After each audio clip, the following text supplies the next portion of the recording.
Mic check 1 2, mic check 1 2. I hope this is loud and clear as I'm playing music in the background. Just gonna do a real quick test to see if the audio is balanced.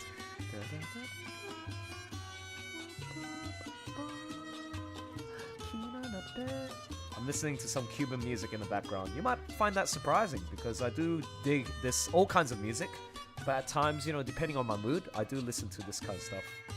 Get ready.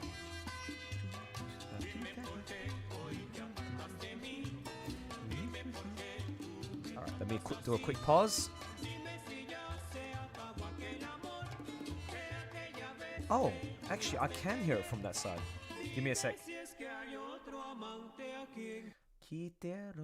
Pause. Oh. Oh, actually, I can hear it from that side. That's actually not too bad. That's actually not too bad. Okay, so the volume is just right. And then, gotta make sure that we can hear people. Specifically, that short content, both legal and non-legal topics will be over there. All right, guys. Topics. Thanks for the help in figuring all this out. Thank you for continuing to subscribe. Pause, and let's play back. Give me a sec.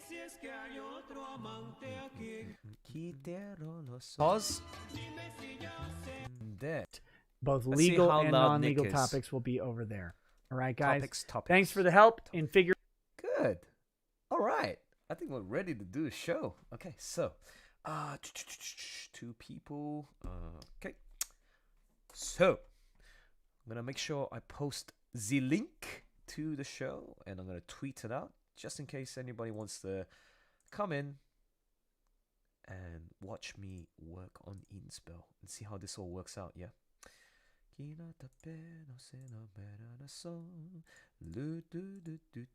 Okay. Chill-stream number 1. Copy, paste, and we are done, baby. Gonna work away for the rest of the morning on the renders to page 99 of Edenspell. I'll live stream the rendering process like last time while listening to my favorite podcast, Nick Rekeita. Anytime Drexel's on, it's gonna be a good show. Sure is, man. So, let's post that there. Play the music. Going back.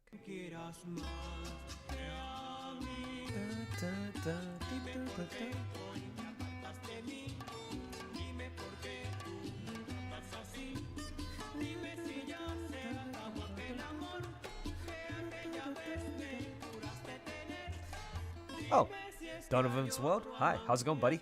Hope you're doing well. Hope the weather's fine as well. So, yeah, feel free to just hop in and out at any time. I'm just gonna be working away on this. Hopefully you learn something or two as I'm playing. So we're gonna be listening to Nick Rekeita's show, the one that was posted on 15th of October, and is Drex and I talk news and other stuff. Let's play. Okay, so I'm just gonna render the page in 3D as fast and as best as possible. Oh, that's pretty loud.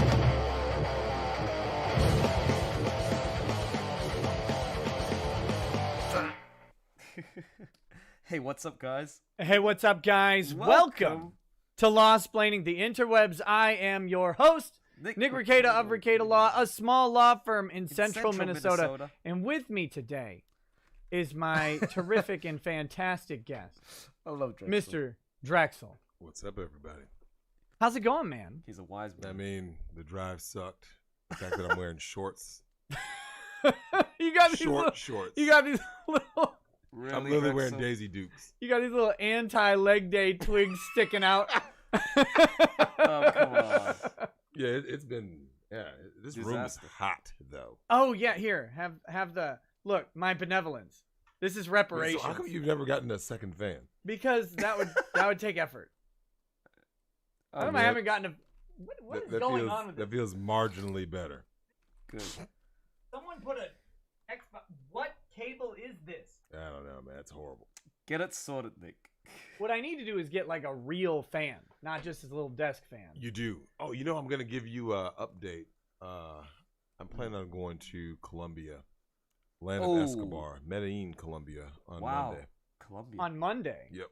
Never even been Okay. That's the plan. That's cool. I need to be there, Nick. Why do you need to be in Colombia? True. Why? I'm going to study history. Oh, okay. Ooh. So you're gonna be looking at old things.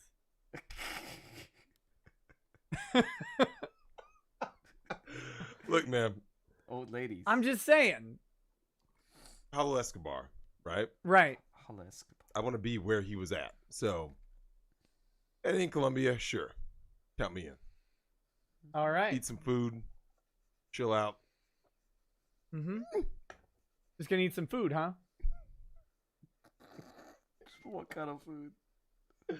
I'm just going to eat and relax, man. That's all I'm going to say. You know, Colombia's got a reputation to Yeah. uphold. I think. I don't know. I do think they got some riots going on. Isn't that where Shakira's from? She Colombian? Yeah. Cause when she did the duet with Wyclef, he said, "You come from Colombia." Mm. I remember that song. I love that song. Mm. Oh, Come God. on. 5 What's people what's there watching. not to like? I don't like that they use that little horn that came in the same way that it was used on like the Deja Vu song with Lord Tariq and Peter Guns. It's been used so often. You know what I'm saying? Like, you know, when you certain riffs What do get they used mean? over and over. So I'm kind of like, Oh, I think it's the one where it goes. Da da da da da da da da da da da da da. The final countdown. I think it's that song. Talking about the horn. Yeah. I'll have to re-listen to the song to remember to see it. I just Oh, like hey. listening to Wyclef mumble through some Hey, Spanish. Trinette. Good to see you, man. Yeah, I mean he's Haitian, so I mean he's in, you know, going New York, Miami. Trinette, are you a going guy up or the girl? coast, going up 95, Based on that, I you'll- think Yeah. last pick time, up some 'cause things I along can't the tell way. based on the avatar. I've seen you a lot on the chats, So, but I don't think we've spoken in person yet. Oh, So maybe you Colombia did come to to study Tavern, history, huh? but you haven't That's pretty much- spoken. pretty much it. yet. You gonna get some thicker Have you? frame glasses and become a woman since you're studying history, or Become a woman. like is it real history or hipster history? Hipster history. I mean, it's a little of both. You know, anytime you. So here's how I do my travel. I want to go to a foreign country to learn the history. Like, you know how that meme goes. When women say they're going for history, they're just going for hedonism, right? Hedonism. Like when chicks say I'm well traveled. So wait a minute. Hold on though. Oh, good. You're I male. Thanks. Hear Thanks. what you just said. Yep. I have understood and processed it. So now wait a minute. When you say you're going for history, you're not going for hedonism. Is that correct? They're funny. Correct. Okay. Define hedonism. Yeah. You know what I mean. Don't even lie to me. Actually, I don't know what hedonism means, so I'll have to check it out. Hedonism. Hedonism is a school of thought that argues seeking pleasure and avoiding suffering. What are the only components of well-being? Wow. Seeking pleasure and avoiding suffering. Hello, Terry. Good to see you, man. Good afternoon. Morning over here, which is 3:42 a.m. Huh. Ethical hedonism is the view that combines hedonism with welfarist ethics, which claims that we should do what we should do depends exclusively on what affects the well-being of individuals. What is a hedonist person? A person whose life is devoted to the pursuit of pleasure and self-gratification. Is that me? Well, I mean, pleasure for me, you know, through sex, self-gratification, the indulgence or satisfaction of one's own desire. Wow. The act of pleasing or satisfying oneself, especially the gratifying of one's own impulses, needs, or desires. Holy shit. Maybe that's the life I'm living. Hedonism. I hope it's not a bad thing. What is an example of hedonism? Self-indulgent, blah, blah, blah. Ethical theory. No. Is it bad to be a hedonist? Being a hedonism is not default by being not a bad thing necessarily. No. In fact, by the general definition of hedonism, a person that derives true pleasure from acts of compassion would be a wonderful person. All right, that's interesting. Okay, so that's what they're referring to. Look, man. But I think, well, if you guys know by now about what Drexel does for Korea, yeah, you understand why Nick jokingly said, "You know what I'm talking about." Like in terms of like define hedonism. I'm gonna be. Do I look like a senator? You can't lie to me. Oh my god! Yeah, we were also previous to the show, I was listening to Nick Rekeita's analysis of the Amy Ginsburg. What's her name again? Amy Schumer? No, not Schumer. Jeez, Amy Schumer. ACB. Amy Coney Barrett, and how she was questioned by the Supreme Court and all that, the interview. And Kamala Harris, oh my god, it was so terrible. You learn so much from these shows. I find it fascinating, the political side, the political games that some of these people play, and how, but also within at a micro level, like just listening to the conversations of the from these the judges and the ADC, who's going to be put into the Supreme Court soon. Like, you need to have a very high level of intellect to digest what people say and responding in a very, well, answering the question. And also, like, just be truthful and honest about your responses, and you'll go a long way. But, like, hearing from the ones who were opposing and questioning her, they weren't even asking questions. They were just pretty much blurting out like their own political story and the gender, and like they're just like, oh my god, here's a bit of history, blah blah blah. I think if you're talking about the politics game, right? They know, like, put yourself in the Democrats' shoes. They know no matter what they do, she's gonna be put into the Supreme Court anyway. So I think what their best defense is to try and build up to the momentum of the race for presidency. That everyone's fighting for it, right? They gotta reach out to the public as much as possible by spreading their agenda and not asking questions. It's crazy, man. It's really crazy. Anyways, let's continue listening. We were talking about that upstairs. What did you think of it? The whole confirmation hearings. I don't even know why they do it. They're talking about it now. You know the person's going to get appointed. Yeah, some of the Democrats were rightly pointing out that it's kind of a sham. I mean, I don't think it's what you make it, to me. Like, as a politician, they do not believe you. It's what you make it to me as a politician. So if you think it's a sham hearing, like, make it not a sham hearing. Correct. Like, just have a serious discussion. Try and find out why people shouldn't confirm her. Now, of course, none of them took that approach. What they did was they tried to say, she's going to overrule this, and this. Exactly. What they don't understand is that bolsters their enemies' resolve. Like, correct. Wait, so there's a chance that she's gonna go in there and overturn Roe v. Wade, and she's gonna overturn gay marriage. There's a lot of people who are like, oh, cool, I want that. And so if the Democrats are afraid of that, then I want to support the candidates who want this person in there. Yeah, by calling attention to it. And your own base, I would think, knows that the likelihood of her going in and them just straight out overturning Roe v. Wade is very unlikely. No, not gonna happen. And so,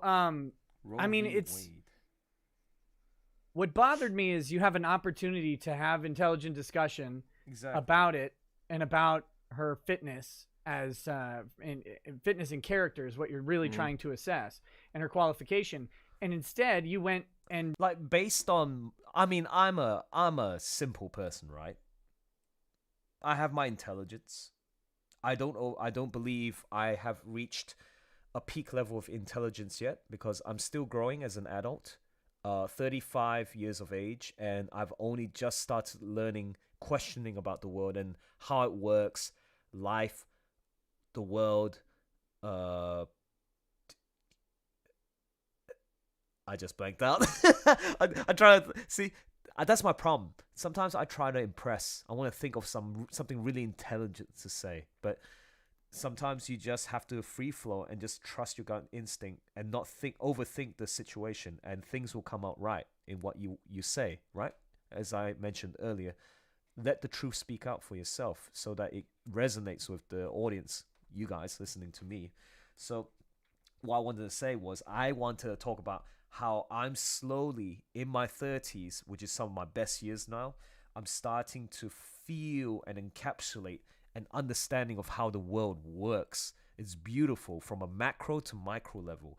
Micro level could be your everyday task, how you conduct yourself, your morals, how you interact with people, how you clean up your bedroom, how you cook for yourself to provide nourishment, how you can help others, inspire.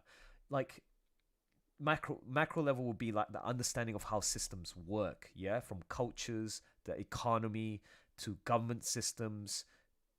It's beautiful, man. And like just listening to now, going back to that hearing, if you guys haven't listened to it, I recommend you listen, because the Amy Kowisha, that the one that they're gonna appoint soon. I'm just typing her name again. It's ACB for shorthand. Amy Coney Barrett, United States federal judge for now, but hopefully she'll get into the Supreme Court. I know you guys have your own personal views if you're have been following the news about whether she should get into the Supreme Court or not.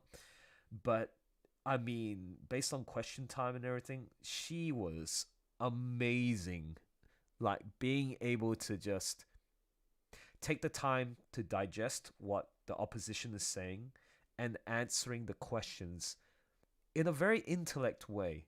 Like you can give a direct answer, but at the same time, sometimes at a surface level, you can answer the question where it is a matter of fact, right? Like, let's say, do you like my dog? And then like, yes, I like your dog because he is a happy pup or whatever. Brings me joy. But then sometimes you can give your answer in a way where it doesn't, how do I put this? So you guys know how the politics game work, right? Sometimes they have that agenda and they try to put you in a position where they want you to answer their agenda, which opposes their view of the opposition, right? Or of the party, okay? So I just found it really fascinating how she was able to just not be taken advantage of the hearing when they were obviously being very biased with their questioning. So anyways, let's continue. I hope that makes sense. Senator after senator after senator attacked her motivation. Yeah, there you go. Like, she didn't campaign to become the nominee. Exactly. There's no process for like trying it. The president appoints you. They ask if you want to do it. You say yes or no, and then you go through the confirmation hearing. So like, there's not a motivation for her. Other people are motivated, but you can't attack her over that. Yeah, because you're doing so. The way it really works, that you're just doing your job, right? Yep. And then someone, in this case, the someone is the president, right? Is saying, like you said, they're giving you the offer, right? It's sort of any other job offer, right? See, if you get offered a promotion, you can decline a promotion. Oh yeah. But most people don't, right? They're like, oh, well, you want me to be the general manager? You want me to be the SVP? Like whatever someone gives you that opportunity, most people take it. Like, oh, okay, higher pay grade, whatever. So I'm listening. It's so hot. Dude. Some air circulating. So you guys notice that Nick always says it's so hot in here, but like, I mean, there's no extra fans. There's no pretty girls with the leaf cloth thing just kind of waving over us. Where's that? I need some grapes. I was gonna say that too. Yeah, get the grapes fed to you individually, of course. But you said, ooh, okay, hello. Aaron Tharp Production says, I think she has behaved with dignity and yes, perfect, great words, dignity and grace and integrity. Like basically what I want to say in layman's terms, I would love to be able to get myself to a level where I can speak like her and respond intelligently to people's questions, like the tough questions of life. Like I've been able to achieve that at a very like mid level, right? Because a lot of folks who get inspired by my works, my personality, my enthusiasm for life, like a lot of y'all who follow me via Eden Chord, B-Stars, you gravitate towards my energy, my just who I am, right? And sometimes when I chat with y'all in tavern, right? I know I can go lewd and stuff sometimes. Well, most of the time. But when I go real talk, I can really go full on real talk and really give you pearls of wisdom if you really take it in. Sometimes might not be the best advice. That's up to you to decide, because you are, if you are beyond 18 years of age or beyond age of consent, depending on the state you live in, you should be able to dictate. You should be able to speak for yourself. You should be able to think for yourself. So a lot of the people that hang around with me are young people, with a few exceptions, right? So, for example, Rory and Mythics, they're around my age. A little bit younger than me, but they're in their 30s. Same with me. So, I feel like the reason... so I just hope that as I continue to gain these experiences, whether it be online, but hopefully less online, more offline, meaning dealing with people, making deals, agreements, getting things done. If you talk at a very basic level, having a responsibility and going to work, fulfilling that job, getting paid, pay your taxes, get home, rinse and repeat, pay the bills, right? And if you're smart enough, you can get yourself out of the rat race and utilize your investments and live a life that is free, financially free, right? So when, again, I want to go back to what Aaron said. I think she has behaved with dignity and grace. Good. If I can think of one word that defines ACB, it is maturity. I really love perfect. Sorry, I didn't read the rest. She would do so well on the Supreme Court. Yep. I feel like I want to talk to you, dude. Are you in the whatchamacallit? Are you in the on my live stream? Not live. Are you in my Eden Court, the server? Because I want to get to know you a bit more. Like, just talk to you. I want to know your thoughts. I mean, well, it depends on how old you are and how much. No, because I like to. One thing I like to do is find out, experience, and talk with new people in the server. Right, people who just join in. Some of them stick around for the long haul. Like some of the people that I know from my community have been known for the past 3 years, ever since nearly four, man, at the Eden Court. But yeah, if you happen to be at Eden Court and you have a mic and you're confident in just having a chat, you're more than welcome to just hop in, because I'd love to discuss a little bit more. I want to get to know you a little bit better, and then perhaps I think why I was gravitated towards you to hop in and have a chat with me briefly is because, like, you answered that question. Like, just you shared your thoughts that, oh, this ACB, like, really good person. And I felt that. I felt that when I was listening to the hearings. And just, I want to hear a little bit more about what you think. And maybe you, who knows, man, you might have a very superior knowledge of, like, American history, the politics, how the court rules and all that stuff. I don't know, man. So if you want to hop on later on or now, just let me know, and I'm just gonna I'll give you instructions how to do it. And also, hello, Hero Brian Wolflord. Here I am back, Elson. Yes, indeed. Welcome back. Anyways, I'm gonna continue playing. There's something else about the hearings. Our own senator, the renowned, the revered, the respected Amy Klobuchar. Oh no! What? I think. How dare you besmirch her good name? How dare you? I think my allergies literally just got worse listening to her name. Yeah, I already told you about my sources have actually come across Amy Klobuchar, and they didn't speak very kindly of her at all, not even a little bit.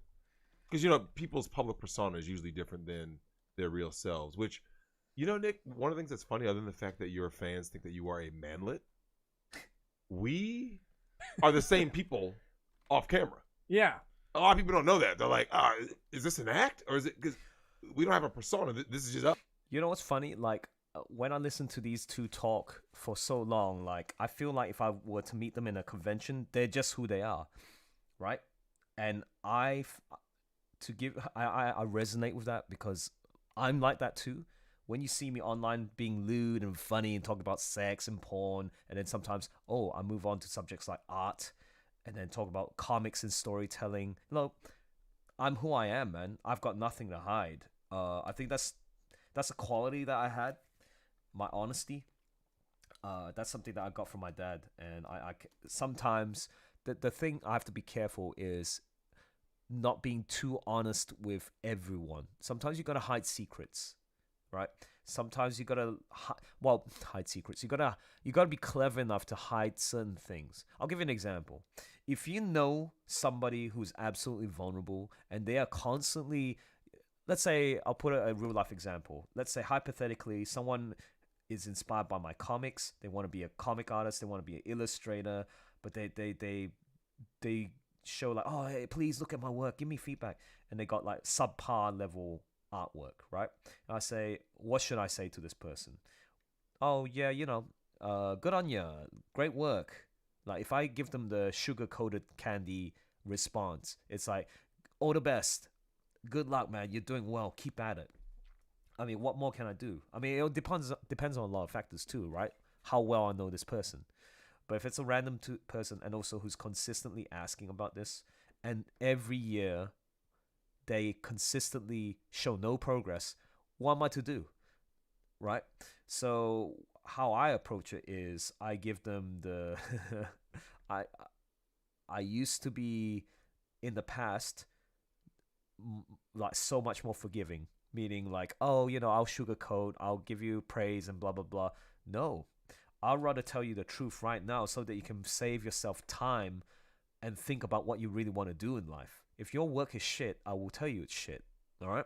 So that's the thing. Like, I only ask, like, cautionary, like, would you really want me to give you my analysis, my opinion, personal opinion?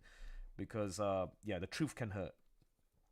And I don't want to come out as like, oh, I am the best at, like, I am entitled to give this opinion because I am doing amazing work. I mean, people say it's really good stuff, but I keep telling myself I've seen far more amazing work, and I know that I'm nowhere near that professional industry level yet. Like, just the consistency, the discipline, the fundamentals that they built up. Basically, I'm using the guideline that, dude, if you feel like you want to break into the animation industry, comics making, blah blah blah, whatever you want to call it, concept artist, you're way behind, man. If you're not able to answer some of these basic questions that I have of you, then I reckon I won't say give it up. Reality, I will sometimes, but I just say, look, it's not for you, because it's not for everyone. That's the reality. And they just have this rose-tinted view of, wow, I want to be an animator because it's really cool to see these shows shine on television, and I want to be part of that team. Well, it's going to be a tough road if you're able to wear and bear it. So, let's see now. Hi, hello, good to see you. Hope you're doing well. Let's continue. No, sorry. It's used on like the Deja Vu song with Lord. When women say they're going, that it's kind of a sham. I mean, I don't think it's shit. I don't think it's what you make it to me. Oh. Like as a politician, they do not believe you. It's what you make it to me as a politician. So if you think it's a sham hearing, like, make it not a sham hearing. Correct. Like, just have a serious discussion. Try and find out why. Oh, nice. Heyo, Space Trash Panda. Oh, we've got some new people coming in. Heyo. Heyo, Space Trash Panda. And One Loves Food. Welcome aboard. I'm going to make this some. Welcome aboard. I'm assuming that one of you is Aaron. If you want, hop into the tavern and we'll chat while we're live streaming.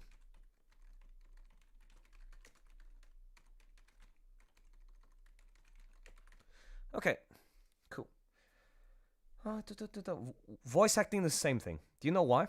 It's an amalgamation of the entertainment industry. Sure, they have their own subtle differences, Donovan's world, but yeah, it's a very tough world. You got to be very dedicated, hardworking. It's just like with anything you do in life. But yeah, the arts entertainment industry, it's not as flashy as you'd think. Okay, Shadow Matt. All right, let's go. Let's continue. Why people shouldn't confirm her. Now, of course, none of them took that approach. What they did was they tried to say, she's going to overrule this, and this. Mm-hmm. They don't understand is that bolsters their enemies' resolve. Like, Correct. Wait, so there's a chance that she's gonna go in there and overturn Roe v. Wade and she's gonna overturn gay marriage. There's a lot of people who are like, oh, cool, I want that. And so if the Democrats are afraid of that, then I want to support the candidates who want this person in there. Yeah, by calling attention to it. And your own base, I would think. Kay says, entertainment industry is the most competitive industry. It sure is, man. So it can be acting, singing career, making music, writing poetry, literature, being a storyteller, comics industry, anime, studio animation industry, video game industry. That's all part of the entertainment. Hollywood, acting, movies, TV shows, Netflix, all that stuff. Think knows that the likelihood of her going in and them just straight out overturning Roe v. Wade is very unlikely. No, not gonna happen. And so, I mean, it's what bothered me is you have an opportunity to have intelligent discussion about it and about her fitness as in fitness and character is what you're really trying to assess, and her qualification. And instead, you went and senator after senator after senator attacked her motivation. Yep. It's like she didn't campaign to become the nominee. There's no process for like trying it. The president appoints you. They ask if you want to do it. You say that yes was what or was no, annoying and when I then was you go listening through the to the confirmation hearing. So like, there's not a motivation for her. Other people are motivated, but you can't attack her over that. Yeah, Exactly. because basically you're doing so. The way it really works, that you're just doing your job, right? And then someone, in this case, the someone is the president, right? Is saying, like you said, they're giving you the offer, Right. Instead of any other job offer, right? If you get offered a promotion, you can decline a promotion. Oh yeah. But most people don't, right? They're like, oh, well, you want me to be the general manager? You want me to be the SVP? Like, whatever someone gives you that opportunity, most people take it. Like, oh, okay, higher pay grade, whatever. So I'm listening. It's so hot. Dude. Some air circulating. So you guys notice that Nick always says it's so hot in here, but like, I mean, there's no extra fans. Okay. There's no. Let me pause real quick. So as pretty you can girls with the leaf cloth. As you can see, guys, I'm zooming in right here. See this bit? Now that I've done the shading, I'm going to do the highlights. So I switch to my brush to screen. I'm using Photoshop, by the way. CS. Yeah, it's Photoshop CS. And what this does is it changes my brush to make it highlights. Can you see this? Right? I know it looks ugly if I do this, but it's just to show you how it works. It's to lighten certain parts. Now, based on this reference that you see right here that I'm circling, I'm just trying to get a gauge of how to. I mean, you can adjust. You don't have to go exactly what you see there, but I'm using that as a guideline. And then I'm gonna find out where the highlights are. I should make it darker. Yeah, that sort of thing. There you go. Okay, so yeah, I hope you find this useful. Off thing, just kind of waving over us. Yeah, where's that? I need some grapes. I was gonna say that too. Yeah, get the grapes fed to you individually, of course. But you said something else about the hearings. Our own senator, the renowned, the revered, the respected Amy Klobuchar. What? I think. How dare you besmirch her good name? I think my allergies literally just got worse listening to her name. Yeah, I already told you about my sources have actually come across Amy Klobuchar, and they didn't speak very kindly of her at all, not even a little bit. because people's public persona is usually different than their real selves. Which, Nick, one of the things that's funny, other than the fact that your fans think that you are a manlet, we are the same people off camera. Yeah. A lot of people don't know that. They're like, is this an act, or is it because we don't have a persona? This is just us. Yeah. So whereas the people in political arenas, they pretend to be something, right? Yeah, there's not really any motivation for us to pretend to be anything. We're not trying to get votes. Yeah, it's like, here's the thing, Nick. I think certain people are incapable of cucking for votes. See what I'm saying? Like, like if someone's like, hey, Nick, I need you to support this. If you don't believe in it, and someone's like, but Nick, I'll give you money. I'll bribe you. No, I'm not good at it. I always, that's what when I got hired at Wells Fargo, like, in the interview, I'm like, is this a sales job? Because this kind of sounds like a sales job. No. And I said, let me just be clear. If you hire me for a sales job, I'm a bad salesman. I'm going to fail. I will not do well. Do not hire me if this is a sales job. Oh, well, no. This isn't sales. This is placing people into products that they need. And I'm like, listen, if this is a sales job with goals and stuff like that, I will not make them. I won't do it. KPI. Don't hire me. Here you go. You're hired. You know what you got? That's funny. You got the Office Space treatment, right? Yeah. Hey, Peter. Because so by trying to get himself fired, he got promoted, right? Right. And he's like, well, but you can't reward me because I'm telling you to fire me. Yep. That's the kind of attitude we need around here. Look, Nick, wait, what? I mean, wait, what does he say? He spaces out, right? Like, I sit at my desk, I don't know, I space out. What do you mean, space out? And remember, he had to, describe, I mean, Nick, I'm actually doing. And I mean, Nick, everyone in the chat tonight, how many people can say especially if you work in an office, right? Mm-hmm. Yeah. How often do you space out completely? Like, literally just. When someone's like, it's tough to do. There's noise, there's people, there's phones, there's people bothering you.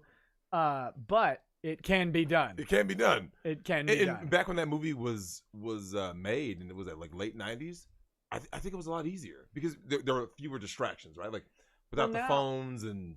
Now, I mean, when I worked at my last corporate job at Thrivent in downtown, where I was done with my job every day in 2 hours. And then I would just sit there for the other 7. Or I'd take an hour and a half lunch and I'd just go walk. I'd go to Barnes & Noble and read. Because there was... I'm literally done before lunchtime. And then I just had to be there. And so they also had a policy, though. Like, you couldn't use Facebook and stuff like that at work. So you had to just sit there. Now, I don't think any workplace seriously thinks that their employees are not on Facebook and Twitter and Instagram throughout the day. Grindr, maybe. Grinder for me, please. As long as everybody's looking for the D, man. I mean, it doesn't matter. Oh, Space Trash Panda. Yo, is that you? Just gonna go Space Trash Panda. Aaron Tharp. Balonk. Mic check 1 2. Mic check 1 2. Can you hear me loud and clear, Space Trash Panda? Hello? Hello. Hey, what's up? Are you Aaron? The one in the live stream just now? Just double checking. Or are you're somebody else who just tuned into the live stream? Oh, did you get cut out? Mic check. Hello. Okay, looks like he is out. All right. Just testing one more time. Can you hear me? Space Trash. For you to Discord, I'm trying to sort it out. Yeah, gotcha. But just really quickly, while you're sorting that out, were you one of the people from the live stream? Nope. Okay. All right, I'll give you some time to sort that one out because yeah, and then if you are, send me a message back, and then because if you happen to be the guy Aaron Tharp Productions who was posting that answer with regards to ACB, yeah, I'd love to have a chat. Other than that, if you're just someone who's, oh, that is you. Nice. Okay, we'll get that sorted then. All right, I'll wait until you just say some stuff. Like, I want to make sure that your mic quality, the audio levels are all adjusted, and yeah, just get back to me when you're ready. I'm still gonna play the Drex and Nick talking. It doesn't matter what side of the D you're on. It matters. I mean, it matters matters a little but... bit. It matters a little bit. Damn. Oh, come on. Ginsburg Eagle. Ginsburg. Yeah, Okay. I saw Fat Andy earlier saying hey, so hey to Fat Andy. Fat Amy? Fat Andy. Fat Andy. Oh, Who's Fat Andy? I don't know. I saw it in the chat. Oh. Speaking of fat, something we need to talk about. Is it the the Supreme Court nominee's booty? Oh, Did you see the booty shot that they No. took? no. Oh, we got to pull that up. Yeah, but We I got- mean, Really? I is gotta- it good or bad? We got to get the rating from you. I don't know. Okay. I'm not a booty expert. I am though. You're the booty warrior. Okay. Drexel, you're the booty warrior. I mean, look, I am an ass connoisseur, man. He is. He is. Let's see. Come on now, don't disappoint us. I don't know. Even like my Google searches have just. It's not gonna be Okay. good. I think it's working better now. Okay, so let me pause the music. So- The live stream. Say something again. Hey, how's it going? Not too bad, thanks. I think we can kind of hear you, dude. So, what kind of mic are you using? Just curious. It's just like a mic I have on my headset. Oh, okay, it's like one of those cheapo mics. So, real quick Yeah. question: how did you come to know me? Like, was this just a random like, oh, yo, like some dude's just drawing stuff, and he's listening to Nick Rekeita show, or you've actually seen my work before, or you knew me because like you love Beastars and you watched our live streams? Yeah, how did you get to know us? Kind of a combination of both, actually. I just randomly came across it. I don't know, maybe 6 months ago. Like I saw your work and I thought it was really cool. Like I really love just like following different comics and different art styles. And Oh, sweet. I'm not like Nice. I'm not Good. particularly like an artist myself, but I Yep. really enjoy it. It's one of those that I want to be. I mean, not that I want to be an artist. I'd love Yeah, to yeah, draw yeah. more. Absolutely. So I thought, I'm like, man, this is really cool. And so I started following. Actually, I started following your live stream, and we had a chat. Maybe a month ago now, 2 months ago. We were talking about like a not like this. We were like chatting on the live stream. It was about about working in the industry because I'm a film editor. And so we were talking about that for a while. That was fun. Oh, the film editor dude. Yeah, roughly. Yeah, cool, man. So, well, tell us a little bit more about yourself. Like, what are you doing at the moment? Are you, how about this? This is what I usually do with the new folks at the tavern or Edenspell. And when I want to get to know people, I just ask these questions. So I do a sort of an interrogation. So I hope you don't mind. No, not at all. Good. Let's see how mature you are. No. So first and foremost, how old are you at the moment? I'm 34. Oh, 34. Jesus Christ. Oh, dude, that's awesome. No, that I love talking to people around my. Well, I speak to all people of all ages, right? Because I work at the casino, and most of my colleagues cool. they range from a whole range of different age groups, so up to even 60. A lot of my colleagues who are like in the senior age. No, not old age, like just 40s to 50s to 60s kind of thing. But I also work with youngsters too in the casino. Oh, that's great. Yeah, but I mean, nice 30. Oh, 30. Wait, let me. 32? Did you say? Man, I'm getting old. 34. 34. What the fuck? Okay, which part of the states are you from? Let's dox you. which part of the states? I gotta know. Well, you don't have to. Well, yeah. Which part? East Coast. I grew up on the West Coast. I grew up in Oregon, and now I live in Utah, actually. Oh my God. Wait. Okay, so you. Damn. Okay. How do you feel about Portland? Please tell me. I want to know. I gotta say, I absolutely love my home state. I miss it so much. Aw, Like good on you. I'm a Pacific Northwest baby for life. You know, it's the kind of thing that I want to when I retire. My wife and I are hoping we can have like a Wait, you you know, and a your beach wife? house on the coast. Oh my God, we're talking to a married person. Yes, we don't have a lot of. No, I mean we got a couple of married people in court, like community people that I know.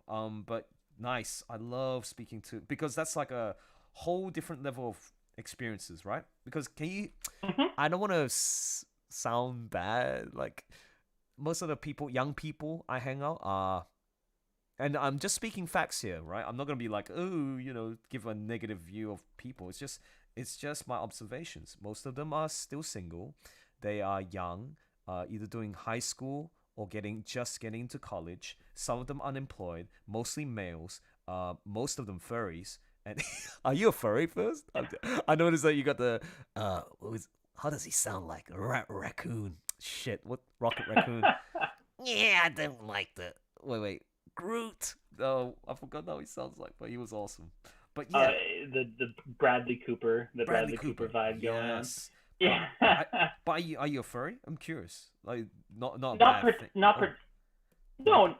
Yeah, I mean, not particularly. Like, Nice. I'm not someone that, like, I don't do the whole like online culture thing trust or me. anything. I'm sure you're browsing through Rule 34 of Rocket Raccoon or something. Oh man, I don't play that way. Oh well, you No, don't even need to. You got a wife. I hope you guys have a beautiful. Well, how long have you been married to your beautiful wife? It's been, my goodness, how long has it been? 11 years now. Holy I think shit! 2009, years? I believe. Wow. Yeah, I've got married. I've got 2 kids. So. Oh my god, I'm speaking to a family guy. That's awesome, man. No, I don't often speak to family people. Well, I mean, online. So I know relatives, friends, and all that. Yeah, that have families, but again, when you're surrounded by youngsters, like the conversation is like a different level, right? You don't speak to that level where the topics revolve around, oh, what is it like? What was your day like? How were the kids? That sort of thing. Like it's a different. Totally. You switch conversations, right? It's almost like your youth worker, right? You don't talk about investments, politics, stuff that will turn youngsters off. You get to their level, yeah, and you understand because when you raise your kids, you do your best to raise them like good morals, like good values according to what you and your wife has for values, and then hopefully you raise them up to be good people, right? Respectable, contributing citizens of that country. Well, in your case, North America. But wait, you moved to Utah, so actually, I'm excited. Sorry, I can't contain it because I love. No, seriously, man, this is why I love. You have no idea because I have plans to move to America one day. I know it sounds crazy. People would say, "Oh, the American dream." Whoa, like, yeah, look how fucked up it is now. But not necessarily. It depends on your perspective. Totally. I still find America very fascinating because it's just. Actually, before I continue, do you know where I am, where I reside, which country? I actually, I don't. It's been a while since I've checked. I think I knew Cool. at one point, like back when I was following before. But where do you live? Based on my accent, where do you think I'm from? Ooh. No, that's a challenge. That is a challenge. Well, if I say a quote, you easily. Canada? If you want the nope. Oh no, that's fine. Oh, you think I'm Canadian, eh? No, I'm not Canadian. So keep going. If I say one of the quotes, you'll instantly know where I'm from, but only when you ask for it. Oh, you need the clue? Yeah, I'll take the clue. G'day, mate. How's it going? Okay, got it. Yep. You're from I got it. You're from Taiwan. Perfect. Very nice, very nice. Yes, I'm from Taiwan. Yeah, right. Yeah. That was just literally the first country that I was like, okay, which one? I don't know. That's a country. We'll do with that. Oh, you were being serious. I thought you were joking around. Oh no, I was joking. That was okay. my terrible attempt at explaining why it was a joke. So Gotcha. you can Gotcha. we can just move on. Yeah. So okay. You got Netflix, right? Yeah. Did you watch a documentary called Murder Mountain? Murder Mountain? No, I haven't. If you want some nostalgic vibes, because you said you lived and breathed in Oregon, right?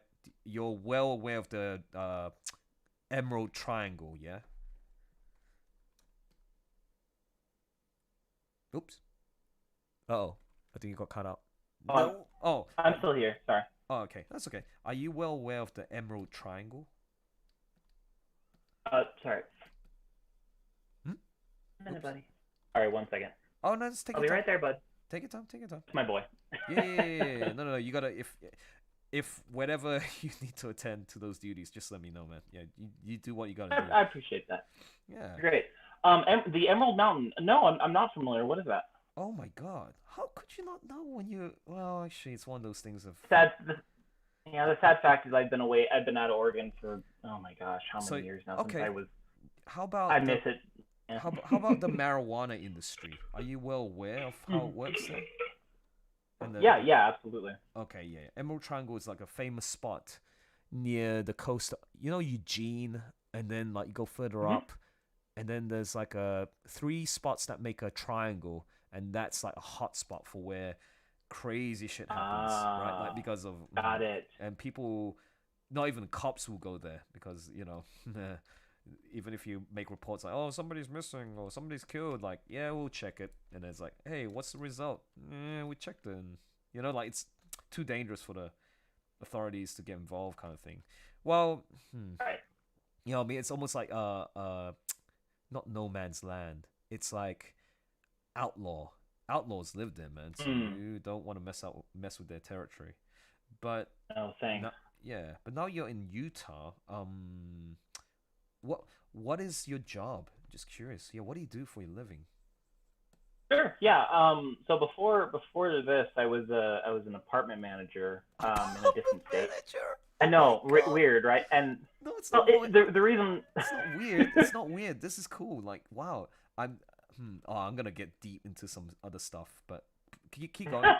No, well, really. The reason why I share that is because I got a communications degree in college, and I wanted to study film because I've been interested in it since high school.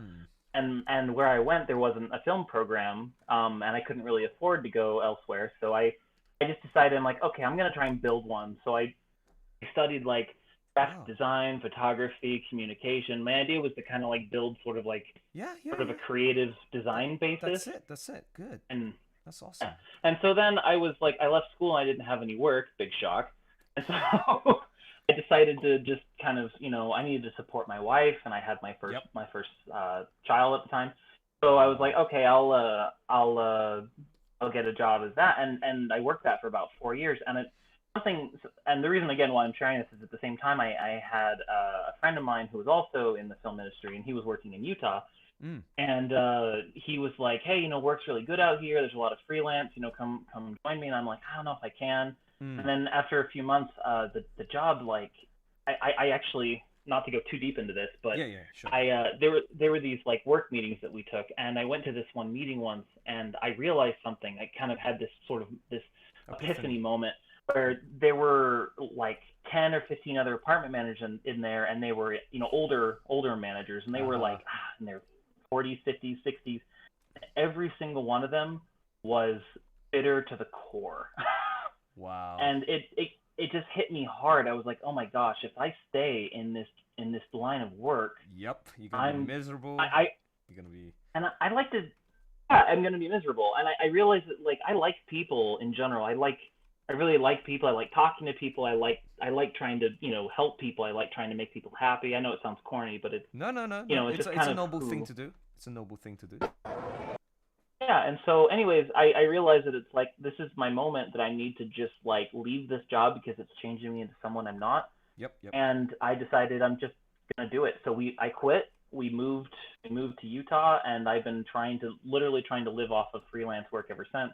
Ooh. The good news is that but I mean that was 4 years ago, and things have actually gone quite well. There's been a lot of ups and downs. It's been extremely difficult, a lot of failures, a lot of challenges, a lot of hardship, but right now I've actually been able to create a business with that friend of mine, and now we have our own production company. So I mean, it's relatively small, obviously. Love hearing these kind of stories. That's beautiful, man. I love it. You're living the American dream. You actually one of the rare, not out of the millions of people who are still running the rat race. You actually took initiative. You took a risk, and the risk you took, plus the initiatives and hard work and faith, because you're a religious person, yeah? Would you say? Or maybe not? Yeah, Yep. very much so. Yeah. You pray and all that stuff, and hopefully things go well, God, and then like you reap the rewards for the sacrifices you made, man, because you have to move with your whole family to a foreign country, foreign state. I'm sure you've done your research on taxes and the political alignment, all this stuff, the livability, cost of living. See, like, this is the stuff I don't talk about with these youngsters, because it's like, foreign territory. They haven't reached to that level yet, you see. So that's why I love speaking to someone like yourself with this kind of experience, and it will pave me a more realistic view of what it's like to live in America. Yeah, the more I speak to people with different experiences, the more I gain knowledge. So this is beautiful to hear. And again, congratulations for taking the initiative and having faith. And how many kids do you have? Thank Two, you. you said. Yeah, my pleasure. I have two. Two. Girl, boy, girl. A boy, a boy and a girl. Yeah. Aw, that's so sweet, man. And how old are they? My oldest is just turned 9. Yep. And my youngest is 6. 9 and 6. Jesus, just like when I was speaking to Rochelle, my colleague. She's only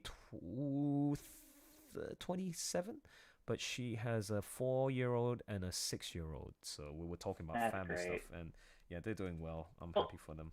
I gotta tell you, dude. Like it's. I mean, yeah, not in any way to talk poorly of people who aren't married or don't have kids. It's one of those things that it's like I personally believe that there are big moments in life that just have a tendency of pushing you in different directions. Oh, in dude, life. No, what you said is. And sorry for interrupting. No, I agree.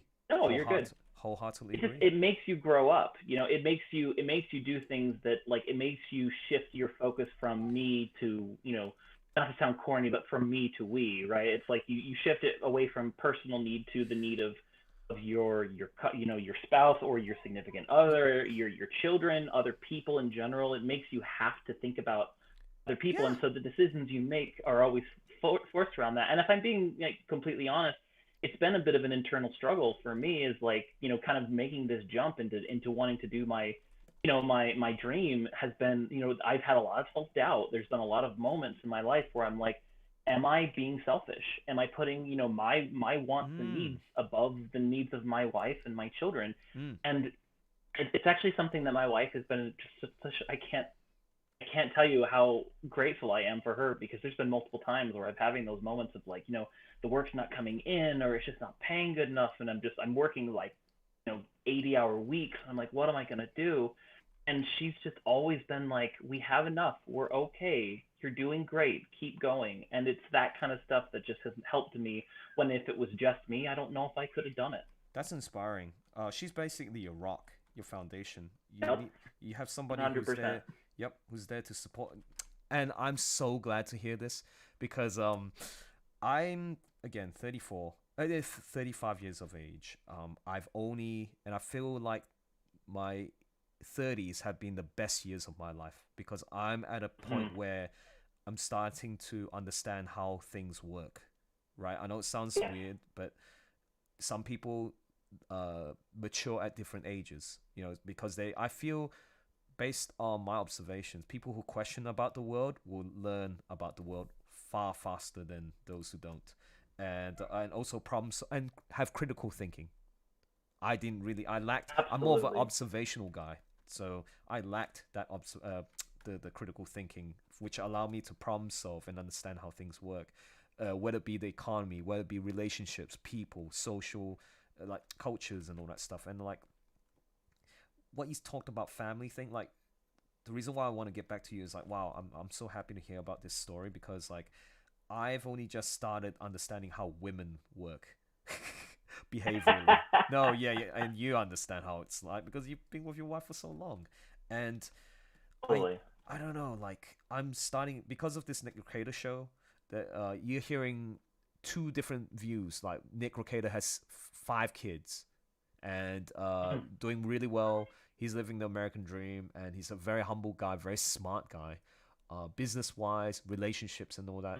And he a believer of, like, he's a religious person as well. Then Drexel, he's very long-time friend, childhood friend, like from high school, has a very different view about marriage, right? And also about women. Mm-hmm. Like because of his personal circumstances and what he's gone through, I can see why he's talking very badly of certain types of women and how certain types of women and this trend of third wave feminism is destroying the certain systems. Like, it goes real deep, man. Yeah. I wish I can articulate what they meant, but I mean, in words, I get it. I get what they're saying, but I want to be careful of how I say it because it might offend people. But and not sound not sound misogynistic too. Like, oh, male people are better, masculine, and we're lacking. You know how? Do you believe in the fact that we're living in a generation where, man, let's not even talk about the young generation, but just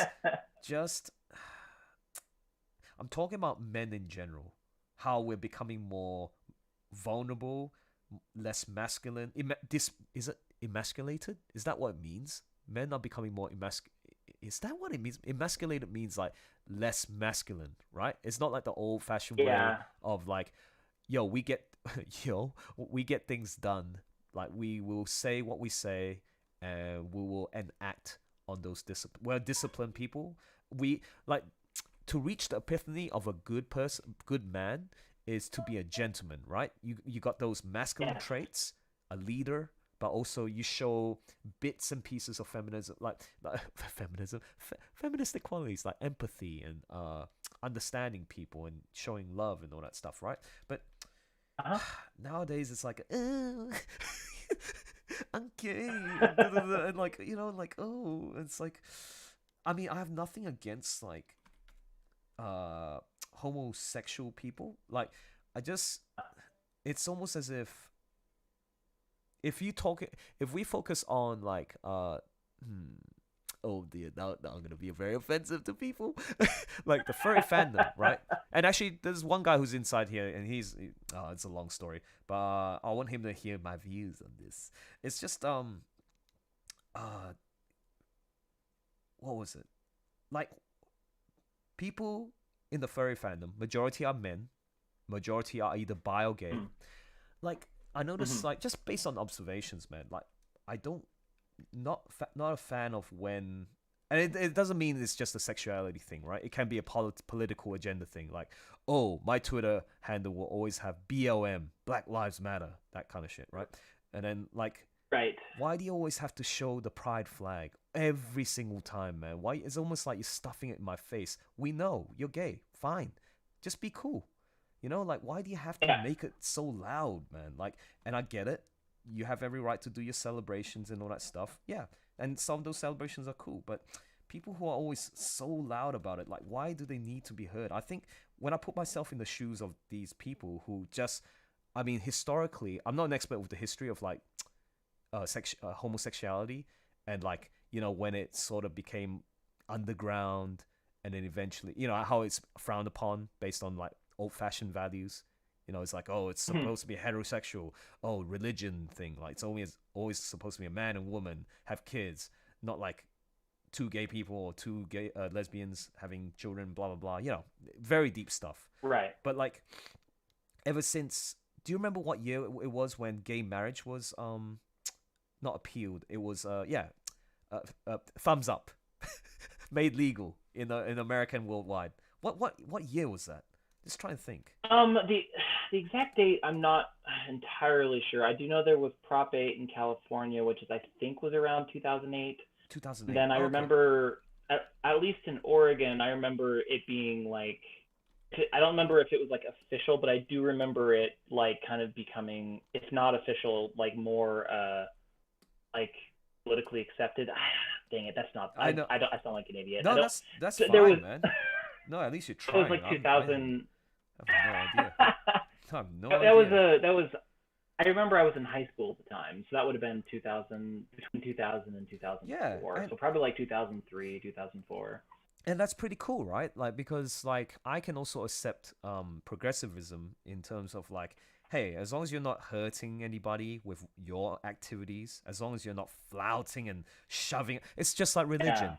oh, I expect you to be a Yes. Christian, and there's only one God, and blah blah blah. You're heathen, Oh. blah blah blah. Like, what the fuck? There- Oh, I expect you to be gay. there's a- It's like, oh, you should respect me because I'm trans. Ooh, like, well, how dare Well, you? there's- How dare you be racist? And like all kinds of bullshit that you hear. And then as you grow up, you start to see patterns. It's like, it's a sort of a behavior, man. It's like, what the fuck? Like, Yeah, well, here's kind of this is sort of what I believe on that topic, or at least on that go for it. the idea of kind of showcasing who you are. I mean, Yeah. if you've ever kind of struggled with knowing who you are or like what matters to you, you know what it feels like to kind of be trapped in that, I suppose, like feeling kind of judged for that. But in that regard, I understand people like wanting to be proud of who they are, and I get that. There's also another principle though that's taught in, at least in Christianity, or at least in, you know, like if you believe the Bible, you know, yes, in faith, which is, and I'm going to butcher, and I'm not going to try it. There's a scripture in the New Testament that talks about how what you do in secret for good. And the idea behind that is like you don't go out and pray in the street so everyone can see how good you are at praying. Yeah. You don't go out and show like your faith and the good things you do. You do it in secret because that's what true goodness is. This is almost the same. Okay, doing see, we're finding some commonality here. Here's another example. Yes. Actually, now I'm kind of labeling it. It happens with Jews. No, not Jews. No, forget what I said about Jews. But just in general, people who are rich or have lots of resources, they donate. But when they donate to these foundations or cause or a personal friend or family, they don't flout about it. They don't even say it. They don't expect anything in return, and that's it. But nowadays, because of the social media world and how like, oh, hey, I donated to this animal foundation. Ooh, this is how much I donated. $1 million. You know, like because I'm such a good person. Because I'm such a good person. Yeah, you must have another agenda. So, like, you see what I mean? I get what you're saying there. Like, I think that's really interesting. Like, people... sorry, continue. That's really Oh, good. no, I cut you off. Go ahead.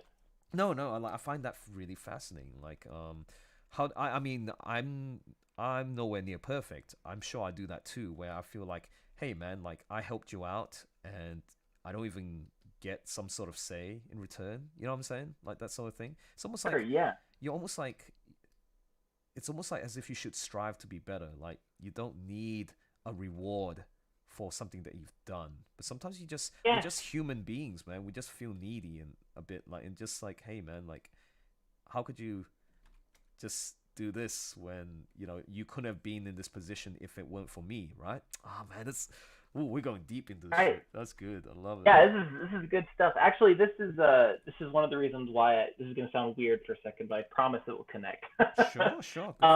This is actually one of the reasons why I wanted to go into film, or why I enjoy film and storytelling in general, is because you know, you've heard the phrase that like art imitates life, right? Like it's an imitation, or at least an expression of ourselves. Now, one of the most common, you know, kind of cliches you hear in film is like, what's my motivation, right?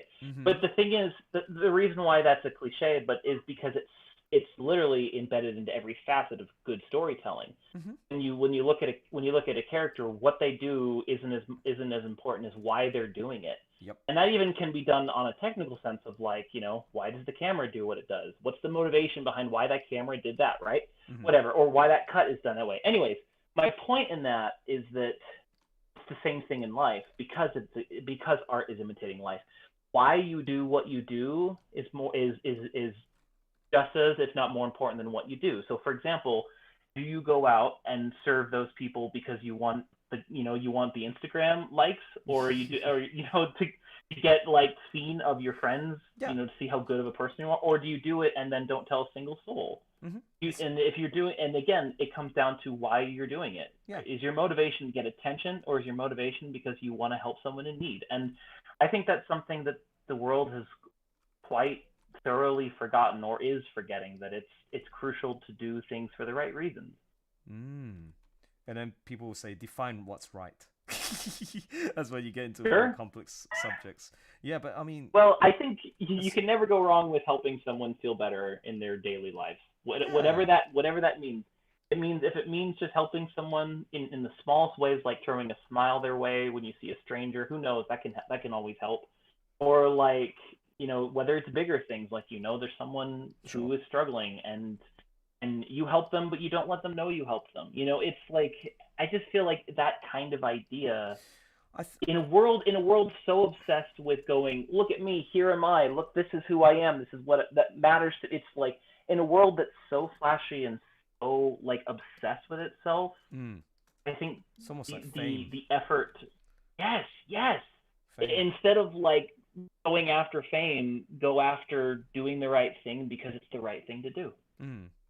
That's a really good point that you make, man. And like, I've been bashing the furry fandom a bit, so I want to get back to that. To correlate to something positive about the furry fandom is like, I can see why it can be very attractive for those who feel like, I'm talking about not the subgroup of like people who are socially disadvantaged, have disabilities, have autism, all that stuff, right? Because they need a safe space to grow, right? I mean, initially, right? Because you can't put them in main society and they'll get funny looks, right? It's like, oh, how are you gonna even start the conversation? But why don't you start at a place where people are more accepting of your whole of who you are, right? And that's why the furry fandom is a perfect spot for these people, where they're like, oh, we won't judge you. You can be as happy as you want. You can be as weird as you want. And now I'm talking about the people who can make a difference and are actually normal people, but they find the genre very fascinating and the actual activity, the furry lifestyle, fascinating. These are the people that actually can inject positivity by finding purpose. Like, hey, I'm so glad that I'm able to put on a suit if we're fursuiting, and just bring smiles to people, because like I'm able to use up my time to entertain and bring smiles to people to inspire them to become better people, that sort of thing, right? And then like and that's really cool. I really love seeing that sort of stuff. I've seen examples of these in my lifetime, but well, there's also the dark side of the furry fandom. There's a dark side of every group. That's true, yeah. Of every genre, but oh my gosh. But yes, the dark side. Yes, that's right. Oh, you've been back and forth with that. So yeah. But here's the thing. Going back to America. I want to learn more about. So would you be comfortable discussing about your politics? Like we can go. Be respectful. Oh boy. No, because we can demonstrate that we can talk in a very civil manner. That's what we try. We want to try and bring unity. Does passive aggressiveness count as civil? Because every time I'm in a political conversation, I'm just always passive aggressive. Well, if you're aware of, if you know that you're gonna be like that, then try not to get involved yet, Trash Man, because I want to see how we go. Like, because I'm curious. Like, I don't know too much about American politics. I'm slowly educating myself about the system, and not to sound too biased about. Because I had friends who told me like, oh, Elson, be careful. Try to aim for the middle ground. Try to be a centralist. Be respectful of each other's people's views. But it seems like, based on my understanding of how things work, I like to listen to logic. I like to listen to people who will not preach about their disadvantageous situation, and they people who keep blaming the system or keep hating the country for what it's done to them. I just like to hang around with people who has beliefs where we are held accountable for our actions. We will do the right thing to the best of our ability and what resources we have, and we will not complain and just what is it? What's that analogy? Toughen up, like just toughen up, Buttercup. This is in the Australian slang, but like you can't always like rely on, like, if I'm talking about welfare daddy, that's one example. If you're talking about a certain subset group that always relies on daddy government for payouts and do nothing to contribute that to the fucking society, it's crazy, man. And what about talking about people who like doing the riots and all that stuff, and then like they're destroying businesses, not even knowing what the consequences are because they're too young to even understand or have lack of world experience. They just only hear what's in social media and what's convenient to them. You know, it's like it's too easy, man. Like this is why this generation of folks is quite scary time for them. And also, if I were to have kids, I would be quite worried about my kids too, man. Like it makes me wonder, like, what about your kids? Like, what do you think? Like, are you how to word this? Not afraid. Like, yeah. I mean, what are your thoughts about the future for your kids? Do you think they're gonna live okay? Well, I mean, not based on your upbringing and how you raised them, but certainly, if you were to put them in... Oh, actually, no. Before I even continue with this discussion, are you gonna homeschool them or are you gonna put them in the government system? School. Well, okay, so we put them into public school. So Okay. like at least before the pandemic happened, you know, we've been homeschooling them since then, but as soon as things kind of open up better, we will be taking them back into school. Because here's the thing, I grew up in a very conservative household in a very liberal state, you know, and so as such, I'm actually extremely grateful for both of that because of that, I feel like I've had a very good sort of view into both sides of if you want to say there are two sides of politics. I kind of hate that personally. But if you had to say that there are two sides, that I feel like I've been raised very much in seeing both sides of it. And obviously, you know, you never know the full story on both, but that's, you know, I suppose that's sort of a cop-out answer. But with that, I had a lot of friends who I disagreed with politically, morally, but we were still very good friends. It never got in the way of us hanging out or spending time. That's the way it should be. I agree. And that's what scares me right there. That's what scares me about the future is I feel like we have gotten to the point where, okay, it's like politics has become people's new religion. Yep, It's become the division, fanatical, the where thing that will divide everyone. And I think it's like it's encouraged to have this division, which is so crazy, man. Anyways, continue. Yeah, I don't believe it. I just don't believe that you have to be divided on one side or the other. I mean, I definitely fall like more conservative in the sense that there's a lot of my beliefs, a lot of my worldviews. Like, for example, my parents raised me very much with the idea of the world isn't going to give you anything. You've got to work for everything you have. Well, see, those are old-fashioned values where, like, if you work hard and you're committed, then you should be rewarded, right? I mean, that's a very basic way of looking at things, but you see, that makes you a more integral person because at least you put in the effort rather than those who are like, oh, I don't know, again, relying on welfare. Oh, we're poor. How the fuck did you get poor in the first place? Oh, I blame this. No, because you made bad decisions. You didn't utilize your resources. When I say resources, I can mean a whole bunch of things. Whether it be capital, but mainly money, right? Because people are shit with knowing how to deal with their money.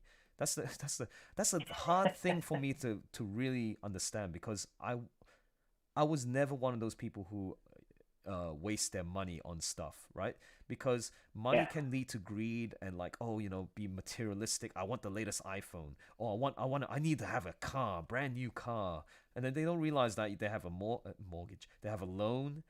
And they have to make a repayment, they have interest payments, and then they have a credit card debt, and then that gets them into worse situations. And then why do you think you get into the poor? Why do you think you become poor? And why do you think you're... just... It bugs me, man. Like these lazy-ass people and causing trouble even worse. The ones that are looting and... Yeah, sorry, continue. Bruh. No, yeah. Bruh. Like, I know. Life just... Yeah, sorry, continue. Life has a tendency to slap you in the face whether you like it or not. You know, like when it comes to things like if you're not careful with your money, then or if you don't do a good enough job, you're gonna fail. It doesn't mean you'll always be successful on the opposite side either, but you're more likely to. Yes. My father actually taught me a principle that I've really like tried to embody throughout my life. He told me once when I got my first job, he said, "Okay, go into your job and show the person who hired you, like, sorry, that's not the, basically he said, like, when you start a job, do a great job. Never make them regret they hired you. Yep. And when you leave that job, make them sad to see you go. Oh my and god. that's Okay. like a prince. Can I pause right there? Was this for like an entry level job too? I feel like absolutely. That's what I thought. Every level. But you see, this is exactly what and sorry to cut you in, dude. That's exactly what I did. I taught this myself because, like, I know if I was a respectable member of society, I'll be treated well, right? So when I was working at Crown, at Burswood at the time, Intercontinental Resort, which this resort had hotels, a big ass casino, and a whole bunch of restaurants and pubs. It's like entertainment precinct basically. So I worked there as an e-gaming attendant for about 5 years, VIP services eventually, and then I said to myself, yo, it's time to quit because I want to give myself the opportunity to just work on something that I love, which is art, right? So I saved up all that money. I did all the paperwork, all the research, all the applications to go to the United States to study at the Academy of Arts University for 2 years. And I made it. And when I left, like, the people, my colleagues who were there, they remembered me, man. Like I made a good exit, a very good impression at first, and also had a very good exit. And you know what happened?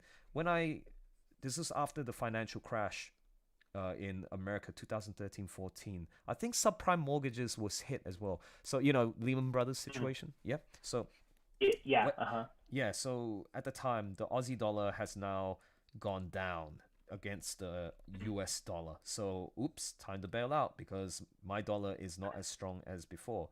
So that's why I only stayed there for a couple of years. But you know what? That was the best 2 years of my education because this is how I managed to improve my art so much. And this might be a good tip for you. Like, if you're into the arts industry, not just you, everyone who's listening in, like, if you really want to improve on your art game, you gotta build on your fundamentals and put yourself in an environment where you're forced to constantly draw and improve yourself because you are competing with other people that you can see with your own eyes that are far better than you, man. Of course, you're gonna get the crappy students too, because keep in mind, the reason why I'm able to say this is I entered as a mature age student.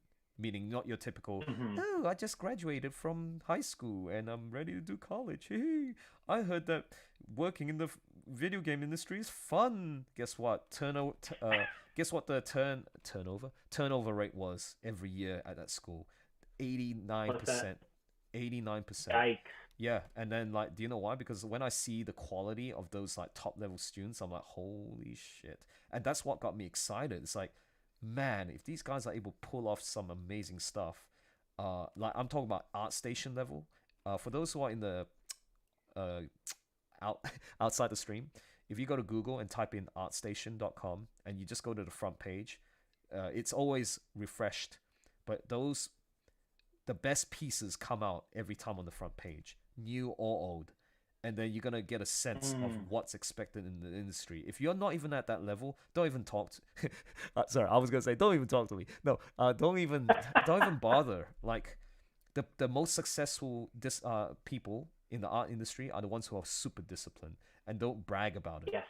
They're not like, oh, look at what I drew in my social media. I was like, fuck off, man. Like, what are you trying to prove, man? You see why do you see why you got those developers or like the top industry professionals, freelancers, people who work in studios? Sure, they have a social media account, but they don't share a lot of the work, right? Because they just, it's just unrealistic, man. It's crazy. Well, I mean, I can't speak for other industries, but from what I've learned in the film industry, at least from on the local level, because I went to 4 years of college and I learned quite a bit, but it's like I have to say, like, I'm grateful for my college time for the reasons that I met my wife and I met my business partner. You know what I mean? Like, I met those those two people, and obviously, you know, like me and my wife is the most You gotta important jump for a thing I bit. could've See ya. possibly got. Oh, see ya, Later. Josh. Yeah. Okay, so yeah. Continue.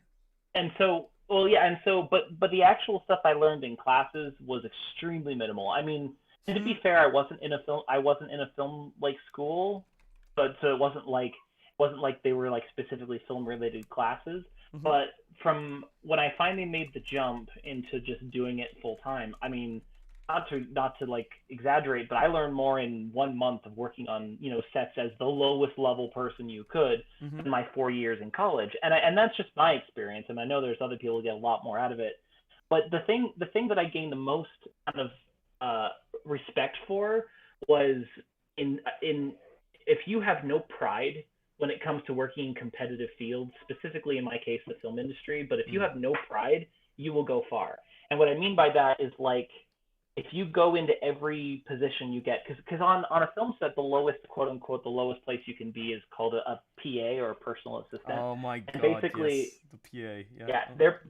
Yeah, and then they're just like, to anyone that doesn't know, they're basically just people who will do anything. It's like, Go hey, grab go grab my coffee. Right, exactly. director. It's the cliche of like go get coffee for But this that's or the that. best job. and- Why? Because you no, it's true because you learn Yeah. every facet of the studio. Like you 100%. Yep. And anyways, sorry, continue. No, yeah, you're exactly right, and that's exactly my point. Is that people, no matter where you start, and you don't go, why can't I be the actor or this? It's like you just not kill yourself, but you do the best you absolutely can, and you will do better. And I know that from my own personal experience. I mean, I've like had to just put an unseemly amount of time and hours just to survive, and and it's time that has been well spent. Yep. But then also, like, let me give you another example. There's a guy, and I won't use his name, just because I don't know if he'd be okay with it. But there's a guy that I know that works here, and he is just the kind of guy that whenever we were on a set, we'd hire him, no matter what it took. We'd get him there because he was so reliable and had no ego. So like he would be the kind of guy that it's okay, like I'm so glad would that be you say finding. that. I'm so glad that you're saying that. He'd No. find any way to like make the situation like smoother or better. He was MVP almost every shoot we did. Yeah. Now because of that attitude, because of that work ethic, because of that desire to learn, now has gotten a lot more work, gotten a lot more connections. He's doing a lot better for, at least as far as I know personally. These are the people who learn. And he's a good friend. Secret. There's no secret to it, man. Like, just be a reliable person, and if you're the director, he or she is more than likely to hire you because we know you can get the job done. Seeing those other examples like not Nathan Fallon. What's the guy who does Nathan Drake? Oh God, do you play video games? I'm just curious. A little bit, yeah, I do. I've got some friends and I that we play like mostly Steam PC games, but yeah, there's we're talking about the voice acting industry. These are the guys who just, you're wondering why they're hired again and again because they deliver the goods and they don't complain. They don't. You may. Attitude's so important. Yeah, sorry.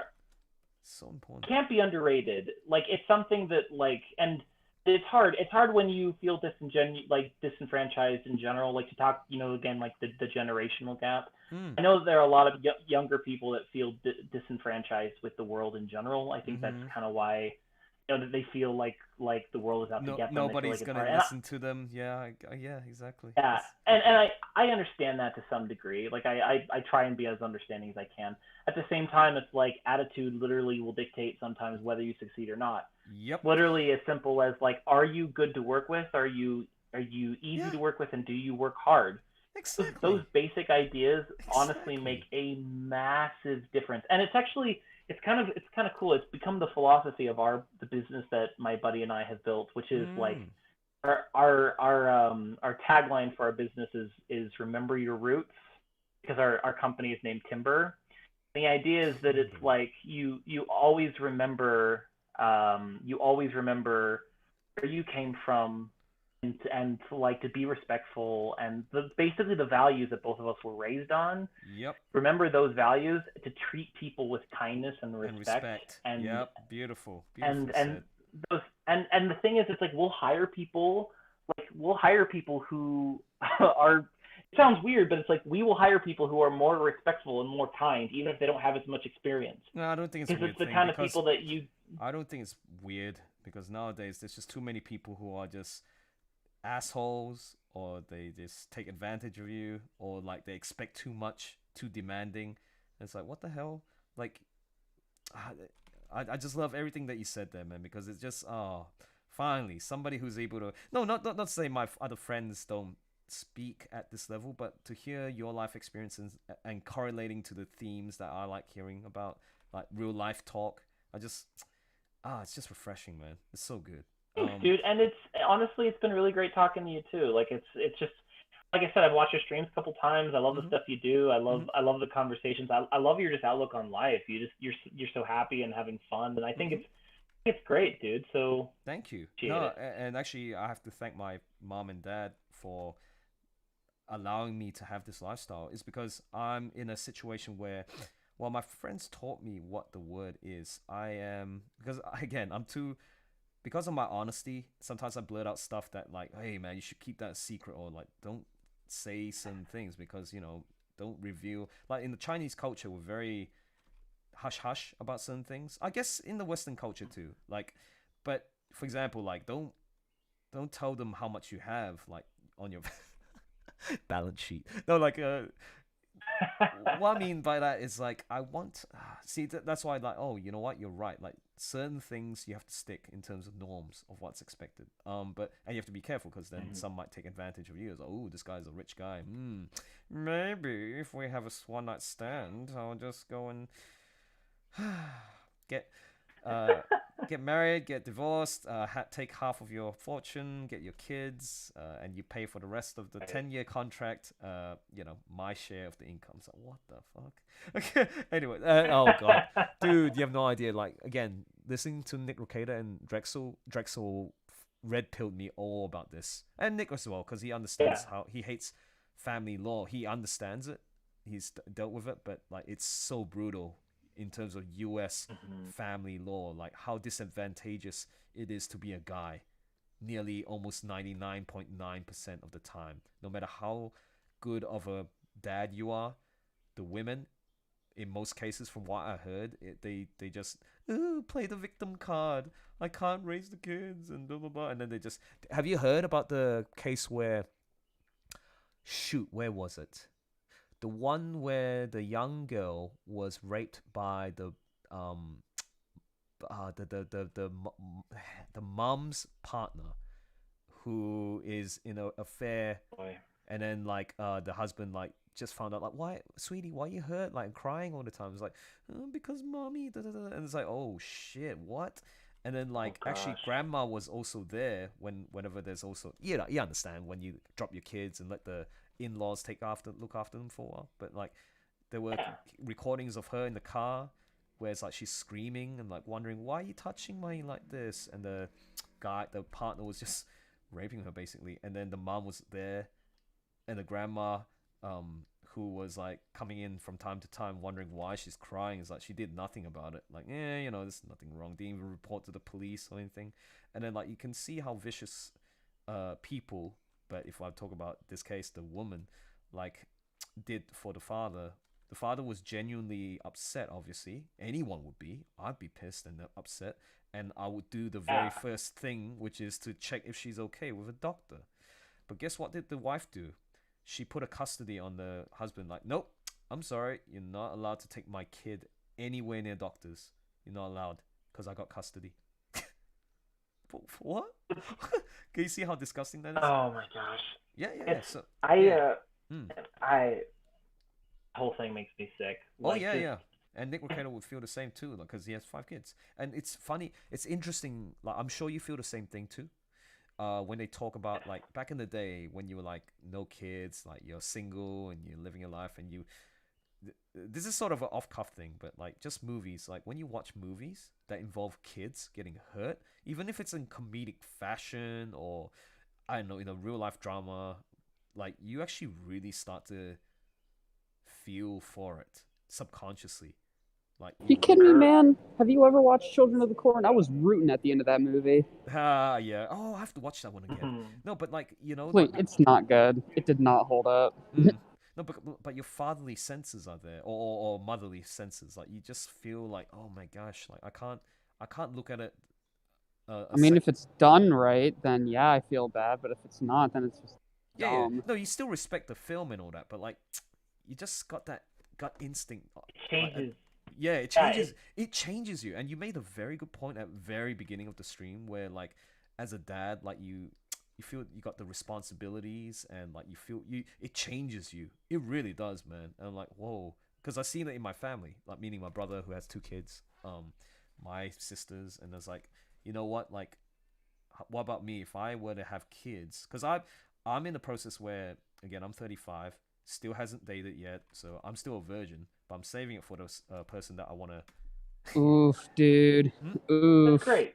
Yeah, I feel like, because I want that special someone to, I really want to give it my all. Like, as you guys Absolutely. know, I always like go lewd and stuff, but for real, man, like if there's somebody that I can connect with, I'll do everything I can to provide and make them happy, because I currently have the energy and resources to do it. It's just that it's not that easy to find somebody compatible. Yeah, Really interesting. it is, but I think that's like an old-fashioned way of looking at life. But I think that's a really good way of looking at life. Like, Yeah. There are things that need to be sacred in life. It's like the world would tell you right now that like nothing is sacred, and that's because the world Damn, doesn't that's want anything cringe. to be sacred. That's fucking cringe, dude. I don't know what kind of life you've had, but like if you're still believing in this idealistic fantasy of holding idealism at a sacred thing, then damn. That's all I gotta say. Damn. Yeah, actually, so I was exploring that word that Drexel mentioned. What was it again? You would have heard it early on, Space Trash Panda. I was saying, what's that word? And I was like, oh, hedonism. Isn't it? Oh, yeah. School of thought that argues seeking pleasure and avoiding suffering. So it means, well, the thing is, I found a secret. I know I can pleasure myself, and that's enough to keep me going. If we're talking from a sexual sense, but I mean, Bruh. yeah. Well, No. I mean, if to take this idea though is like kind of like we were talking about before, is like in many ways I think that's like the inherent. I don't want to say the inherent problem, but one of the inherent struggles is as human beings and as a society, we want to avoid pain, but many of the greatest things that come in life come from pain, even in a literal sense. Like, for example, yeah, no, yeah, go ahead. Because there was another, okay, to add on to that analogy, like similar analogy is, the people who make the most mistakes are the ones that learn faster or something like that. You know, like, I'm not saying like, learn from the mistakes, like the people who make the most mistakes are the ones that learn fastest. So, but there's a catch. They're the ones who also fix the problem, right? So they know to avoid that situation in the future. And this is why some of the richest people, like they lost it all, but then they became millionaires, because they know the pain of suffering. You know, they know what it's like to suffer the pain, and then that's what drives them.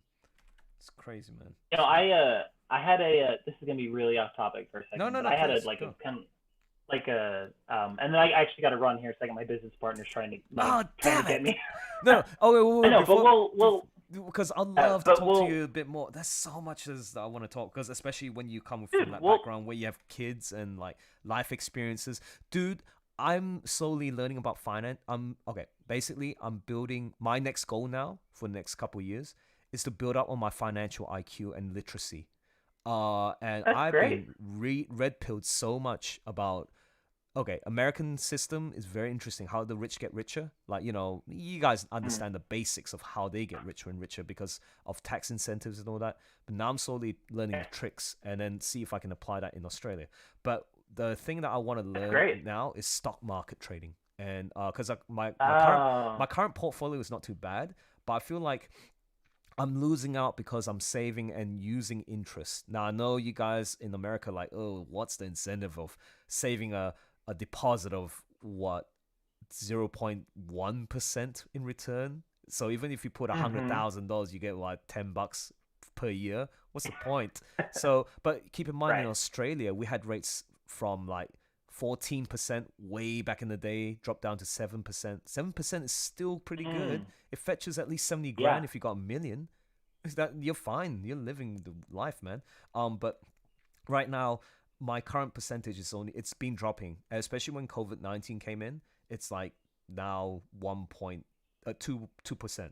So I'm saying, Oh, geez. this is not giving me much of a return. So I think I'm gonna try and expand my portfolio. So yeah, and this is why, getting back to what I want to say, is like, I bet this guy knows about business. Maybe he has some. Maybe he's already slowly building up on his financial assets, which is generating his cash flow. I'd love to talk about that. I'm stuff. trying. Oh, sure, yeah, no problem. It's something that I've been like, before owning my own business, like I just wasn't very like business savvy in general. I never really have been, but it's kind of one of those that it's like, since I wanted to like dive into this, it's something that I've had to learn about, you know, like even just dealing with like taxes in general, like the side, like how to do it properly, the side effects of it. I mean, that's been an interesting uphill battle, and I've made so many costly mistakes. No, that's things fine, that I just because took for, you see, but people learn faster when they make the mistakes. Like, you have to do by doing, basically. And I feel Precisely. that you learn way more faster when you do stuff rather than read about stuff. But for now, or when things happen to you too. Yeah, so. Exactly. But yeah, shit. I want to recommend some books to you, man, because I'm currently reading this. Have you heard Rich Dad Poor Dad? Yes, I haven't read it, but I've heard of it. Is it Please, just get. It's like the Bible, like basics, and then like you understand. Oh, so this is the American history of taxation. Why they printed money, why the bailouts were a failure, the tech bubble crisis, the financial crisis, and everything is all interconnected. Why do we have all these if I was talking basically in the US, why do we have all these wars? Because it's fucking profitable. Right. Like, even though morally it's bad, it's like, why do we want more wars and kill more people? Because it's fucking making money. I was like, oh, damn. No, hand over fist. Yeah. Yeah, and it's crazy. And then like, recently, a recent example of the tax thing. Oh, we want to know what tax paid in taxes. I only paid $750. What? You only paid $750? Well, I did it legally. It's like, now I understand the capitalism ideology and all that stuff. And oh man, it's crazy. People they just jump to conclusions, man. Like, oh, you fucking rich people, you get rid of you. Yeah, okay. Get rid of all the rich people. What the fuck are you left with? Huh? Who's gonna run the damn thing? Who's gonna generate the businesses? Who's gonna hire the people? Oh, I don't know what to do. Yeah. Then you're gonna be. I tell you, from like, for me, it's stupid. Like, if it wasn't for these businesses, it wasn't for people like, you know, kind of going after the American dream and trying to like build wealth, I'd be out of a job, as would almost everyone. I mean, it's like a massive majority of the people that hire me. These do, youngsters, video work for them. Yeah, these youngsters who are bragging on social media, ooh, it's like, you rich getting richer and blah blah blah, and protesting and shit. Like, do you even realize that you wouldn't even have your phone if it weren't for these damn rich people? You wouldn't have these internet. Like, do you understand what the fuck you're saying? Like, you just so fucking uneducated and spoiled. This is my pet peeve, man. These uneducated, spoiled people. Of course, they're like.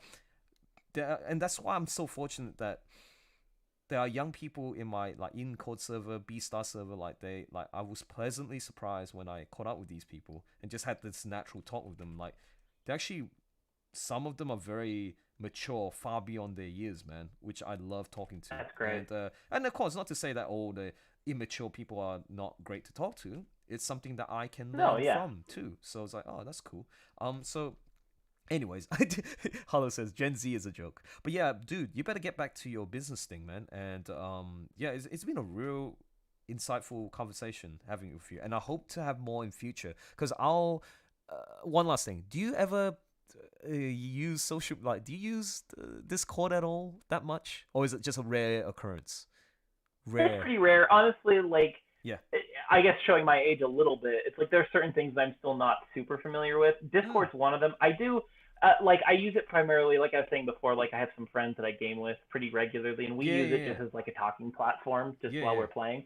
But as like a more social platform, this is actually the farthest I've ever gone is using this. So. Which is why initially, like, you set it up and it's like it took you a while, and actually that was pretty fast that you got it set up. Now I understand, because this is your first time using it. So well done for getting that set up real quick.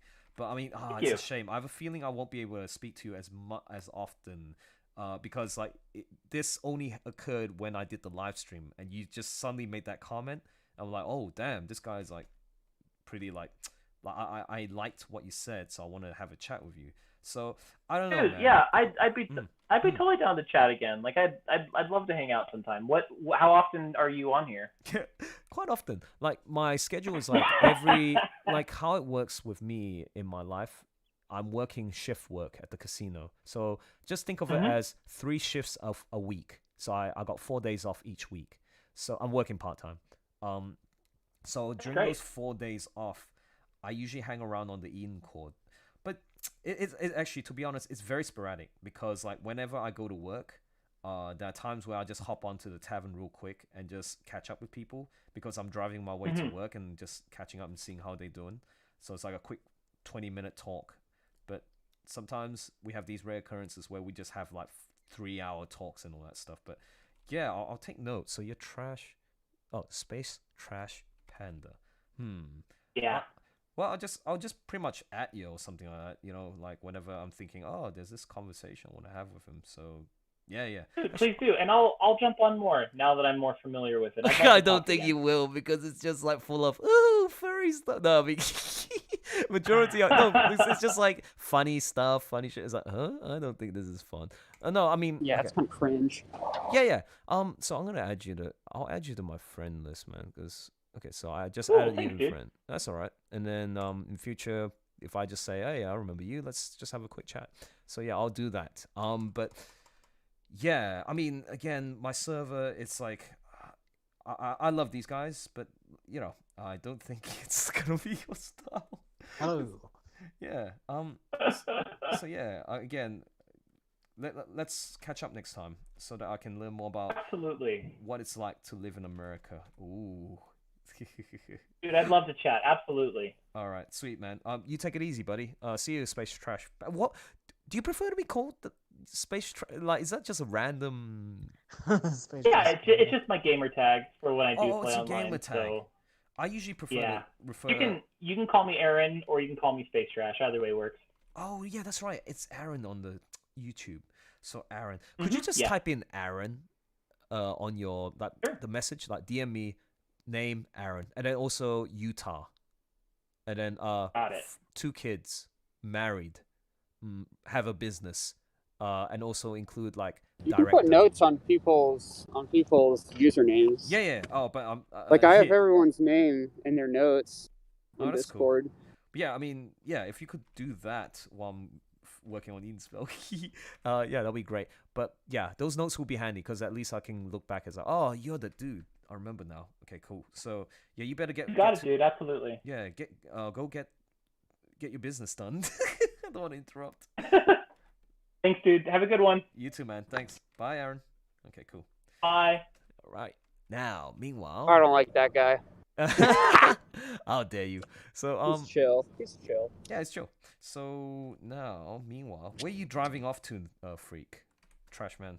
I'm just chilling in downtown Philly on my longboard, enjoying a nice camel blue on this steamy,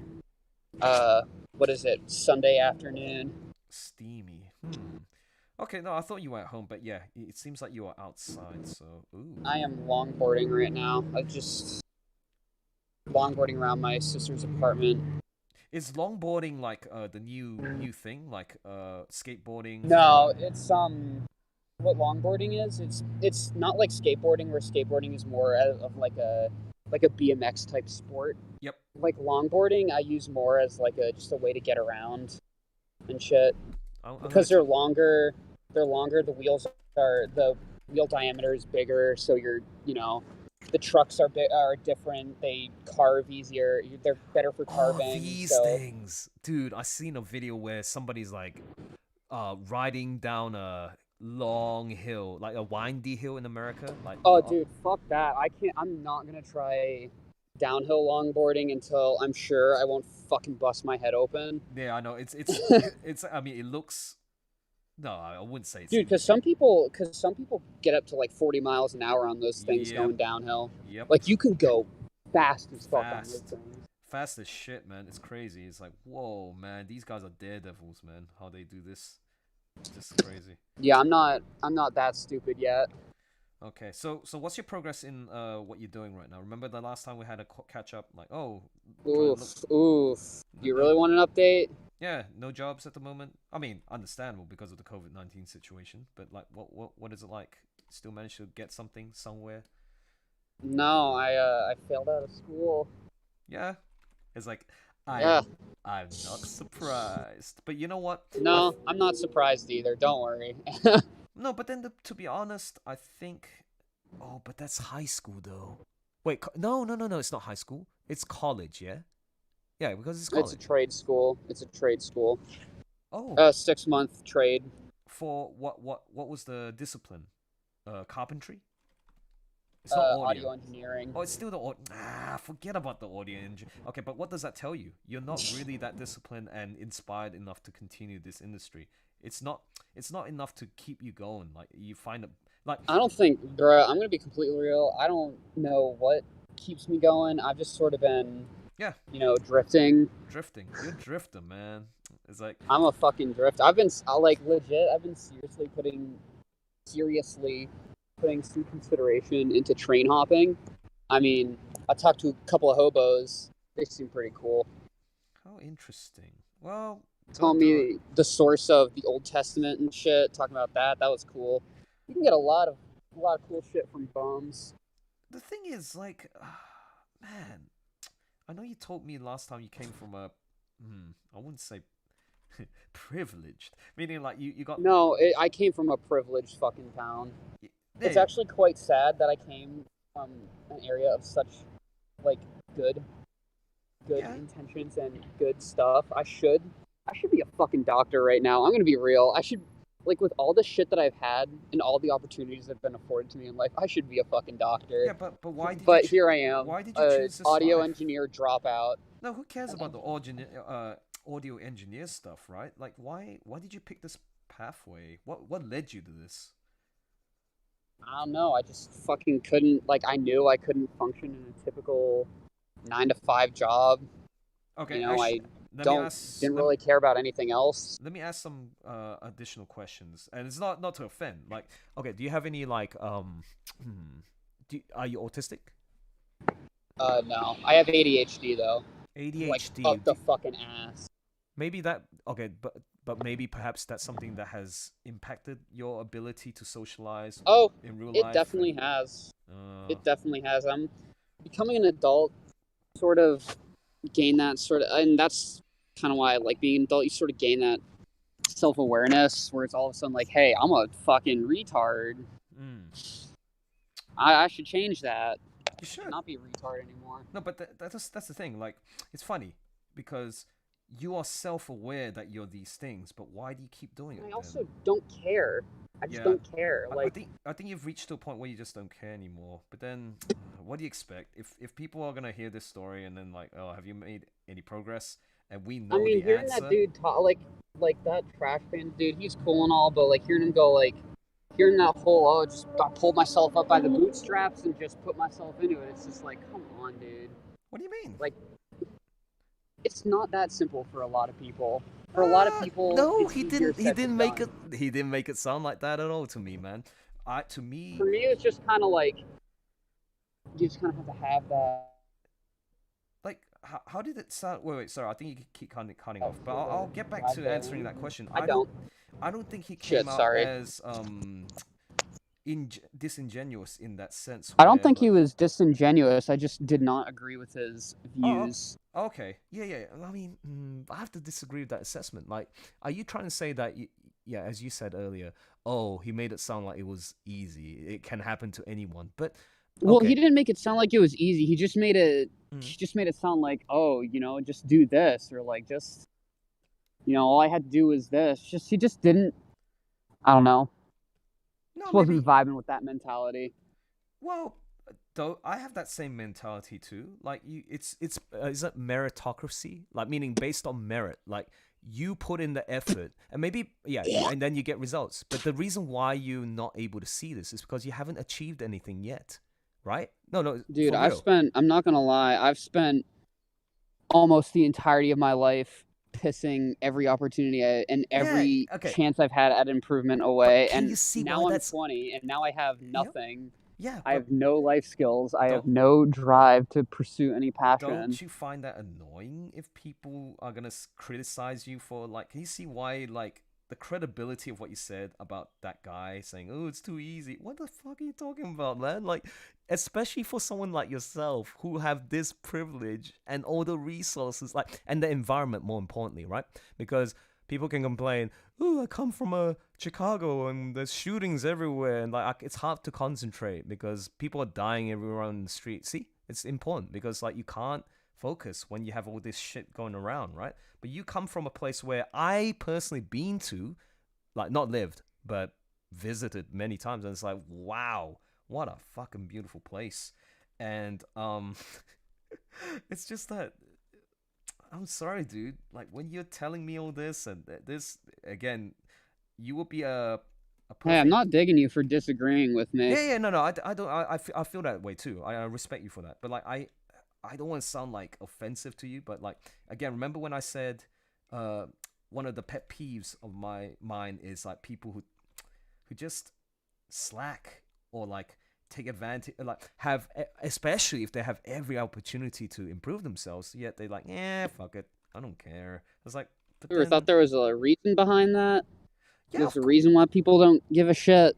But then that's your... I usually think there's a good reason why people don't give a shit. Yeah, but then that's your defense then. You're going to say, I'm always... Can you see, like, you're in a cycle of excuses. Like, oh, you know what? If somebody says that I can't do this, then I'm going to fall back to this excuse. Well, I didn't do it. It was my subconsciousness. I was like, what the fuck? For me, it was more not like, oh, I'm falling back on excuses. For me, it's more... After going through enough trial and error, you sort of have to face the writing on the wall. And for me, the writing on the wall is that I'm just kind of a helpless bum. Nah, you know what? Who at most is probably going to be working kitchen duty for the rest of my life. So what's wrong with working kitchen duty for the rest of your life? What's wrong with that? You're saying those because people what kind of life are you going to lead working like some dead-end entry-level job? You know, you work, you save up a pension, you retire at 60, you get a golden fucking watch, and then what? You die having experienced what? But then that means that's what you're saying. Getting a job doesn't automatically equate to life experience, and doesn't automatically equate to improving, yourself. But wouldn't you say what you said there is offensive to those who are working hard and trying to make a living? And especially those who have family and responsibilities. I think everyone I've talked to who works like that kind of job would probably agree with me, not gonna lie. Like, no, it's not good work. It's not work that people want to be doing. So that means you're just escaping the pain. That's why. And then like people can criticize you're not man enough to take the pain. That's all. And then you're in a position where they can say that, and I know, but you're in that position where you say choke on shit. But I know. See, this is why I'm teaching you this. I've seen too many cases like this where I don't care, meh. That's the best they can do. Well, sorry. Why do people want to hang around with people who just fuck up shit and don't give a fuck? You know what I mean? It's like it's kind of like pointless to me. Like having a life where there's no goals. I mean, you can. You know what? I agree with you, man. I agree with you, but I'm just at a point where it's... Just be a bum. Honestly... Be a writer. Honestly, I'm at a point where it's just like... I've tried, so I'm just exhausted. I think that's the best way to put it. I'm fucking tired. Yeah, then don't expect people to help you then. For real, I don't expect people to help me. I'm not asking for people to save me or whatever. So how are you surviving? I don't think it is a legally intelligent I see. way. I don't think it is legally smart to disclose how I pay myself lottery on my day-to-day life.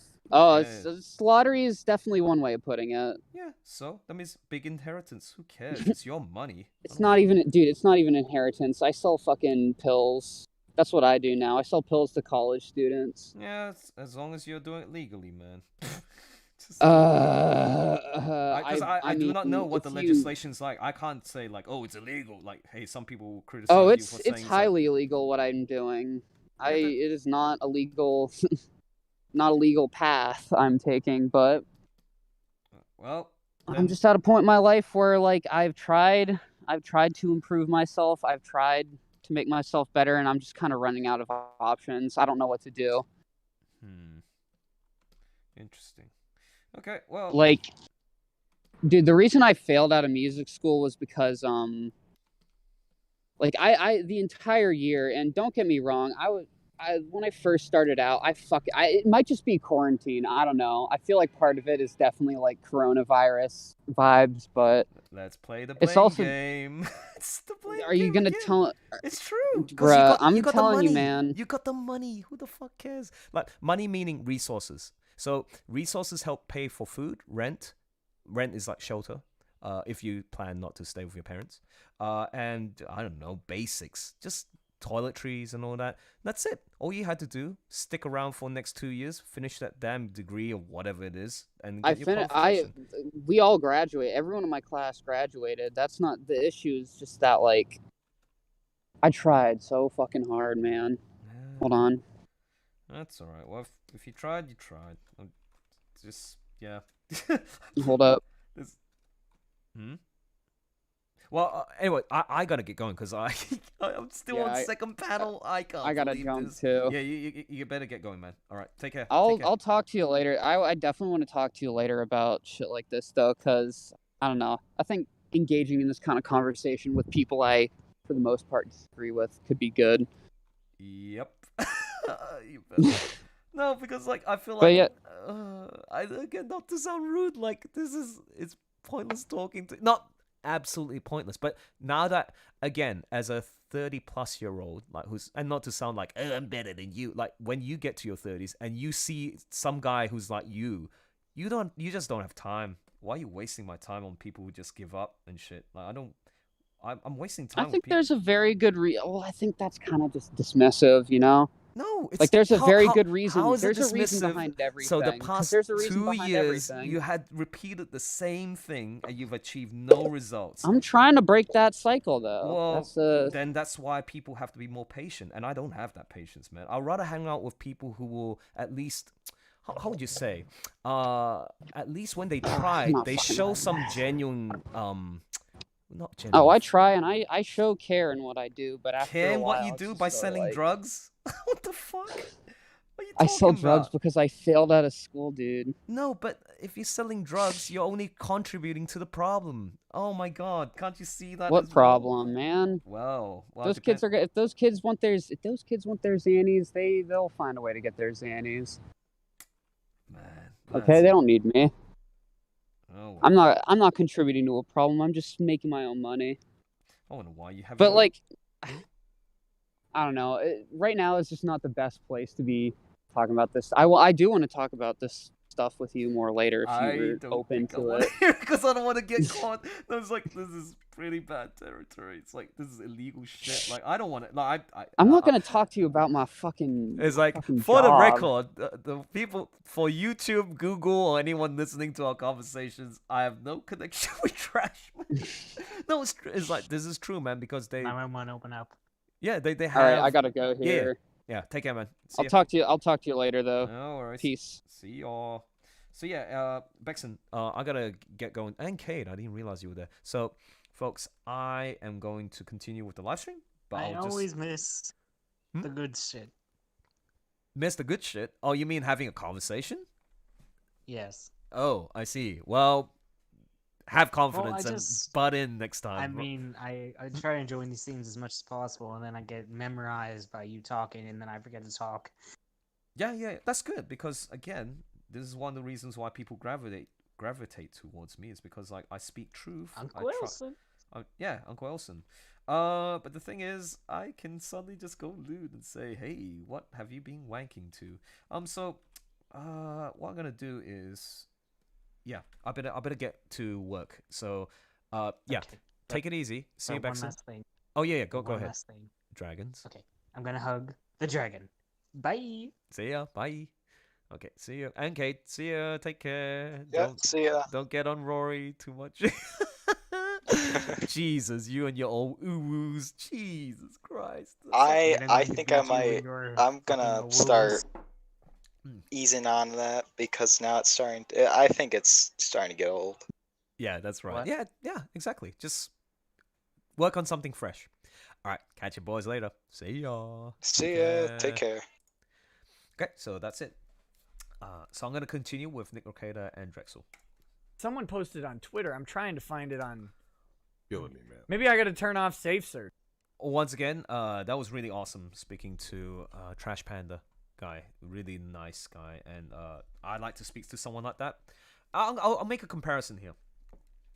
You're talking to someone who sells drugs, who has a history of making excuses and never progressing in his life as an adult. He is an adult. He knows, he has a brain. He knows what to do with life. He has the money, and like he's wasting it, I feel personally. And why would I want to hang around with people who are sort of like that kind of negative connotation to society, you know? And whereas compared to someone else who I believe in those values, who are raising a family, contributing back to society with his business practices, his income, life in general, travel, arts. Like, can you see the contrast? I need to be successful in life, people. You need to hang around with people who are successful. Make a comparison. Who is more successful? Trash Panda or Trash Man? Take your pick. Anyways, let's go back here. Oh, sorry, Drexel. Or whatever. You have that on? No, Oh. it's a joke. I was about to say, because, I mean, my searches are all bareback, man. I just go in raw dog on the search engine. Whatever it pulls up, man. If I get burned, Nick, I get burned. Is anybody in my Discord? Do You they guys have a are link? Killing me. I can't find it. That's all I want to see. They're suppressing the picture. They Are they though? They want to, if someone could put it in racket streaming, I'd really appreciate it. Oh man, you're killing me. You know what? So back to the issue of fat. The reason why I brought that up, Nick, is we have a serious problem. And I think I actually want to call attention to the women out there. Because, I've been telling them that, these feminazis are against women. And women, anything positive in women's lives, they're against it, right? Sorry, while you're doing that, I'm doing the Google searches, and you know how it has autofill? And so I tried to type in Amy Coney Barrett legs, and it had the suggestion legs, feet. There's always foot pics. But people have been typing There's always foot pics, man. Oh, okay, here we go. Someone sent it to me. Let me get it pulled up for us. All right, let's do this. Damn, I'm already done with this strawberry. It's hot. Fuck. We might need to go throw those in the. I think I'll make it. I downed a water. I think my portable battery is starting to go, Nick. You know when you first get them, that battery's strong, but like over time you're like, oh.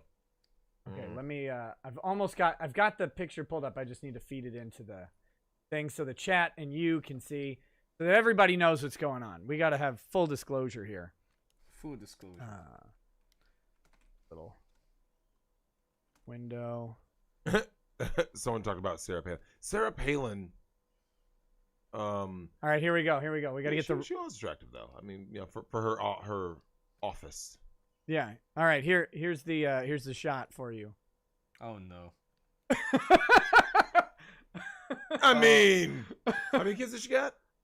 7. 2 are adopted. 2 are adopted. The black ones. Yeah. I mean, that's the story. Oh, Nick. Okay, based on her profession. Yeah. And the fact that, she is wearing clothes, so, we don't really know. I mean, in terms of the dimples and everything else, it's cellulite. Just, okay, shape alone. Wait, bring the picture back up. Yeah, 1 second. Shape alone. Uh-oh. All right, just leave it up. Stop it. I'm going to give... Oh, no. I'm going to say she's a strong 8. That's an 8 out of 10 ass, I think. There you go. For the fact that she is whatever age. We've had many requests for your input on this. So She's shapely. Yeah. She's supple. Right. It's Way a better supple than ass. Ginsburg. Yeah. Ginsburg. Which is just like a skeletal pelvis or whatever with oh skin draped no, over it. Nick. Put it back up. I need to finish rating it. Look, man. Is she 48? No. She does. She looks good. I think she, like I said, you have to always base a rating off of context, right? Factors. Like, so if someone says a 21-year-old, well, obviously you have a different scale. Right. If she's 48, so a woman near 50, who's a judge? Because most judges aren't hot. No. Most of them are ugly men. They are. Yeah. Although, before my... Tell me about the attractive men judges that you're about to espouse upon. That's what I'm looking for. Here's what's crazy. I actually had a reasonably attractive female judge, right? Okay. When I was going through the family court fuckery, right? Yeah. I only saw her once, and it was at it was one of those bullshit hearings where you agree. Did she go, I have to recuse myself? It was wild. She was there for that hearing, right? I kid you not, Nick. I drove all the way up there, right? So it was a 3-hour drive. I get to the courtroom. It's me, the ex. I can't remember if she had her attorney there or not. No joke. This was the extent of the hearing. Yeah. Oh, well, lots of couples, they end up having a resolution with the guardian ad litem people. Is that something you guys like to do? Yes. Yeah. Okay. Well, we'll mail in the mail. Adjourned. Nick. Yep. You know what I'm talking about, don't you? Yep. I was like, I just drove 3 fucking hours. So, Nick. Could we have done this by a phone call? Can we do this by phone call? Like, I'm just saying. I kid you not, Nick. I just did this. Got in the car, left the courtroom, turned around, drove 3 hours back home. The whole time, I'm like, these fucking people. But speaking of fat, before we get to the super chats, yeah, shout out to all my ladies in the chat because I want them to know that these feminazis have been selling you guys a bad bill of goods because Nick, Fat Amy from the Pitch Perfect movies, my girl, my Aussie girl, Rebel Wilson, right? Yeah. She's been losing a lot of weight. Oh, tons of it. Yeah. But have you seen the reaction to her weight loss? Similar to Adele? Mad. Yeah, they're Tell me why they're mad, Nick. Because it's an acknowledgement that fat is not okay. Oh God. It's an acknowledgement that you look better when you're not fat. And they're fat. The people complaining. But what is she getting the fat, lonely, desperate feminist who's writing articles skinny shaming her are not getting? What is Rebel getting that she's not? Dick. And attention. Oh, okay. That's what it's all about. I mean, yeah. Rebel Wilson. You saw her, she's. Let's have a look. Rebel Wilson. I know Rebel Wilson. Okay, new Rebel Wilson. Oh, okay. Huh. Wow. Yeah, she's lost a lot of weight for sure. Okay. Gosh, who? Just hope there's nobody else. Good. Let's continue. He's with the hunky looking dude, right? I don't know. They were on like Yellow Flash. I think you met him, right? Yeah. Yeah. So Yellow Flash did it. I know his secret identity. So shout out to Yellow Flash. I like his content, and he made a video about it, and I was like, it goes to show you, like, when you see, especially when women who are in the public eye, and they do better for themselves, right? They eat better, they work out, they start, they get better looking men. Like what happened to Adele? Adele got Simon Konecki, right? Sure. Adele today can get a better looking man than Simon Konecki. I don't know who Simon Konecki is. The now ex-husband. Yeah, I believe you. But he like a troll. Literally. Oh, sure. Yeah. So Adele can do better than a troll now. You see what I'm saying? Because she's no longer the fat chick from England. Right. She's now the skinnier chick from England. She's now the moderately sized chick. Moderately sized chick from England. No, she does look better though. She, you know what? I'm not gonna lie. I think Adele needed a middle ground because she looks a little too weird looking right now. It might just be that it's dramatic. Yeah, it could be. When you go she from looks weird to me. When you go from real big to like real little. Does she look sick to you? She looks sick to me in those pictures where she was like with some like African villagers or something. The broad looks sick. All the African villagers look fat. Yeah, damn. No. Oh, You need to put on weight. Oh, no, I don't know. I haven't really studied Adele's pictures that much. I saw little bits about it, but Ardell LaCroix is right. Her face looks like roadkill. I'm serious, man. Her face. So her body looks right. It's the face. Now remember, she gets all the best surgery. Did you see Jessica Simpson's thirst traps? wait, what? Yeah. Just look up I'm sure if you just Google Jessica Simpson, there's an article that says, and pull up her recent She pictures. was looking terrible last time I saw her. She did look extra terrible. However, you guys in the chat need to see what Jessica Simpson looked like now with the thirst traps. Now, whoa! right? Sorry. Did it pop up? Yeah, hold on. Oh yeah, man, you guys need to see this, man. What? Oh, hold on. Somebody, my man said the Ethiopian diet. Oh, no. Yeah. What? I need What the picture. The picture changed. Wait, what? Hold on. It's working. an article. Yeah. Look up, I don't know, Jessica Simpson. Yeah, quarantine, no pants. Now that's how I remember these keywords in the article, but I remember them. Hold on. Yeah. I got her Instagram picture up here. This is what I think you're talking about. All right, is it better to come on? Hold on. I'm getting it. Donovan's This takes some.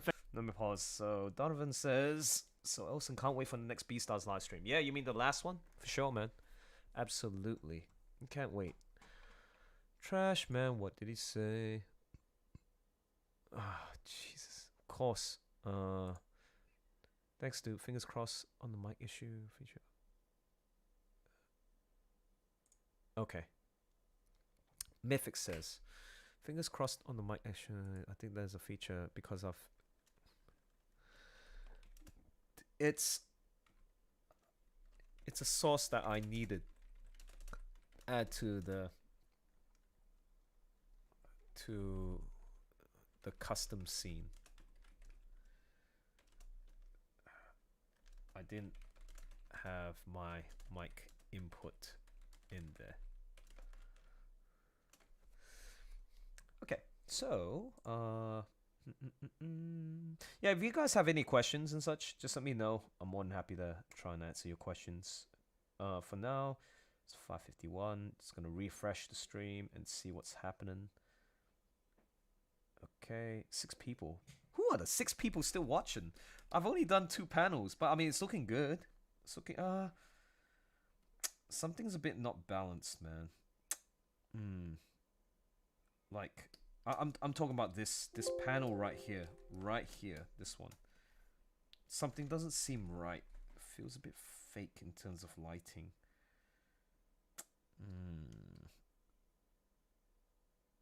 Well, just leave it at that, because the main focus is to make sure that people can see Ashwell's face right here. Oh, like this. Like, he needs to pop up a little bit more. There you go. Sometimes you gotta put these little tricks here. Okay, so the head. I think his butt is being highlighted a bit too much. There you go. Yeah. See, that's too distracting. His butt is too distracting. Oh my goodness. Why? Why do you have to be so sexy? I'm talking about Lambert. Lambert is such a sexy guy.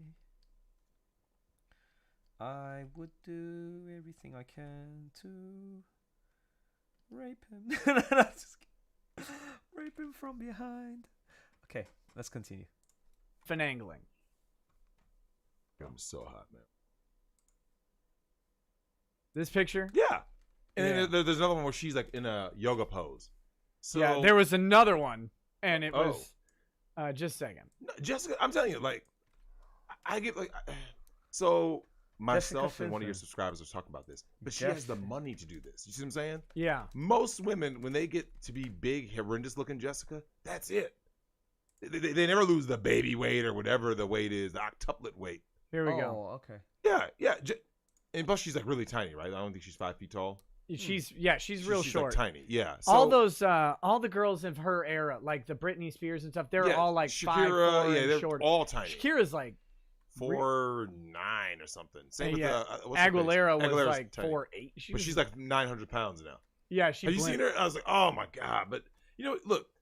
But all I'm saying is this though, Nick. But there was another picture that they didn't like when the article first pulled up. Oh, it was like it was just a focus on the can situation. It was like and they looked way bigger than they did in either of those pictures. It was comical looking. But Nick, she's looking great, right? Yeah. Look, I'm happy for her. Wait. I don't think the thirst trap is necessary. I got to show you the before. Oh, wait. Oh, that's right. We got to show you the before picture so the chat knows. So the chat can understand what we're talking about. This is the, we'll pull up. You guys really got to see the before pic, man. I mean, I don't want to see it because, You don't want to see You already know what's coming. Oh, God. I have this feeling I know which one you're going to pull All right, up. so here we go. Here's the, this is the after. Okay, that's the after. Yep. All right. Whew. Ooh. That looks like Chris Farley in drag, man. It does. Damn, fam. Yeah. Look at the cans, though. I mean, like, here's the thing. You could... Okay, hold on. Let me try to imagine feature fucking. I could have... There was another chick in the room. Like... So, Nick, I've told you about feature fucking in the past, right? Like, dudes can just be like, that ass, though. Them titties, though. So... Yeah, no, I don't know. Yeah. But when you literally look like Chris Farley in drag, it's like, ooh. Yeah, that was not a good look for her. Yeah, not a good look. But you know what?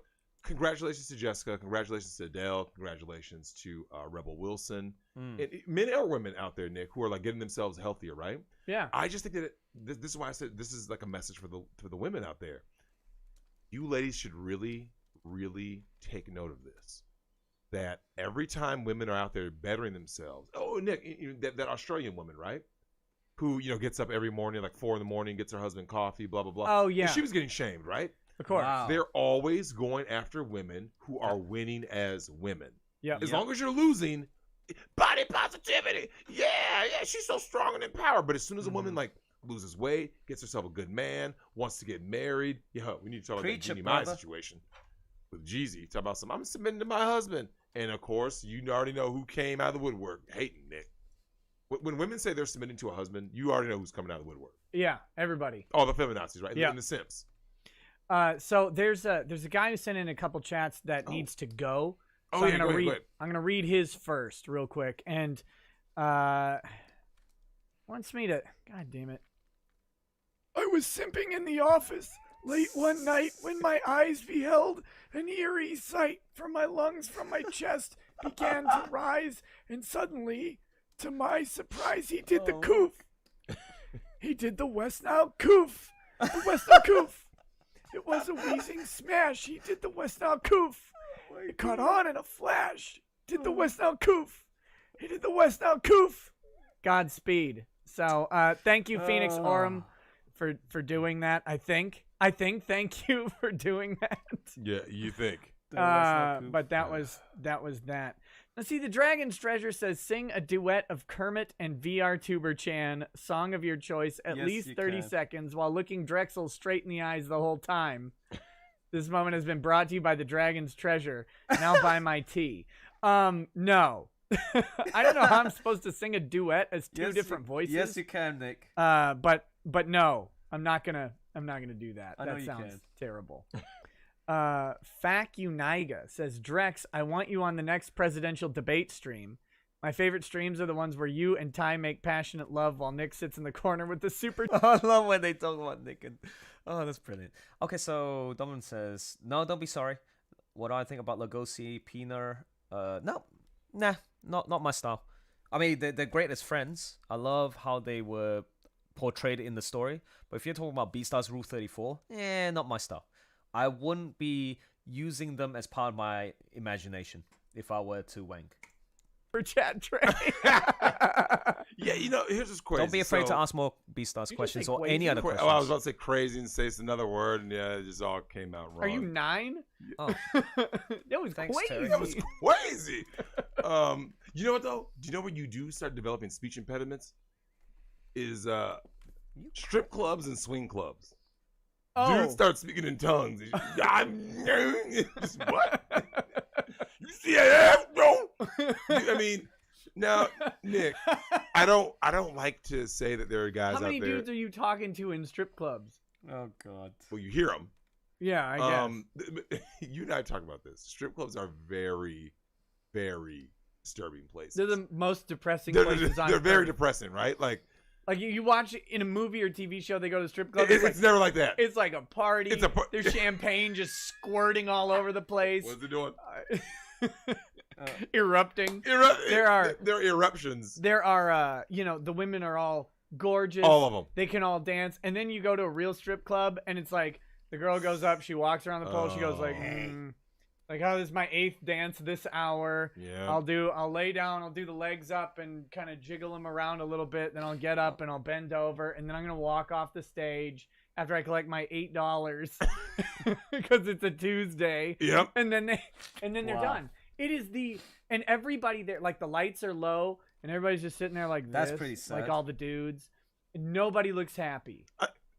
It's funny you say that. Sorry to hear. So the times I've been literally dragged to strip clubs was at the behest of females, ironically enough. And so I will admit this. I don't know if you noticed this, Nick. The women were excited. Every strip club I've ever attended, I've had females with me. So but to be clear, who was the most excited? The women usually. The females, like. Yeah. Well, except when we went with the Dick Show crew and Crippled Jesus was there. Crippled Jesus got so many lap dances, and everybody was buying him lap dances. It was great, and his mom was there, and it was even better. Oh, it was so fantastic. He went his mom to a strip club. She was with him at the show, and so at the Dick Show. Okay. And so we like a whole crew of people. This is a pre-show. Oh. Okay. We went out the night before, went to a bar where everybody meets up, has some drinks, and then we all migrated to the strip club downtown Minneapolis. We went to the Spearmint Rhino. So depressing. And then, like Dick negotiated forever to get us all in there because they didn't want to let us all in. Why is that? Too many people. Oh. There's like how big that club is. I mean, it's small. It's not big. Yeah. But I mean, there was plenty of room for us. It was just like, we had like 50 people. But you still. We tried to go into the Seville because we were right next to the Seville. Yeah. At O'Donovan's or whatever, the Irish pub that's right next to the Seville. What was what was the day you guys went? It was like a weekend, I'm assuming. Probably Sozardi's. Yeah, it would have been a Friday. Okay, yeah, then it would have been busy. Yeah, the Seville, they're like, we're not taking in this many people. Yep. And then so we went. I think they called Deja Vu, and they were like, no, we're not going to take in that many people. It was like, well, let's try the Spearmint Rhino. I hear that's where the depressed people go. So we went over there, and we did get in, and then Crippled Jesus in his wheelchair, and like people were just buying him lap dances like crazy. His mom's just sitting there watching. We were sitting by her talking. She was cool, but it was pretty funny. There's lots of places I can't go with my mom. Well, I told you that my mom has never really looked at me the same after she found the pictures. Wait, what? I told you that, right? No, I'm sorry. Can you repeat what you just said? Yeah, so nothing has been the same with my mom and I ever since she saw the pictures, right? What pictures? Yeah, what pictures? The pictures. I haven't seen the pictures, thank God. No, you didn't see them. So I don't know what pictures you're talking about. So this would have been 2006, right? Context. Okay. Please. So 06. Mm-hmm. That's what I told you. That's why I told you in the chat. I don't remember this story, but I'm listening. She flew up, and she wanted to use the computer. Yeah. And all my pictures were stored. The naughty pictures. The pictures were stored in my documents, not my pictures. Uh-oh. So when she said she needed to use the computer, I'm assuming like, okay, whatever she's using it for. Oh well, because no one's gonna write. Like, hey Nick, I use your computer. I gotta type a Word document, right? Mm-hmm. So she goes in there and uses the computer while I'm in the kitchen. Let me open my documents. And I hear the Drexel, get your black ass in here. Mom, I'm like 25. Yeah, right. And I'm like, is she serious? So when I walked in, get your black. Wait, hold on. The internet is slowed down. Okay, we're too spicy for YouTube. Don't worry, we're back. We're coming back. Oh damn! Refresh. It's okay, man. We're back. Stream stutter. How did that happen? something on the upload side. I don't know. It could be my internet, or it could be on the YouTube side. Now, I have heard there's this recurring theme that every time I show up, something bad happens. Look, I'm just saying, Susan might be racist. Wait, now you didn't tell the chat when I was relaying to you upstairs about No, one of your subscribers. I would smash Susan in a heartbeat. No hesitation. You'd take one for humanity. I would take one for all the men out there who are anti-censorship. Would you take two for it? I mean, I'd smash her and her sister. Wow. No, but I'd smash Susan. Yeah, for Nick to end censorship, absolutely. Because wait, there are pictures of crippled Jesus getting a lap dance. Oh shit. No. Okay, please show it. Oh damn. Miss Glow, where? Can you send me a link? God, it was great. Love to see it. Damn. Yeah, Susan. Yeah, I would like. So Nick, if smashing Susan meant that there, the all the deplatforming would end, all that, absolutely, I'd take one for the team. Okay, so but back to your mom finding your trove of pictures. Bullshit. So she finds the pics. I come in there, and I'll never forget because it's a picture that clearly you couldn't see me, right? And so she says, what is this? Didn't even break stride, Nick. I was like, my brother probably went, downloaded something, and she clicks next image. Uh-oh. You immediately blame your brother. Immediately. Nick, I didn't even hesitate. Well, I blamed him when I shit in the tub as a kid. I told you that, right? Wow. Okay. I wanted to feel the sensation of taking a dump in the bathtub, so when I took a dump, when my dad yelled at me, I blamed it on my brother, but he wasn't there, so the car was pulling up. Yeah. So it clearly couldn't have been him, and I got my ass. It was the second worst ass whooping I ever got after almost burning the house down. But no, so my mom sees the pictures. And when she clicked next image, Nick, it was clearly me. Yeah. It was literally.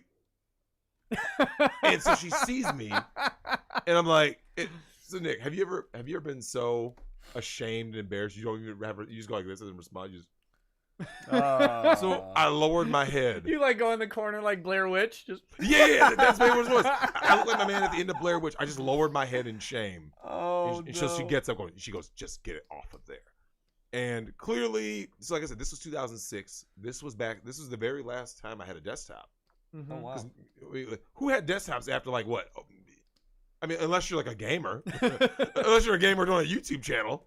I mean, no one had a desktop after about 2008 or 10. But yeah, it was terrible, man. So yeah, it hasn't been right with my mom ever since then. Like, so my mom used to say certain comments when she would see something, right? Like, let's say, okay, I'll give you an example. The Vikings love boat, right? Remember the whole love boat scandal? Mm. There would have been a time where my mom would have said something like this, like, what kind of a sick individual? These guys are so sick, and they're just degenerates. But ever since she saw the pictures, it's just like, because now it's like you can't ever really live it down that you were, smashing these chicks. Yeah. And well, I mean, I told her, I was like, Mom, at least I ain't gay. I mean, what do you want me to say? I mean, she's like, I don't know that. I haven't hit next picture yet. Yeah, right. Like, but it just, I don't know, man. I was like, I just here's the thing, Nick. And this is something that women do in general. This whole like they gotta play detective. Yeah. Why can't you just go use the computer for whatever you're gonna use it for? Right. You know what I'm saying? Like why do you have to go? Can I use the computer? And then you use it, and then you start looking for something. Yeah, what are you clicking on anything else? Why would you, Nick? If I was like, hey Nick, can I use your computer real quick? I need you to do blank. I need to print out a document or something. Dudes don't use your computer for another reason, right? It's just like, I'm gonna do it for this. Done. Yeah. Yeah, it was fucked up. No, that was cold and rude of her. Oh, thanks. To go snooping through your personal stuff. Yeah, Donovan says, your aunt. Did you have? Why do you have shoot in my? Yeah, thanks. Appreciate it. So if we zoom in to what I'm doing right now, I'm just adding those effects like the fire. This is without the sparks, and that's with the sparks. So, I mean, I don't want to put too much. I mean, let's take it to the next level. With the overlay, I can accentuate the feel of warmth from the fire, but I think I shouldn't overdo it because here I'll show you an example of overdoing it. See that? It's no. Maybe if I do it subtly, or maybe if I use red. Oh damn. Okay, that's not bad. No, I think it's nice enough to have it just. Oh, okay. It's nice to accentuate the orange there, and then maybe the reds here to make it a little bit more heaty. Yeah, it's like dangerous. There you go. Okay, don't want to overdo it. Yeah. Okay. Yeah, that's pretty good. Okay, next. So, I hope you guys are having a fun time listening to Nick Rekeita and Drexel talking about this stuff. I just find it so entertaining. Thanks for joining in earlier for listening to the conversations that I had with first time guest Space Trash Panda, aka Aaron. Very good to hear his thoughts, and also sharing discussion with me on a bunch of stuff, life, about life basically. And also Trashman shared his input as well, but gosh, it's like, he's a guy who's not gonna make a change. I hope he does. Okay, so now let's have a quick look. We are. Oh, another important thing is just make sure you save your work. So I'm gonna save. Yep. Good. So I've done 1, 2, 3 panels, and then I am going to finish it up. You know, I'm not too happy with this panel right here. Something feels wrong. Oh, I see.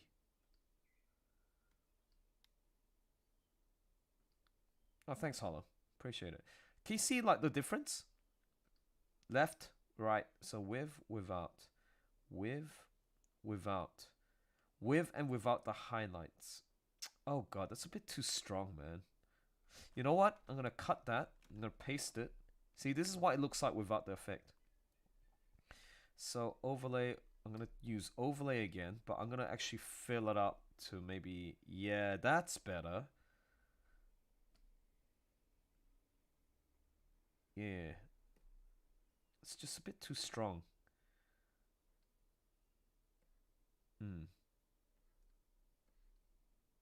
Because I think Ashworth, the reason why is because, I see. Because Ashworth was way too highlighted. That's why. That's better. Okay, hold on. Just gonna do this. I'm gonna do that. And then compare again. Good. There's that too. Oh, and that. I'm just using the eraser right now. It's very subtle, guys. Very subtle. Okay, maybe I should get rid of the shine here as well. So just only focus on Lambert. If I just... Oh, okay. Yeah. Because I need him to pop out more. See, that was the problem. Ashworth was popping out at the same time, which is not good. You gotta have the foreground to be popping more so than the background. So yeah. Okay, that solved the problem. Okay, next. This one. So let's uh-oh.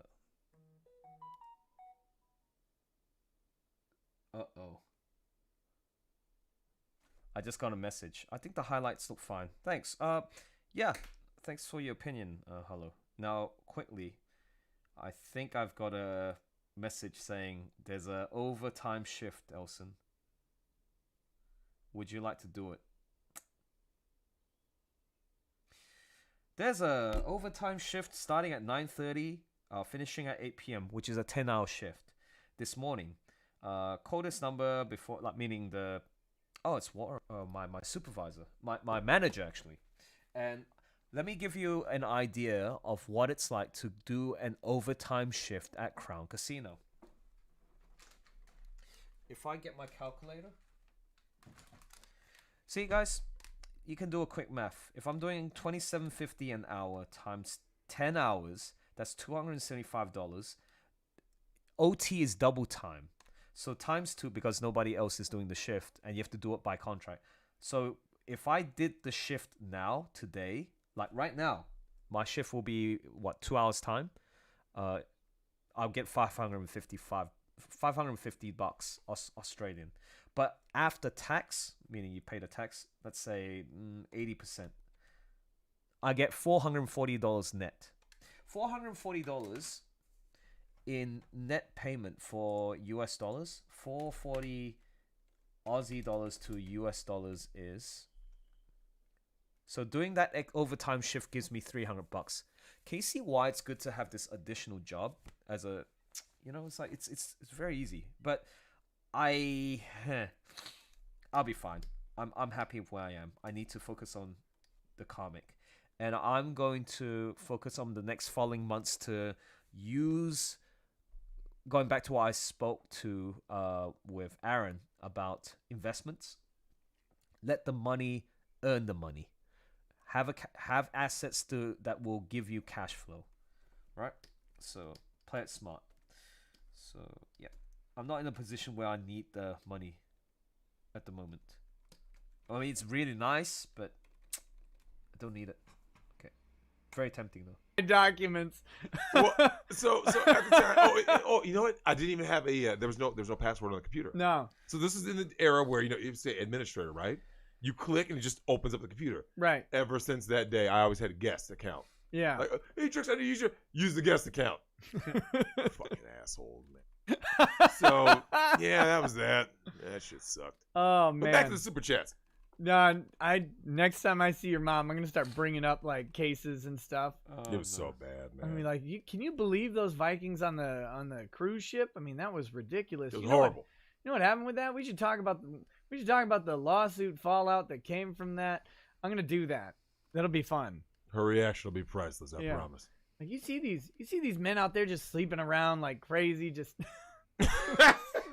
banging random thoughts. Bad Vibe says Drexel. The insanity is starting in rural Oregon. I am seeing dudes with 4+ baby mamas, meaning that the possibility of half siblings hooking up in 10 to 15 years is going to be a thing. Hmm? Yeah. Yeah. Well, the black community is basically retarded because of that. Like, literally retarded. You have a bunch of inbreeding and crossbreeding because you have basically feminism won completely in the black community. So what you have, Nick, is 52% of black men never have kids, right? Sure. So the women are having babies by the same dude. That's why the guys like Future, Sean Kemp, and stuff have like 38 kids. Okay. They're having all these kids. So all these women are having babies by the same dude, right? Yeah. Terrell Owens, one of my very favorite receivers ever, tried to date his own cousin because he didn't know it was half sister. He didn't know that because, of course, if your dad is out there banging chicks in the neighborhood, so he was like, "Oh, hey, I saw a pretty girl. I tried talking to her." They're like, "Yeah, you can't date her." And then that was the plot of that Chris Klein movie. Which one? What's the worst that could happen? Really? He like tries to hook up with Heather Graham, and then there's the whole story is them finding out that they're like siblings, but then like maybe they're not, and then it's really a funny movie. It's good. It's good. What's the worst that could happen? If there's a chance, the answer is always no, because like I don't want retarded mutant frog babies. It was too late. Like they had already, no. Yeah, and then they found out later. You gotta watch it sometime. I do. It's funny movie. I remember when it came out. I hate him in American Pie, but he's good in this. Mm-hmm. I didn't like the way they did it in American. So sensitive. Yeah, they made Oz. He was a cuck. Yeah, he was just. Yeah. But though, we can kind of get. But of course, he was going after that one chick with. I mean, her forehead is way too tall. Like got a lot on her mind, man. Someone photoshopped that forehead in real life. Wow. Stretch and expand. 150%. So what is her name? Mina Savari. Yeah, and she was an American Beauty. Yeah, and she like Kevin Spacey's after her. I mean, I guess you could do better. Well, hold on. Now, me personally, I would have taken Annette Bening over Mina Savari. Yeah, I think so too. Like I would have taken the cougar over the young chick because, like I said, yeah, but he already had the cougar, and he was not happy with it. He was not happy. However, Thora Birch does have mighty big jugglies. Mighty big Thor Birch? That was the daughter. Remember? Oh, yeah, the yeah, daughter, yeah. and then that was the daughter's friend. Right. Thora Birch always just had that huh. Yeah. Wait, it was The her. real She estate really- king. He was planting the flag though. Hey man, he was God tier. He was God tier, man. He was getting in him. Oh. Yeah, definitely. God, I love that movie. Yeah. So I'm at Didn't deserve the Oscar though. Matrix was a better movie, man. No, Matrix was a better movie until Matrix 2 came out. So I retroactively agree with the Oscars. No, so I'm our homeschool. Did I see that with you? Matrix? Reloaded? Matrix Reloaded? Maybe. Yeah. I saw Matrix. I know who you saw the first one with. And he ruined it. He ruined the whole movie. I was like, you shut your mouth. Just Well, shut up. My man ruined the movie part 1 for me when he does the whole yeah guys, we gotta go. Like he told us that before the movie, but I thought we thought he was joking. But he had to go. And it was something stupid like dinner with the family or something. Like you don't do dinner with your family when you're watching The Matrix. No. You just stay. Yeah, you just watch The Matrix. He's watching The Matrix. You're like, yeah, I'm sorry, I'm late. But yeah. no, what a so time, man. So homeschool has started up, and I'm not teaching at our co-op this year because all the classes are reduced because of coronavirus, right? Corona chance. So, but I still have to help out. So I'm helping out in the public speaking class. Oh. I don't know why. And I'm like the helper. And so she asks the teacher asks all the kids to just stand up. And these kids are like 12, 13 at oldest. See you, Donovan's well. Oh, Cracker. Thanks for sticking around. Appreciate it. Hi, Sean. Take care. And take care, buddy. Meanwhile, I'm gonna just quickly close my blinds because the light's coming out. It's 6:20 a.m. right now.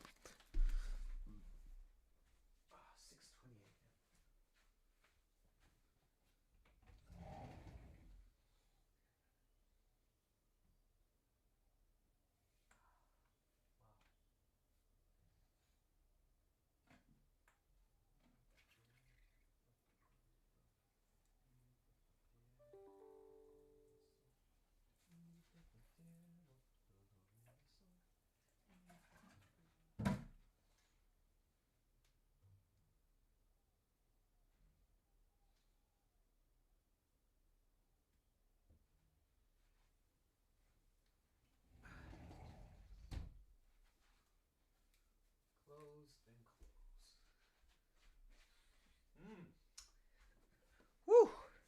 All right. It is absolutely beautiful. My flowers are growing really nicely today. Well, can't really see. It's snapdragon. This is a snapdragon flower that's dying, but the seeds will come from here. The huff. Anyways, I just took it out because I like the smell of that. So, see ya, Donovan. Bye. Take care. Okay, let's continue. Okay, so they're pretty young. And they're supposed to stand up, say their favorite movie, and why it's their favorite movie. Just like a 2-minute talk. But it was the first day, and the idea is get them up and start speaking. Yeah, speaking right? and all that. So then she goes through all the kids, and then she goes through like all the adults, and she gets to me, and she's like, "What about you?" I'm like, "Well, my favorite movie is American Beauty," which I realize now that none of you are allowed to watch at all, ever. Our kids are all 12. Of course. And I'm explaining about how, like, because it's a study on the existential crisis of realizing that everything in life is horrible until you decide to stop caring, and then it's better, but ultimately leads to destruction. Yep. Oh. Yeah, don't watch this movie. Don't watch the movie, man. Don't watch the movie. Trying to explain You know what's crazy is that the crippling reality of adulthood to these poor little kids. Well, you know what though? Okay, so before anyone ever used terms like red pill, like Yeah. So American Beauty was basically like the that era's modern version of Robert Redford's Ordinary People back in 1980. Right. Which did not deserve to win the Oscar over Raging Bull, of course. But it did because, reasons. But Nick, you look at that movie and it's like a lot of what notice Annette Bening's actions after Kevin Spacey stopped caring. Mm-hmm. Like once he just goes, I'm good. Remember because he got a fry cook? And she's like, well, what are you doing? Like, when he stopped caring, she started caring. Mm-hmm. Okay, as long as he cared, because he cared more about her, and she didn't respect him. He had no respect in the house. None. Zero. That was the whole point. He's sitting there and they're listening to like Vivaldi or whatever, and he's like, "We're gonna listen." When he finally stops, picks up the asparagus or whatever and broccoli, and just throws it on the wall. Yep. He's like, "Shut up! We are going to have different music play every day." It was like, Wow. It was great. I love that. Like, I know it's a meme to not like that movie. Is it? There's a lot of people who don't like it for whatever reason. Why is that? Here's the thing. Every time you watch American Beauty, you notice something a little bit different, a little bit better. And that's what makes it good, is that you can, as you grow and change, you can go back and see different stuff into it. And Kevin Spacey's character is so good. He was. Do you know who his character really reminds me of? Who? What? There was a Powerpuff Girls episode.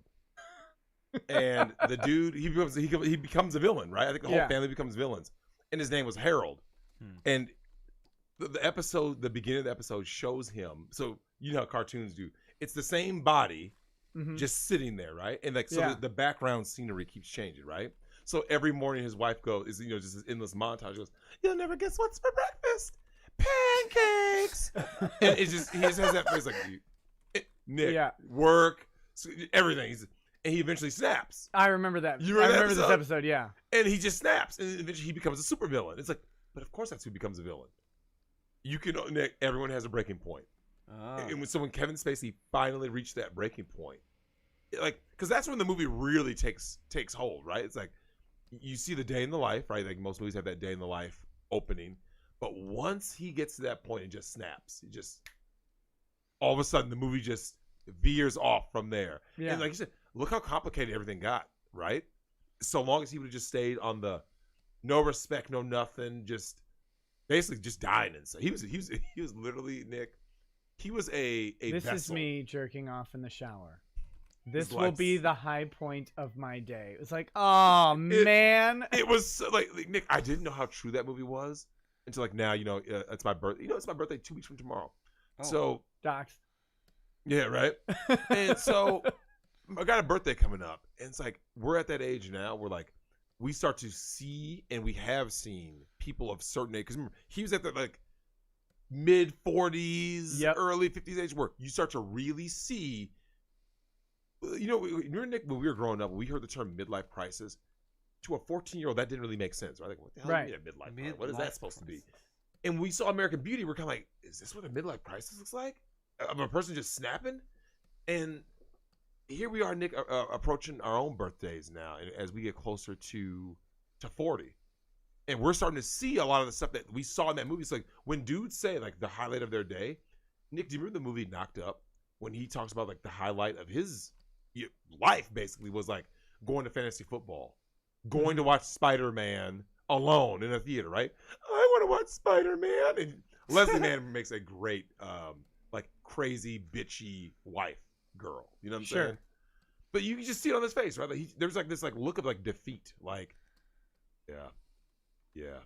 it's fucked up, man. Yeah, that's why I like the movie. It just shows. That's the highlight. That's his highlight. It's the highlight of every day. Every day when someone says, "I want you." My man was so dead inside. He's just sitting there in bed with his wife, just jerking off right next to her. Oh. And she catches him, and she's like, "Gross." Like how depressing is that? It's the saddest. Oh God. Honestly, that's worse. Because going in the shower, women go in the shower, do whatever. Also, right? Yeah. That's just bad. Wow. I think being next to your spouse, going while she's like reading a magazine. She's reading. But I need to rewatch that movie now. Yeah. There was a level of depression, and Nick, it's hard to encompass in just like. That's why you got to watch it like multiple times because he was so disengaged though. Like he was truly dead. Like when someone says, "What does dead inside mean?" Just watch American Beauty. But so like, okay, you What's think his name? of Was his name Lester? I think that was his name in the movie. It was something just sad. Oh no, I'm not 40 yet. Crotch. No, I'll turn 38. No, not dead yet. Nick is older than me. Yeah, I'll hit 39 in a couple months. Bastard. But no, so like, when like you got to picture the scene here. He's there in bed and he's like, I'm just gonna bust one out right he here. did a Louis C.K. While she's like reading a real estate magazine. Yeah. Something just completely worthless. And then she sees him, and the disgust on her face. It was palpable. It's like it was palpable. And then they have their little argument, and she's like, "Oh, you think you're the only one who's sexually frustrated?" He's like, "Well, come on, I'm ready. Like, I'm ready to go." And she's just like, "Ugh." And it's like, oh, his life was terrible, just terrible. Here's the thing. That's before he makes that veer off. Right? Drex looks great for 60.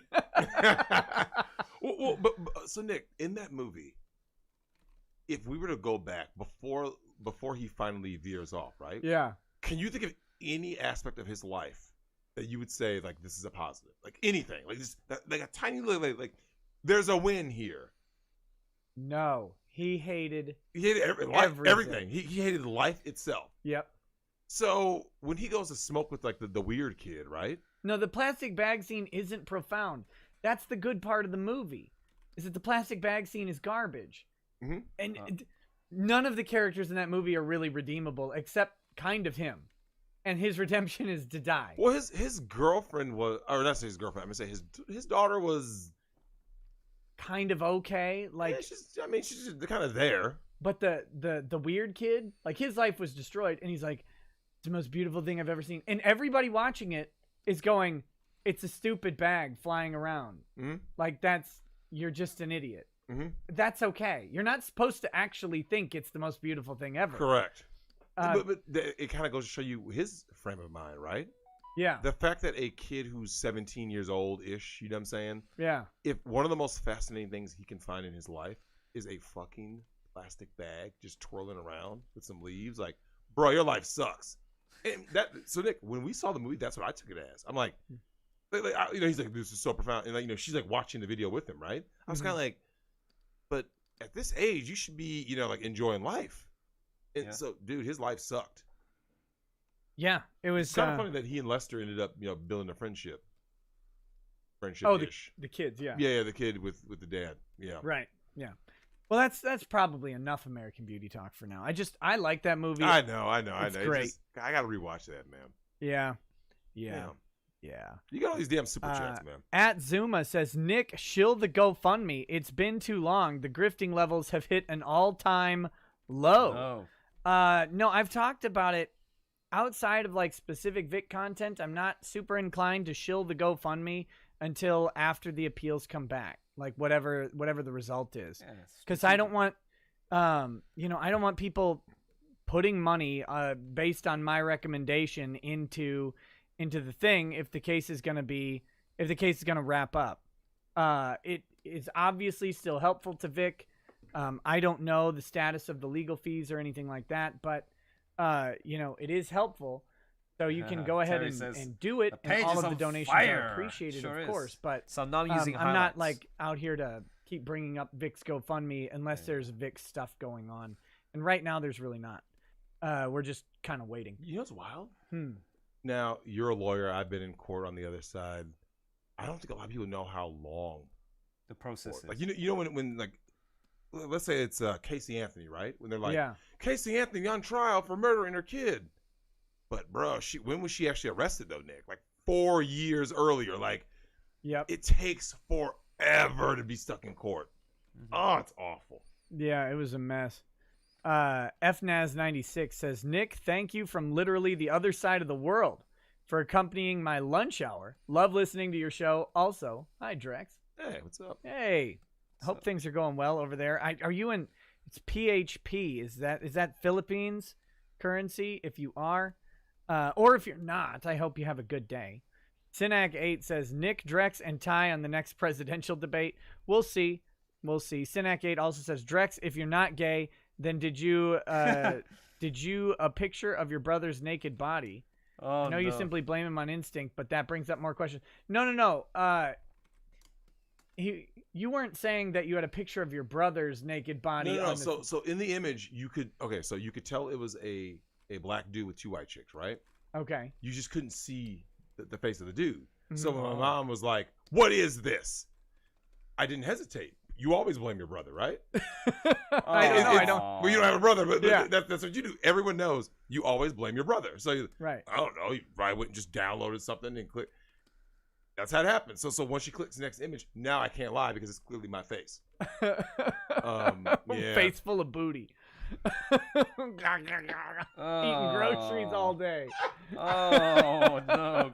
You know what, man? That was a good year. I'm not gonna lie. That was a good year. That wasn't bad. 2006 wasn't bad, man. 2006. That was a terrible year for me. Was it? Yeah, that was my Wells Fargo year. Oh yeah. God, I hated everything about it. Wells Fargo. Yeah, that did suck. Someone says, "When is your birthday? I want to send you a BBW white woman to pancake your chest." Yes, you were just. Never mind. I'm not gonna do that. I'm not gonna do that. That's disrespectful. Oh, what, BBWs? No, I was gonna say you were making an Oreo. That's all. Is that a thing? What the hell's an Oreo? With the chocolate in the center and the golden Oreo outside. Have you never had an Oreo? Not Oreo. That's what they used to call them when they first came out, because Oreos were the two crappy, like they're not chocolate, but you know the dark cookies and then the white cream. Yeah. And then they came out with the Oreos, which had the chocolate cream in the middle and the golden Oreos on the outside. This is before they even came up with golden Oreos. I was gonna say. Yeah. So when we were in college, you got the golden creams. Yeah, And you were like, I think I like these better, and I was kind of like, eh. I do. They are better. They're better than a regular Oreo. Really? Yep. So which one would you rather have with milk? The golden Oreos. So you dip white Oreos, white milk. I'm a white supremacist. What can I say? Yeah, he's a white supremacist. Oh. Do you denounce white supremacy? Will you denounce white supremacy, Drexel? I've denounced everything. I've denounced everything. Will you denounce white supremacy though? I need you to do it. I need you to do it, Nick. I just did. It's great, man. He doesn't troll. You know, honestly, I don't think Trump trolls the media enough. To be honest with you, think about it. I don't know how much more trolling he could do. Well, his Rocky IV picture was enough. He had a Rocky IV picture. You didn't know about the Google Trump Rocky IV. But did he do it? Yeah, it was actually him. He retweeted at least? Yeah, it was actually him. Wait, it was Rocky 3 or 4? Oh, just the picture. Yeah. I mean, complete trolling, man. It's great. I love how mad it makes everybody. Yeah, someone did So here's the story. Trump's Rocky tweet has inspired some great replies, and it's they've got him photoshopped onto Butterbean. It's kind of funny, but it's like, that's not a great reply, because his meme destroyed you to the point where now you're trying to like overcome it with yours. Correct. And it's not working. It's not working. Yeah, man. Just like, I don't think. Also, Butterbean hits like a train. Yeah. Speaking of which, the KO. Who? You heard about the KO, right? No. Who? No, me neither. Who got KO'd? I can't pronounce his name. Dude, is it the latest UFC? What is his name? I know what they're talking about. It's, these names have gotten so hard to pronounce, but he did a flying kick, like a reverse kick of some sort. That's what they're talking about. The UFC fight. It just happened so quick. He got knocked out. So my man caught the leg kick, right? Okay. Catches it. Now, normally when you catch a kick in Muay Thai, what do they teach you to do, Nick? You throw something, right? Yeah. Throw a kick. He doesn't. He just holds the leg? Holds the leg, holds the foot, right? My man jumps back around, like he goes like this. Out cold. Out cold, man. Yep. Oh, that's someone in the chat's gonna remember what the hell. Yeah, the Tekken KO. Yeah, it's so brutal. Like, when I say, like, dude is literally lights out. Like I'm talking lights. Yeah. Like, who was it? Roll back. Yeah. Some of the guys in the Ngannou? chat. Yeah. He has one of these damn names. These guys' names have gotten out of control. Yeah, like the top. I don't even know who they are anymore. Yeah. Because I stopped following UFC a while back. Dude went out like a light. It was so, Nick. It hit so hard. It's like, oh, shit. Does anybody know this? Joaquin Buckley. Yeah. So, yeah. The other guy's name. Joaquin Buckley? Was the He's the guy who actually knocked the guy out. Sagat. Sagat, yeah. We're going back to Street Fighter. God, fuck, I miss Street Fighter. Oh, man. Oh, you saw it? I see his eyes rolling back. Oh, it was so brutal, man. It's just a picture. Let me see if I can find the. It's literally like 3 seconds. Like yeah. pop. I'm looking for it real quick. Oh, it's beautiful. The Horang. Who said that? Yeah, Fran. Oh, God. Horang that from brings me back Tekken. to all the Tekken 3 days, man. Nick, that Tekken crew, man, it warms my soul, man. Thoughts of that era, a bygone era. The arcade era is gone. Yeah. Friendships have kind of gone. A lot of shit's gotten gone, man. It's all.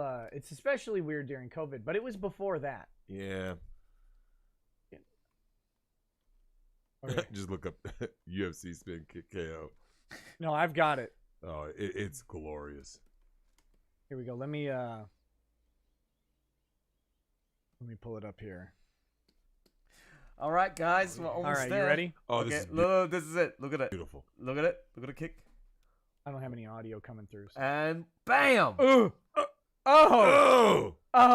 They're gonna show it from the other angle. Okay, look. He grabs it Catch? and bam! You see that? Oh! Oh no! Oh! Not good. Oh, Not good. no. Well, when you catch, Bam! why would you lean in? I don't know. Oh. Especially when he turns like He that. turns. And I you guess lean- he thinks he's gonna pursue and take his Well, back. maybe a spinning back fist, but Yeah. He could have. Well, you never can never tell. Okay, so guys, I've done the first. The first 55% of the page rendered. Okay, it's looking pretty good actually. We just make it larger. Oh, yeah. All right. Okay, now we're gonna get to the nightmare bit.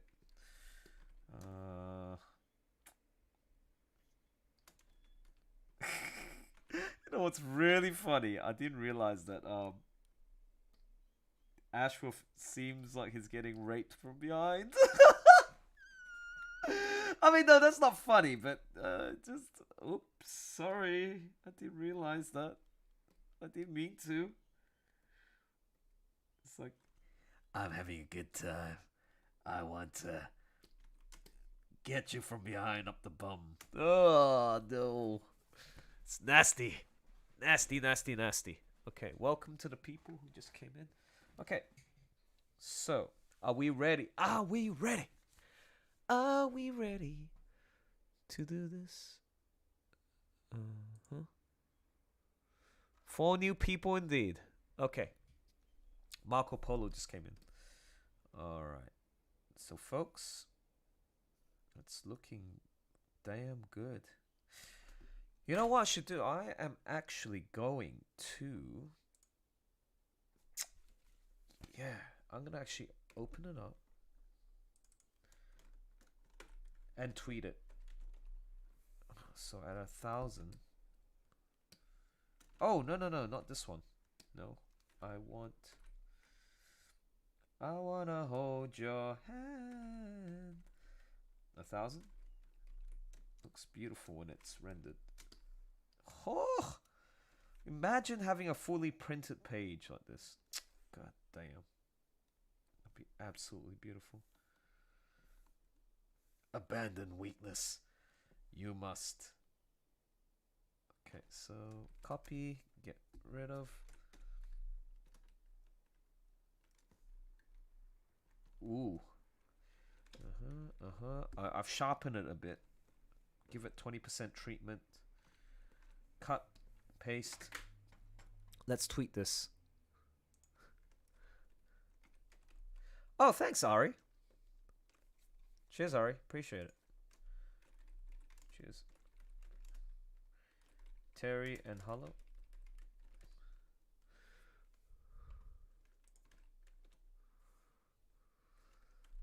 Still streaming.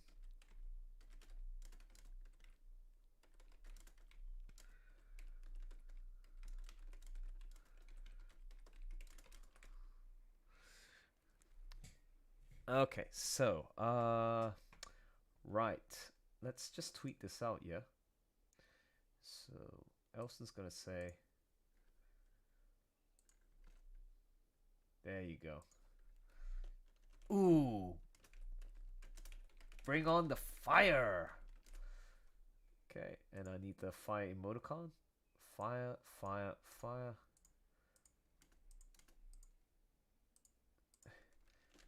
Thanks to the folks who, 300 DPI. So the bigger the size.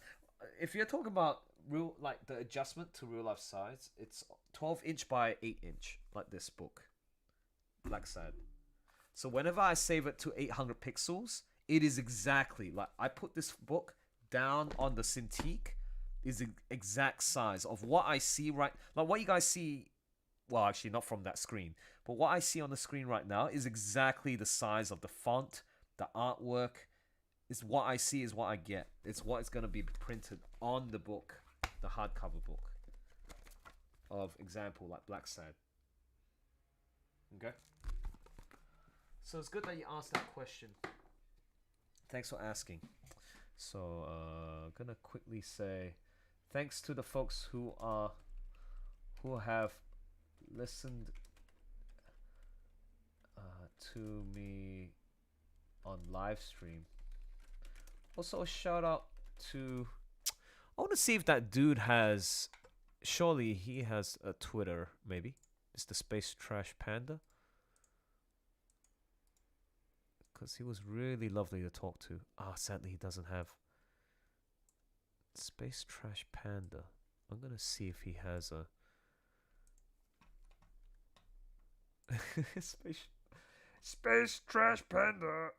Let's have a look. Twitter, Space Trash Panda. Could it be this dude? Krakow. Nah, I doubt that's him. Space Trash Panda legit. Indie rock from Atlanta. I'm just gonna pop a message real quick. Hey Aaron. Quick question. Do you have a Twitter? I'm about to make a post and give you a shout out. No probs if you don't have an account. Okay, so yeah. So a shout out to Space Trash Panda for who hopped in to have an insightful discussion about life. Meanwhile, I'm still streaming. I've got one more panel to render. Okay, so I'll just borrow the live stream. The link to the live stream.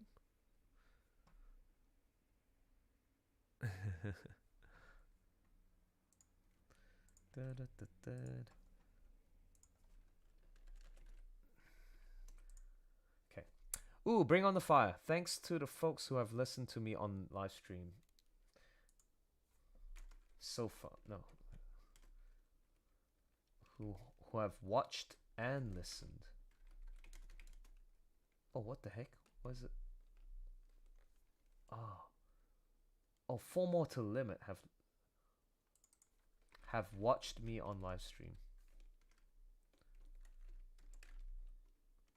Also, a shout out to Space Trash Panda who hopped in the chat in to have an insightful discussion about life. Hopped in voice chat. VC to have an insight. Meanwhile, I'm still streaming. I've got one more panel to render. Let's tweet that out.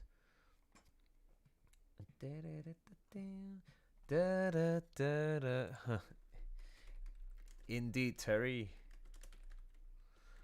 Alright, yo. One more panel to go. And it's almost 7 a.m. Ah!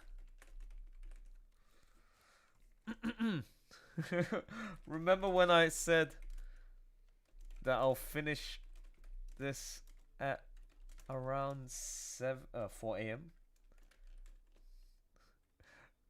As soon as I live stream, I get distracted. But still,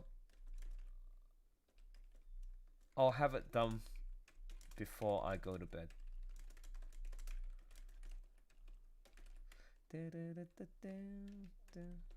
Oh, good, Hollow.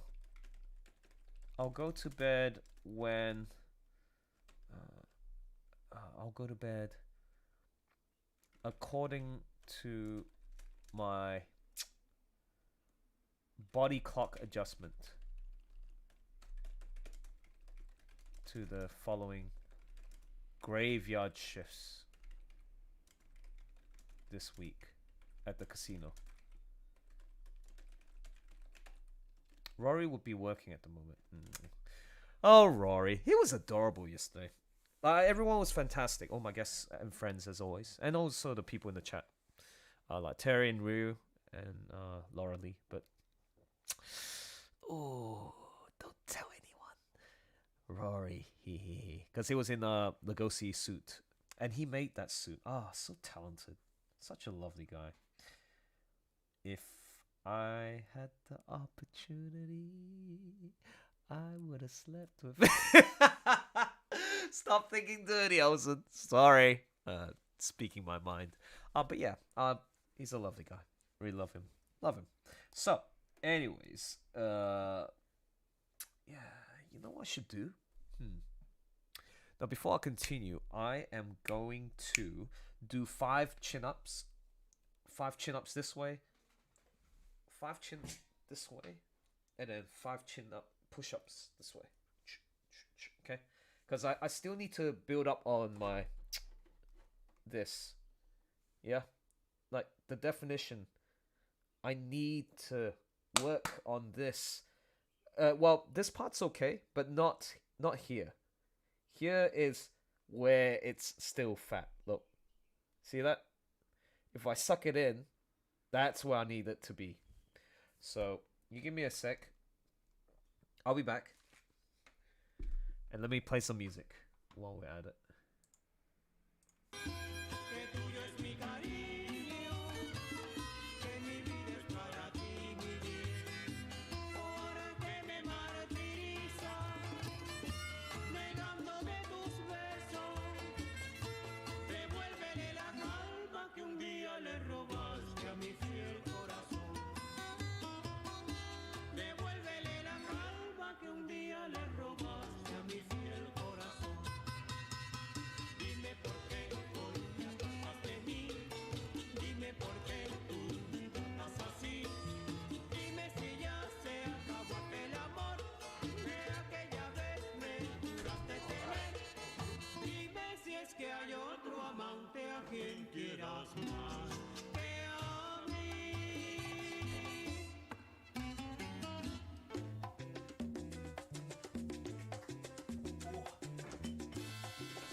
Yeah, that was good. Whew.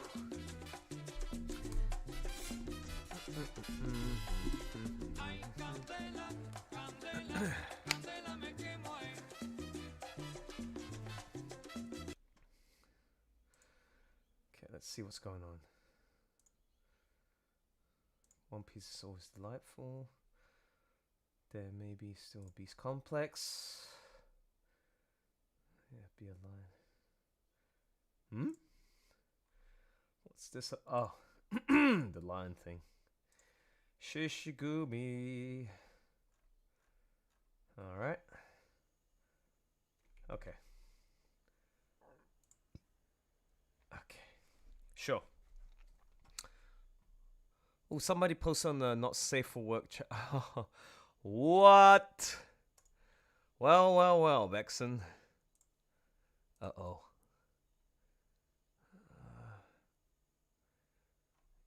Yeah, that's... No, that's acceptable. Because there's no penetration or anything like that. Because want to be very strict with certain things that can be posted in the Eden Code community. We don't want any like showing of dicks, penises, and vaginas, and full-on sexual intercourse. Like, I mean, what you see in the not safe for work channels, yeah, I'd say that's acceptable by our standards. We don't want to go full-on. Okay, so yeah, but that was a good find. Good find, Vexen. All right. Anyways, let's go back to painting this. This is the last bit. But even then, he kept his head Orange. up. Yeah, it was horrible. You catch man. that, you better be throwing a kick, You throw- throwing a it's punch, a or kick. moving in for a shoot. Something. You can go for that. You can go ahead and clip them. You can go in for the take net. Like, there's so many options you have. Like, so Nick, of all the options he could have come in with, the worst option is what he did, right? Leaning in, head up, chin up. Like, Yeah. And your one arm is and down, your holding one the arm's other down, leg. holding the other leg. Like, Yeah, oh, not good. man. Yeah, careless mistake. I mean, still, obviously, these guys are world-class athletes. They're great fighters, but that's all it takes is one careless mistake. Yeah. That's it. That's actually the interesting nature of UFC now, is everybody is at UFC level. Correct. They're at the highest level of sport. Yep. They're all good. Yep. I mean, they would tear up your average person in a heartbeat. It wouldn't even be a chance. But when they're War Machine. when they're all at that level of fighter, it's the mistake that loses the match. Yep. Someone gets caught with a hook, and they just Well, they fold up. I mean, Yeah. well, do you remember when Jose Aldo fought Conor McGregor? And I didn't watch it. but- there it was was all this 3 hype seconds. because, they were going a whole lot of back Let and us- forth, right? The fight lasted 13 seconds. He once again leaned in and done. And that was the first loss Like a in bulldog. decade. For who? For Conor? Aldo. For Jose Aldo. Aldo. Yeah, Okay. yeah. He just goes down. Like, you're like, oh, like, That damn, quick. that was it. Yeah. It was after Weidman's face got rearranged by Luke Rockhold. Nick rearranged. I was like, oh, Uh, it was Luke- brutal, man. Luke should have just broken his leg on Weidman's leg. Then that way he could have won. What did you think of that Silva leg break? Because that was one of the worst things ever. The worst part is when he tries to put his foot down. You saw it, And you're like, because he doesn't even realize at the time. he kind of, and then he just falls back. Thankfully, falls Yeah. back. Yeah. You know, if he steps on that leg, Nick, he puts that foot down. That shin bone, Oh, that bone pops through the skin. You're done. Oh. Yeah. You got to keep it. It was almost a career ender, didn't he? He came back He not came too back, long but not ago. really. Yeah, but he's much older now too. He's in Yeah. his 40s. But Yeah. yeah, oh god, that was so nasty. Nasty. The Big Red Bear says, I'm super excited for the Biden administration, if only to watch them pretend to be left-wing while doing nothing for 4 years, while blaming the Russians for everything that goes wrong. USA still doing a USSR 1992 impression. Pretty much. Yeah. We'll It's gone see. full commie. It's gone full commie, man. What, the USA? Yeah, in a lot of ways.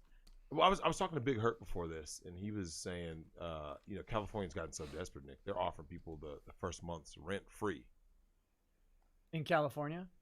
in Cali. Did you see He's the moving thing? though. He's moving. Was it? Where were we in October? I think he's moving December 1st. I think he said. Did you see the thing with U-Haul prices? Oh, yeah. U-Hauls out of California cost 4 times to 10 times as much as the same U-Haul to go back. So, like, if you want to take a U-Haul from, like, San Francisco to, I don't know, I don't remember the examples, but let's say the expensive one was, like, Dallas. San Francisco to Dallas would cost, like, $6,000 to rent the U-Haul. But to go from Dallas to San Francisco is, like, $1,400. Of course. And that was one of the better exchange rates. One of them, it was 10 times as much to leave California as it was Dude, to go back. I told you guys, man, it's a fucking exodus, Nick. Yes. New York is the same way. An exodus. You go to these places and you realize how shitty they are. You go, are you guys serious, man? Yeah. You can't. You heard Governor Gavin Newsom, the Super Cup. Let's talk about. Super Check Cup. this out, Nick. Put on a mask between bites. Yeah, between bites of food. I want you to imagine how. Imagine, Nick, we're out eating. You got a burrito. Take a bite. You're chewing. mask up. You got like guacamole and shit all over. And then you're like, oh, hold on, let me take this off. Another bite. Put it. Nick, that doesn't even eat make some sense. ribs. Oh no! Inside of your One mask. rib. Inside of your mask. Never mind. That's a gross joke. Well, I'm not gonna say You know that. what the thing is though? What? You think about what kind of bacteria could you get from having, and they talked about that, right? Putting on keeping these masks on your face. These people can't be this stupid, man. Yeah, I don't know. It's what do you guys it's think getting about out of the hand, mask and mandate nobody. in your My area? problem with is share your this. thoughts. My problem is this. I've said this a couple times, but I can't trust anybody on like giving me guidance. One, because it's politicized, and two, because I haven't seen anything demonstrating they actually know what they're talking about. Nope. Like they're just That's why it keeps changing, right? They're making it up as they go, which is fine. I just wish they didn't act like they knew. Like, oh, of course we know how to handle this. No, you don't. You're terrible at it. Correct. Well, you know what I don't like though? I think the only thing worse than not being able to is accusing someone else that they've handled it improperly, right? Mm-hmm. Because Biden and the left in general, like I say, it doesn't matter if you're a Trump guy or not, but like I don't like the idea of bashing someone's response to something. But it's like, so what would you have done? And then they did it at the debate. They do it, and he lays it out. And it's like that's what they're doing. Like, what's your plan? Oh, we're gonna follow the science, and we're gonna do lockdowns, and we're gonna work on a vaccine. I'm like, so what's different about that plan? It's the same. Like, I don't like the politicization of a lot of this stuff, and it's like, where's that gotten you though? You know what I'm saying? Like, it didn't get anyone anywhere. So whatever, man. Yeah. As people mass exodus out of your place, it is what it is. Big Red Bear says it's not communism. It's entrenched interests that's the problem. Too many people who have too much to say, or have too much say, are in markets that should be allowed to fail. This happens in every system, capitalist or otherwise, over time. That part is true. I believe so. Yeah. Well, I think nothing is really sustainable because so we have a debt-based economy, right? That's why when it comes to purchasing power, Nick, sure, they always want. If you walk into a store right now, let's say you want to go buy a new house, right? Right. They don't want you to be like this. Yeah, all right, yeah, let's close on this and like this. Yeah, here's the money. No. They don't want that. They want you to be in debt. Yeah, they don't. Yes. They don't. You used to get like a good deal paying cash for a car. Now they want the loan is a better deal for the dealership. That's right. They don't want you to pay cash for a car. Yep. It's a debt basically. Every chance they get, they're trying to put you in debt. Hey Nick, we got payment options. You ever notice that? No matter what you buy. So funny because I'm reading some financial books and they all say like very similar share the same sentiment. They're deliberately trying to put you in the consumer mindset, right? That having debt is okay. It's good for you. Having a credit card, they put you in a position where you will be forever trapped with that mindset that I'll never be able to pay it off. I know eventually I'll pay it off, but I'll just keep consuming. I'll put myself further in debt, paying the interest. Yeah, it's horrible, man, and it can get to a very dark place where people will get very, very depressed, anxiety, depression, perhaps suicide. Who knows, man? If you are ever in that situation, get help. Get help, because you've never been taught in school or otherwise how to manage your money. It is such an important skill. I highly recommend you guys start investing on your financial literacy. Anyways, let's go back. Okay, let's go. Hey, play. There's always a payment option, right? Yep. You can finance that. Finance it. They want people to be in debt forever. What do you have to pay now? Back in the day, you had to pay 10% on your credit, right? It is now 1%. That's where the idea of the minimum comes from. People go, where did this come from? To keep you in debt. They want to keep you in debt forever. College loans, Nick. College loans? These college loans have gotten so out of control, and these interest rates on these loans. When these kids sign it, hell, I'm independent now because I'm 18. Did you really read that shit? I like, there's a comedian, John Mulaney. He's very liberal. I know. He's funny. Yeah, your dad told me about that guy. Yeah, he's funny. and he's mostly not political. When he is, he's left, but that's okay. His bit about college is, first thing, he's like, why do we go to college? And until we can answer that question, we need to stop. Yep. Yeah. But then he's like, I gave my college he was talking about getting a thing in the mail asking to give like more money to the college. He's like, I gave you $120,000. And when I agreed to this, I was 17 and there wasn't a parent there. That's not even legal.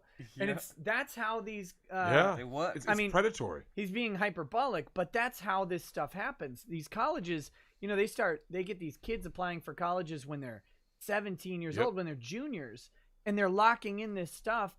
And a 17-year-old doesn't have any concept that, look, if you get into Harvard. Kay says, yes, so many kids are forced into college out of high school and then wonder why the failure rate is so high. Yeah, this is why I always, whenever young people join in my server and they're like new fresh faces at the Eden Court in the tavern chats, I was like, go through that question. And then usually the answer is like, oh, I'm still in college, or I'm still in high school, or just graduated high school, or I'm in college. And then I ask them, why are you there? Like, seriously.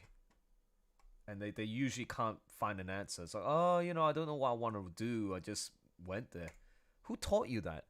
Who influenced you to, like, you guys, even myself, have been indoctrinated to just go through the high school route, get into college / university, get a good job, and then just, you're guaranteed a job. Bullshit. Don't get me wrong. We can't confuse the difference between going to college and getting an education. Because that sounds very similar, right? You're going to college to get an education. But you can also self-educate yourself without a college degree. Right? You can learn and continuously teach yourself how to live life and to live a life that's successful, fulfilling, and one that's full of wealth and wealthy, healthy, and wise, basically, right? So right now, this book, it's funny that they say that because there's another correlation, a correlation to credit cards, like and teaching how kids were indoctrinated about the credit card thing. Like, oh, it's okay. From primary school, these kids were taught to save money, right? But it's sort of like the banks, like in Australia, we got these, like the big banks are sort of like invading with their marketing tactics to get kids to think, hey, we should make it fun and, have cartoons, mascots that represent these people who are like, oh, if I use this credit card, I can get more money, right? And I can buy more stuff, acquire more stuff, and be materialistic and all that stuff. So it's really interesting. Same thing with this uni stuff that they're talking about. Harvard. You're going to be paying $80,000. Holy shit! Suddenly another guy. Oh, Tommy, new guy. These colleges just want to make as much money off you as possible. I love to hear your stories. Like, so Kay and Tommy, who posted the comments, can you tell me what's your position right now? How old are you, and are you in college? Yeah, 3 questions. How old are you? Are you in college or high school? And if you plan to... If you're in high school, do you plan to go to college or technical school? Or community college, that is.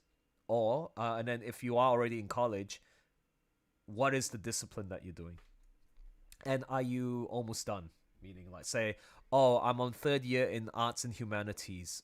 I'm studying, poetry, no, literature. And then, so 3 years in, that means you got 1 more year left. Unless you're doing a master's. $1,000 a year for 4 years. Can you do that? Minimum 4. You know what I'm saying? Depending on what you like. See, they said 4. You know what I find funny is how many times that these guys, these Ivy League guys, have dropped out and started their own business and succeeded far more, right? Like, yes, there are people. They did a special about that. It was like a 60 Minutes kind of thing years ago, and it was like following the path of 2 Harvard students, right? Mm-hmm. One was a dropout who ended up becoming like a tech millionaire or billionaire, right? Yep. You know what the other one did? And it was a woman, of course. He was a teacher. How do you think that worked out for her, Nick? She went to an Ivy League to become a teacher. Just put your head in a lawnmower. There's no purpose. Sinister style. There's no you. Oh no. Okay, so it's funny. Like I don't even need to explain. Like these guys are telling me the stuff that I've been taught from that book that was teaching me just now. Like this is just common sense, but it's not being taught. Like the reason why the people who dropped out of school, like the Jeff Bezoses, the Mark Zuckerbergs, like, and who's the guy from Apple? Oh God, forgotten. Such a famous person, Steve Jobs. So Steve Jobs, yeah. So, they became famous. They became rich because they knew how to use critical thinking. They had to deal with real life consequences for the mistakes that they make, right? You got to take risks in your investments. You got to be smart planning out what your business is going to involve. It's going to involve stakeholders. It's going to involve stakes, capital. Like this is shit that they don't teach you in school or college. Even if you do like an accounting course and such, you're not gonna. It's not like real life, man. Go get yourself out there in the real world, and then once you start seeing like there are consequences for the actions you make. Like for example, if you are gonna invest in like a franchise and you run the store, at least you have a much more better chance of knowing what's involved in a business rather than studying and reading about that damn crap, right? Okay. Oh, nice. So Kay says, I'm 20. I'm doing electrical engineering. Good job. I'm deciding to take a gap year because I never feel like I never had time to think for myself. Ooh, very nice. Can I make a suggestion? So you should do your gap year after you finish college. In fact, Kay, would it interest you to hop into the tavern, just like what Trash Panda came in, Aaron, early on, and would you like to have a chat? Let's go to the tavern. Let's get to know a little bit more about yourself. If you have the confidence, if you have the technology, if you have the facility to do it, like meaning you got a microphone and such, I'd love to get to know a little bit more about yourself. And yeah, feel free. Let me know. As a matter of fact, are you in the Edencord? If not, here is the link. I will give you guys the link. Invite the people. Give me the invite link. Generate a link.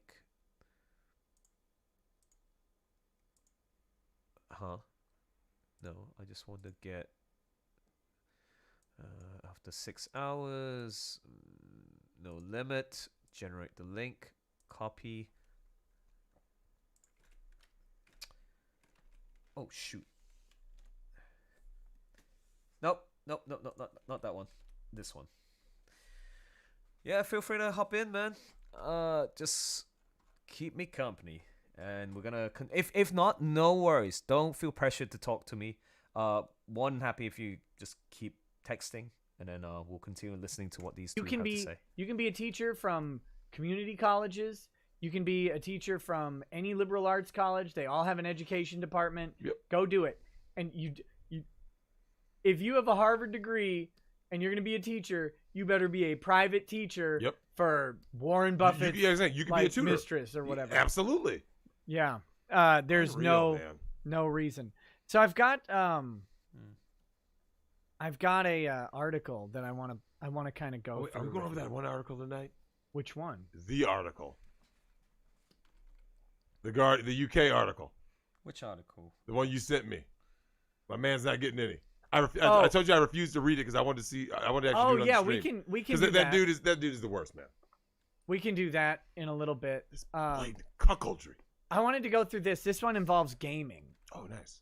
Oh, gaming. Let me zoom in.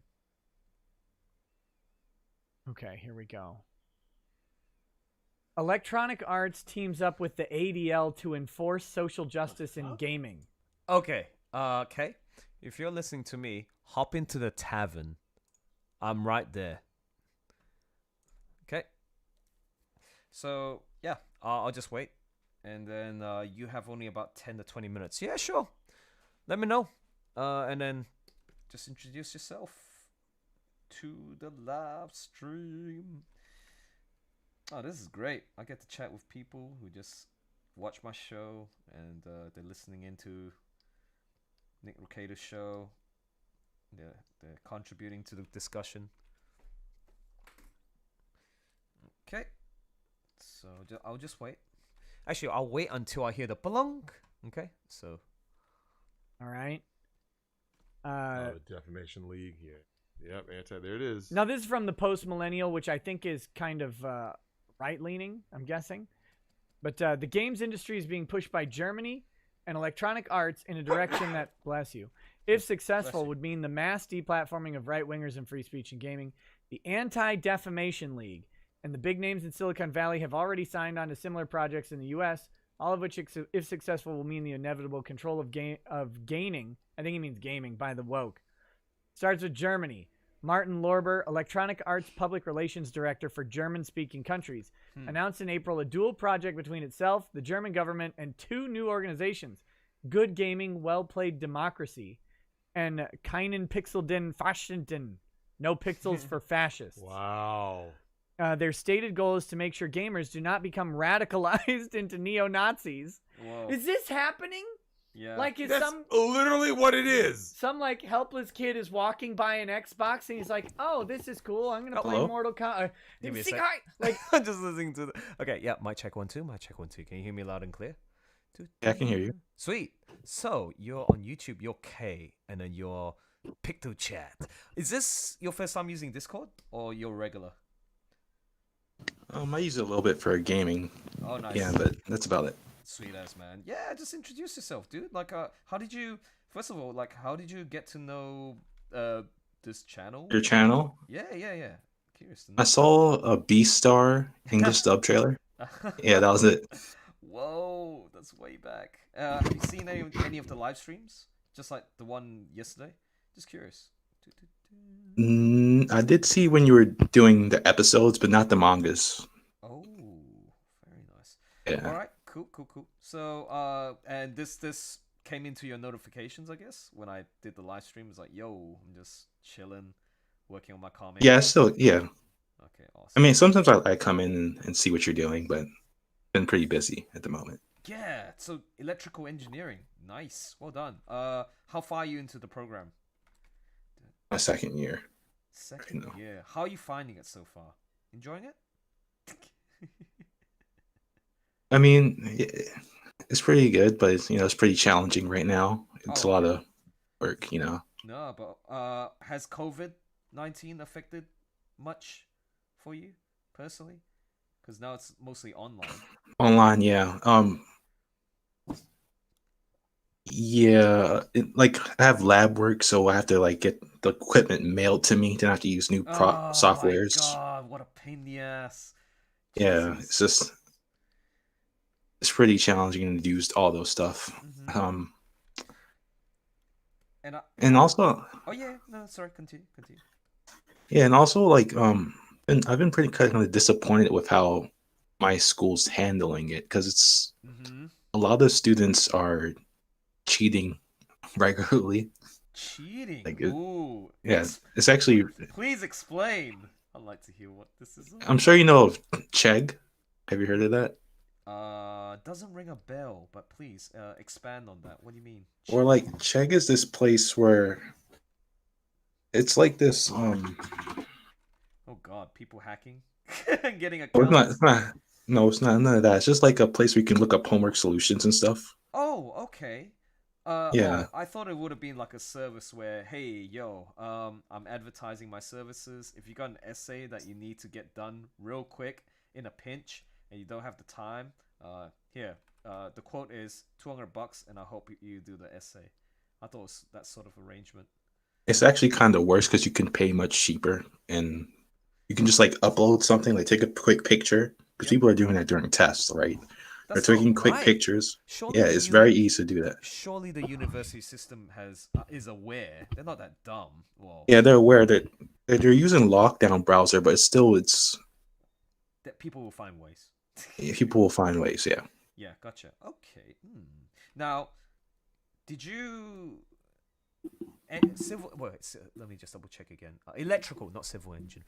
Electrical engineering. So, let's see if you can answer this question. So you're in your second year. What is it that you want to do once you like? Where do you see yourself in the next 5 years? What's your plan of action? Ideal.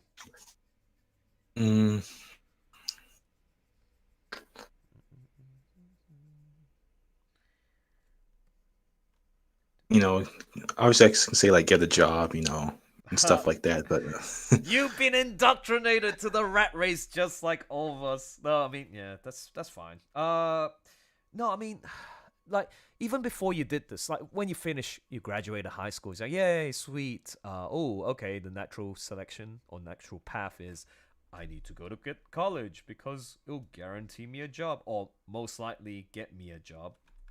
Meaning the chances of getting a job is higher, but that is but there's still no guarantee. That is not the reality, as most people know. And it's like, why are you wasting your 20 grand? 20 grand, 50 grand debt. Why you put yourself in that position? So I mean, maybe perhaps it was a noble reason. Like I actually genuinely like to see if you can answer this question for me. In layman's terms, why did you pick electrical engineering? What is it that you want to do for society? What's the purpose? I mean, because the major thing for me is to maximize my productivity and efficiency. Ooh.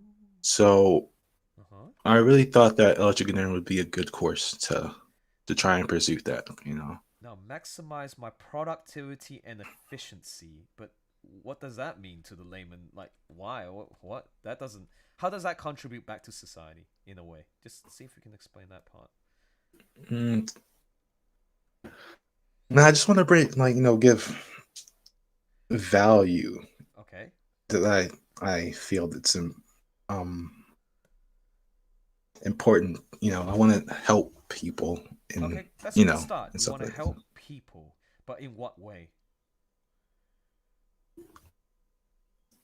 You know, I'm training your brain. I'm sure people don't ask you these questions, right? See, it's like you'll be confronted with these things when you're in real life. You're working in a team or maybe a boss under you, and like, here's the thing. Do you like you're already 2 years into it? Do you enjoy? And you would have done a bit of research, bare basics research on what's expected. Like it's gonna branch out to multiple fields, right? Of what you plan to do. But is it really what you want to do? Is this your passion? And see, be honest. Passion to me is a very tricky thing to say because, like, passion to me is like I'm passionate about very, I would say, trivial things that I don't feel like would really, you know, lead to anything stable, you know. Okay. How about this? Let's use the definition of I'm passionate about something to the point where I'll wake up each day looking forward to doing that thing because you feel like you will fulfill a purpose. For example, entertainment. I like to make people laugh. I want to be a comedian. It brings such joy just filling the room with a belly of laughs. See? This is what I mean by, are you able to answer the question in a very simple... Like, if you can't even do that, why are you doing this damn thing? This engineering... See? It's like, oh, you're right. When I think about it, I can't even... As an adult, because you are an adult, I can't even simplify. And you guys are supposed to be really smart people. You know what? I'm going to make a guess.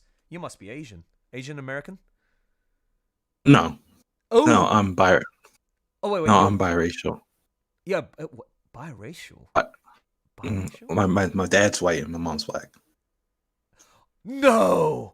Oh my god, I got that so wrong. Wait. Oh, damn. So, it's like, I'm so tempted. Show me your camera. I want to see how you look. Are you more fair-skinned or black?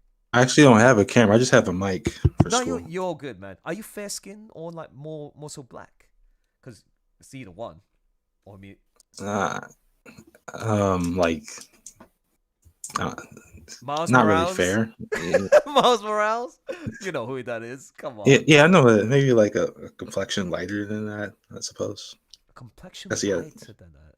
Do you have a Google image Just no, not you don't have to reveal your face. Like I mean, like oh well, DM me your picture because I'm not gonna freaking dox. Actually, I will dox you. No, because I like when I speak to people, I like to see their face. Like at least like oh okay cool, I can visualize who I'm talking to at least. So yeah, don't you can delete the picture afterwards if you don't feel comfortable. Yeah, I'm curious to see how you look like, man. It's like damn.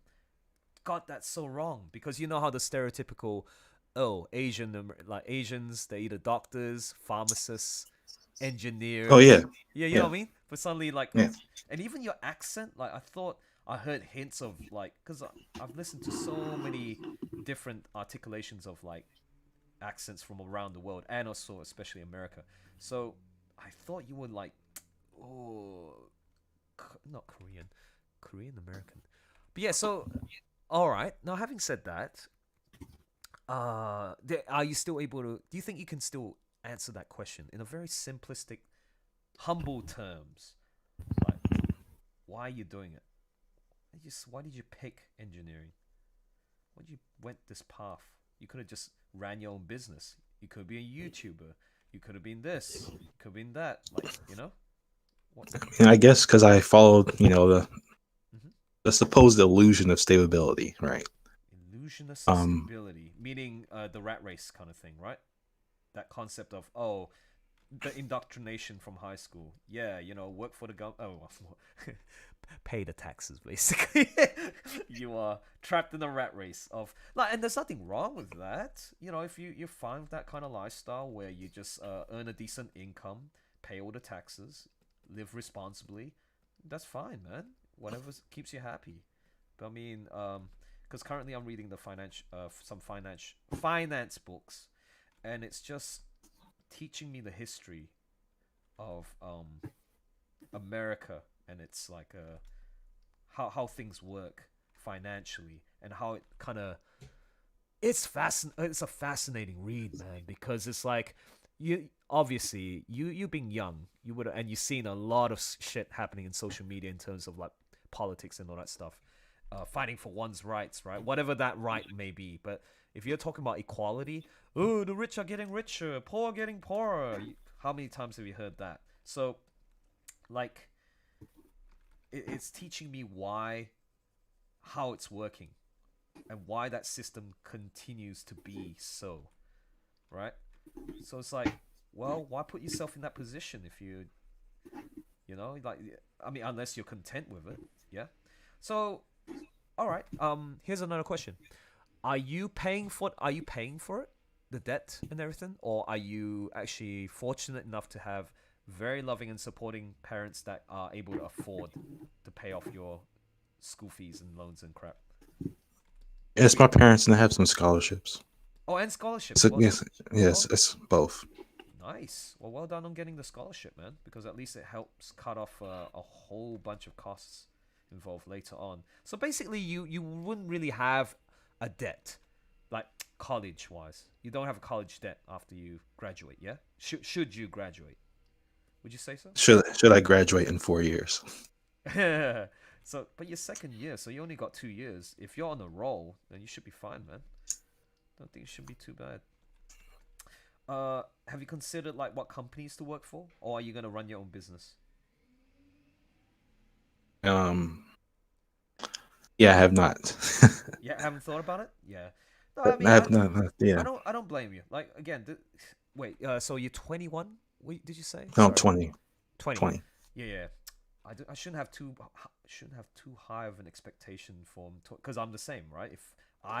If 35-year-old Elson asked that same question, I would be like, yeah, I don't know, I don't really know, because like you guys are still exploring, right? You're still exploring your potential, you're still exploring your purpose. But again, I've been very fortunate enough to meet some folks who are like young teens, but their maturity is beyond years, man, and that's what I find fascinating. But yeah, this is why I really want to meet up with folks who are currently doing college, like in your case, and see. I asked them that question, whether they are fully aware of what they're doing. Have they reached that maturity of understanding even though there's so many distractions happening, right? Of course, everyone's gonna get distracted by COVID, the peer pressure. Do you have any? Are your parents demanding? I'm just curious. Do they like, you better do your school or you're gonna fail in life and blah blah blah? Well, I will say like typical parents. gap year, like the idea of a gap year was never even brought into the equation when I started. Ooh. Like it wasn't even a real like maybe you should take a gap year, get a job. It wasn't really part of the equation. So I won't say like they're over demanding, but it was probably the average demanding type stuff. Yeah. So wait, the gap. What you're trying to say to me is, are they discouraging you from taking a gap year? They say, no, son, we want you to finish your high school. We want you to finish your college degree, no matter what, before you do anything. You know what I mean? Is that? Yeah. Oh, okay. Yeah. They're that type. Yeah, they're also running a rat race. Okay. Are your parents also like civil engineers? Sorry. Do like the careers relate to engineering? A background in my dad's civil engineering, and my mom's nice. Yeah. Okay. And your mom's doing? She's just a nurse. Nurse. I've heard this combination before. Nice. Okay. Cool. Well, it's gonna be hard. Okay. Now, who suggested? Like, you were the one who came up with the gap year idea, right? Now, what made you want to do a gap year? Because I'm starting to notice a slight lack of motivation, determination, like hunger, and again, I just never really had the time to really think, go in within myself and like try and understand, life and stuff. So I just want to take maybe not a gap, maybe a gap semester would be fine, but just a time just completely away from school. Oh, okay, self-assess. That's what you mean. Okay, self-assessment. Okay, that's clever. That's a very mature thing to do, by the way. Okay, but what the thing that's holding you back is the pressure from your parents or disapproval. Like, you know what? That's not really a good idea. We still support you, but we recommend against that for the time being. You should still focus on your studies. Is that the general gist of what's happening right now? Yeah. Okay. Yeah. Yeah, I mean, if I were to give you advice, for me personally, when I went through university, again, I had the pleasure of, it's a pleasure, I had the privilege of having my parents just fork out everything, like financially, for like the studies, and I didn't think too much about it. I took it for granted, and because I was still dumb, I didn't like know exactly what I wanted to do in life. I just thought I was indoctrinated to think, okay, as long as I finish university, I'm gonna get a job. That's it. But I didn't really think too much. I didn't question the world or question myself about what I really want to do in life and why, whether the things I do in life is gonna bring meaning to my life. It's like, this is why I'm so happy that I'm 30, like in my 30s now, because this is when I'm starting to think about this deep shit, and I'm actually applying this stuff right now, and this is why I'm so proud. I'm healthy, wealthy, and wise right now. I'm not falling into the trap of the rat race. I have control financially of what I want to do. Therefore, I have more options. And then I hope like people like yourself, like you are on the right track. It's good. I don't want you to be a rebel and say, nah, man, like I can think for myself. I feel that gap year is going to be an excellent idea. It's a much needed takeaway from life so that I can self-evaluate and make a better decision for me. Who knows? It might be a life changer. And in most cases, from what I've seen, what I heard of other people's experiences, yes, it's been life-changing. But you have to have the right track, right? You just not have a gap year and like play video games and watch YouTube all day. Like you have to have like a, Yeah, no, that's what I mean. Like, when you mean gap year, I immediately, like, when I saw that in the chat, I was like, holy shit, this dude is gonna take the initiative of traveling the world. That would be awesome. Like, is that the intent? Did you want to travel the world to learn cultures and like even for like pleasure, like just a holiday kind of thing? You go to Europe, do a gap year, maybe do a work experience, travel around the bus, don't use social media. Like, is that what you were gonna do, for an example, or you were just gonna like take time off, focus in your area, and just do stuff? Yeah, because traveling's pretty much out of the equation now. Oh We yeah, have yeah. so much more. Sorry. Okay.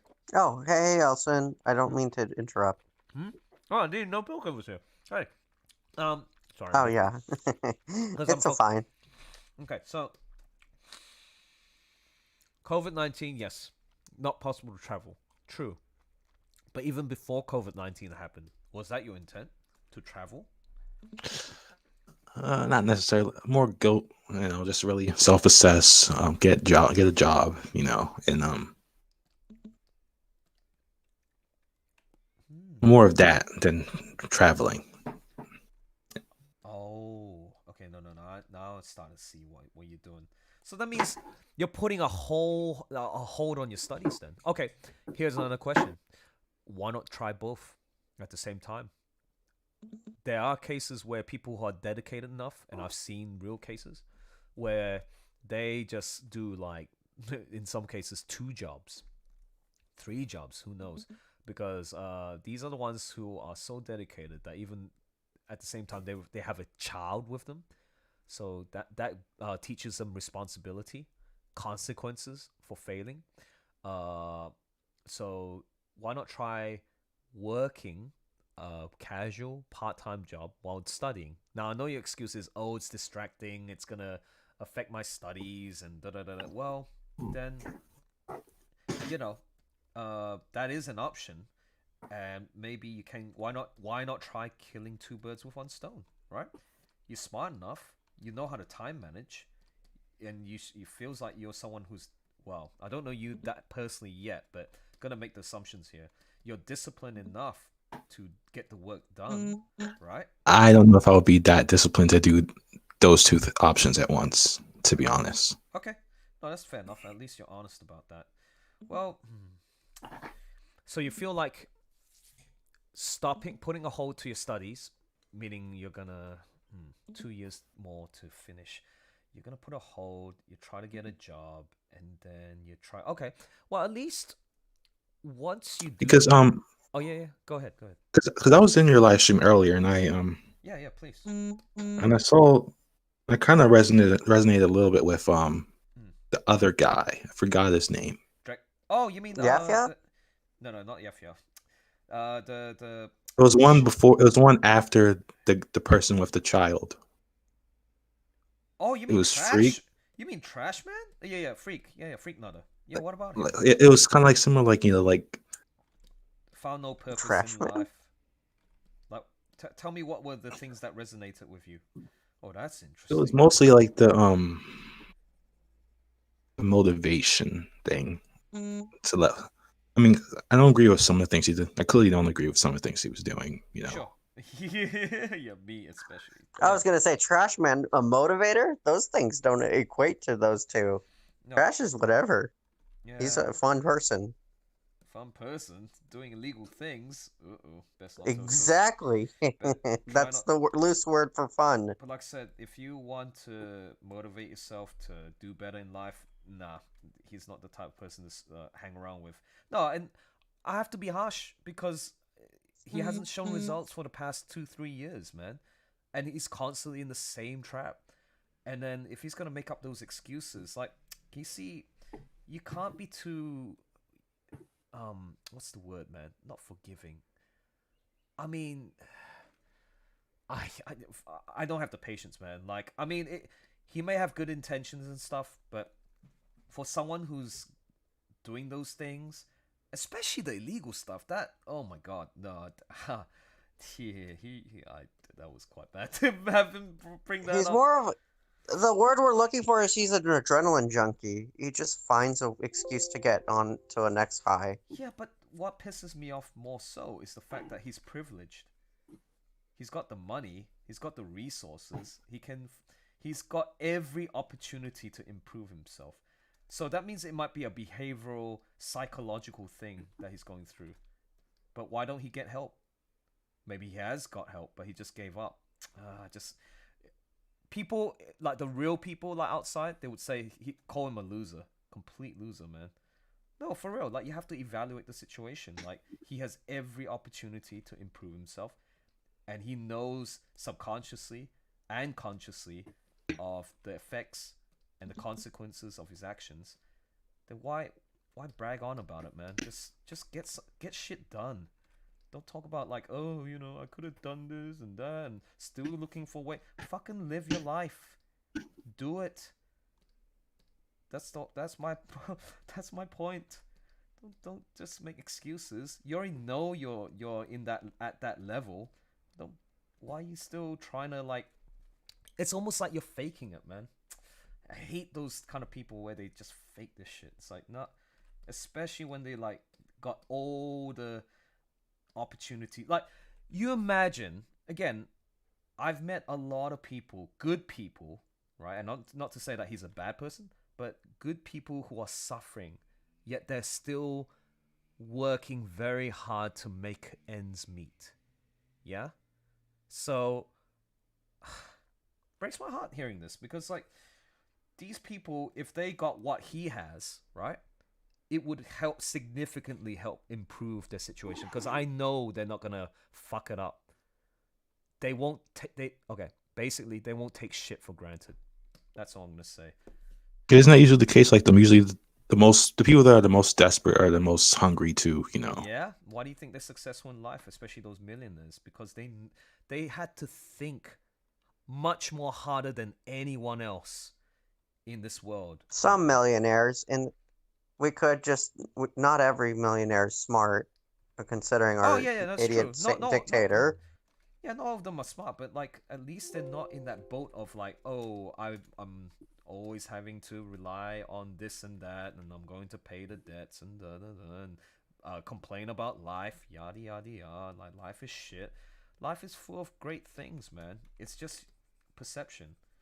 It's a perspective thing, man. And also, I mean, again, it doesn't work for everyone, and that's the reality, right? Not everyone's a winner. You gotta acknowledge that. If you're a loser, just be proud of it. Go ahead. And again, in his case, it seems like based on At least if you tried, right? Like, at least you put some effort and you failed. At least you went out fighting. But if you're just not putting any effort, nah, I think based on what he told me in the past, and again, I've been in some private conversations with him trying to motivate him back. But it's just, when you're old enough, you figure out these behavioral patterns, and it's almost like kind of repetitive, and like, you know that you just have a kind of a hunch that this guy's just in a loop of finding excuses to. It's almost like a self-projection. Oh, I am still you know, I want to get out of this situation, but you know what, I'm fine, I'm doing shit, and like, and then you go into self-denial, and then you go into like, you know, I'll say certain shit that will make me feel better. But then why are you complaining in the first place? Get the fuck out of this situation, dude. You see what I mean? Like, don't waste my time, man. No, these guys are time wasters to me. Like, and cool to chat and stuff, but if you really want to talk about serious life and all that stuff, and you want to make a change in your life, I don't have time for you, dude. No more, because like, it's 3 strikes from me, man. That's my general rule of thumb. 3 strikes, unless situations will apply. Like, if it's like your longtime friend, your family member, you have like someone who you really, really feel like you want to like dedicate that time to that person. Of course, you do everything you can to help them out. Imagine It's like they get a 6 strikes. It's like, instead of a 3, you give them 6 strikes to not like, mess up with you. Yeah, imagine you got a dear brother or sister who's a drug addict, and they couldn't get out, but they need your love and help and support, emotional support, to help them, right? And sometimes I've seen those cases where they've been very patient enough, and it paid off, because it takes 2 to tangle. Like, the other person was strong enough. I'm talking about the drug addict was able to realize that, holy shit, what I'm doing is really wrong. I'm emotionally draining my brother or sister for helping me out, and I'm not realizing how fucking selfish I am. I better do something to get out of this situation. human beings will reach a certain limit with their patience, and when you break it, it's just you're the one who fucked up because you are the one who's selfish and never even want to. You may try, but I think it's very difficult because I personally haven't been in a situation of addiction, so I mean I may have seen a ton of documentaries, heard several life stories, but it's never the same until you're in it yourself. So it's really interesting to hear that. So now going back to your case, okay, you find some correlation in terms of motivation. What is it that you lack motivation? Like why do you feel this way? I'm just curious. Yeah, what is it? What's causing you to feel this way? What are you lacking? Maybe it's more like an existential crisis or something like that. Oh, okay. You know. Oh, so maybe they would have. So that means you haven't given context. Maybe some very deep shit happened to you. Oh, passing of an uncle. Maybe family went through some shit. Like, oh, my mom and dad's actually potentially going through a divorce, and it's affecting. No, it's not. That was just thinking and contemplating existence. Honestly, it's just just. I know what you mean, as I could feel the same way. Like, I don't know what the meaning of life and value is. Like P5, the whole point of P5, exactly. The whole meaning of life itself to you is just hard to grasp when you don't have a grasp of it at all. Like, it's vague, and we both want details to make sense. Okay, then what do you think can fix that? I don't expect a fast answer. Don't be pressured. But this is why it's good to have critical thinking. This is why you guys have not asked yourself the questions deep enough to really expose yourself to your vulnerabilities. And like, I could create the scenarios for you, but that means I'm doing all the thinking for you. Yeah, you'll get maximum benefit when you start answering critical questions about life and your situation. Then you also make comparisons to other people, put yourself in their shoes, and then maybe you can say, holy shit, I am so extremely lucky to be breathing right now, to live a life in a country where it's a developed country. Sure, it has its shitty things, but at least I have access to clean water, I have shelter, I have security, I have the convenience of going to the shop, buying whatever I want to eat. Like, have you guys ever even gone to countries where you lack any of these things? No. This is why you have. Go ahead. What place? Oh, don't tell me. I have a feeling I know where you're gonna talk. No, you haven't, because you said you haven't. I know where you told me where you live in California, but did you went to LA? So you went to Skid Row then? For me, hold on. Yeah. For me, it would be, I've been to Mexico because my father's side, like my family's side on my dad. Yep. I understand the poverty situation, all that. Yep. So why complain about the situation that you're in? You know what I'm saying? So like, you have it very good. Have you been to, like, when I was in Mexico, right? The level of poverty, and this is like Mexico City. Like, I still remember the little kids who were like, not hundreds of kids, like, the petrol stations, right? Gas stations, usually you fill it up yourself, or like you got some attendant there. But there were like 10 kids waiting outside to just at least do something. To get oh man. Like, when I see that, it's like, Jesus. Like, there's just too overpopulation. Job opportunities are not available, so they resort to like just stuff that you make it up.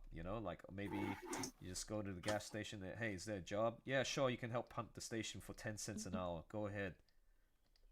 Okay, sure. See, like, when you base it off that for one instance, and then you have some dude who says, brags on about, yeah, I got the money and I'm on the drugs and yeah, you know, life is shit.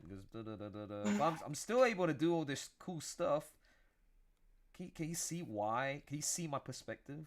Like, what the fuck are you doing? Yeah. It's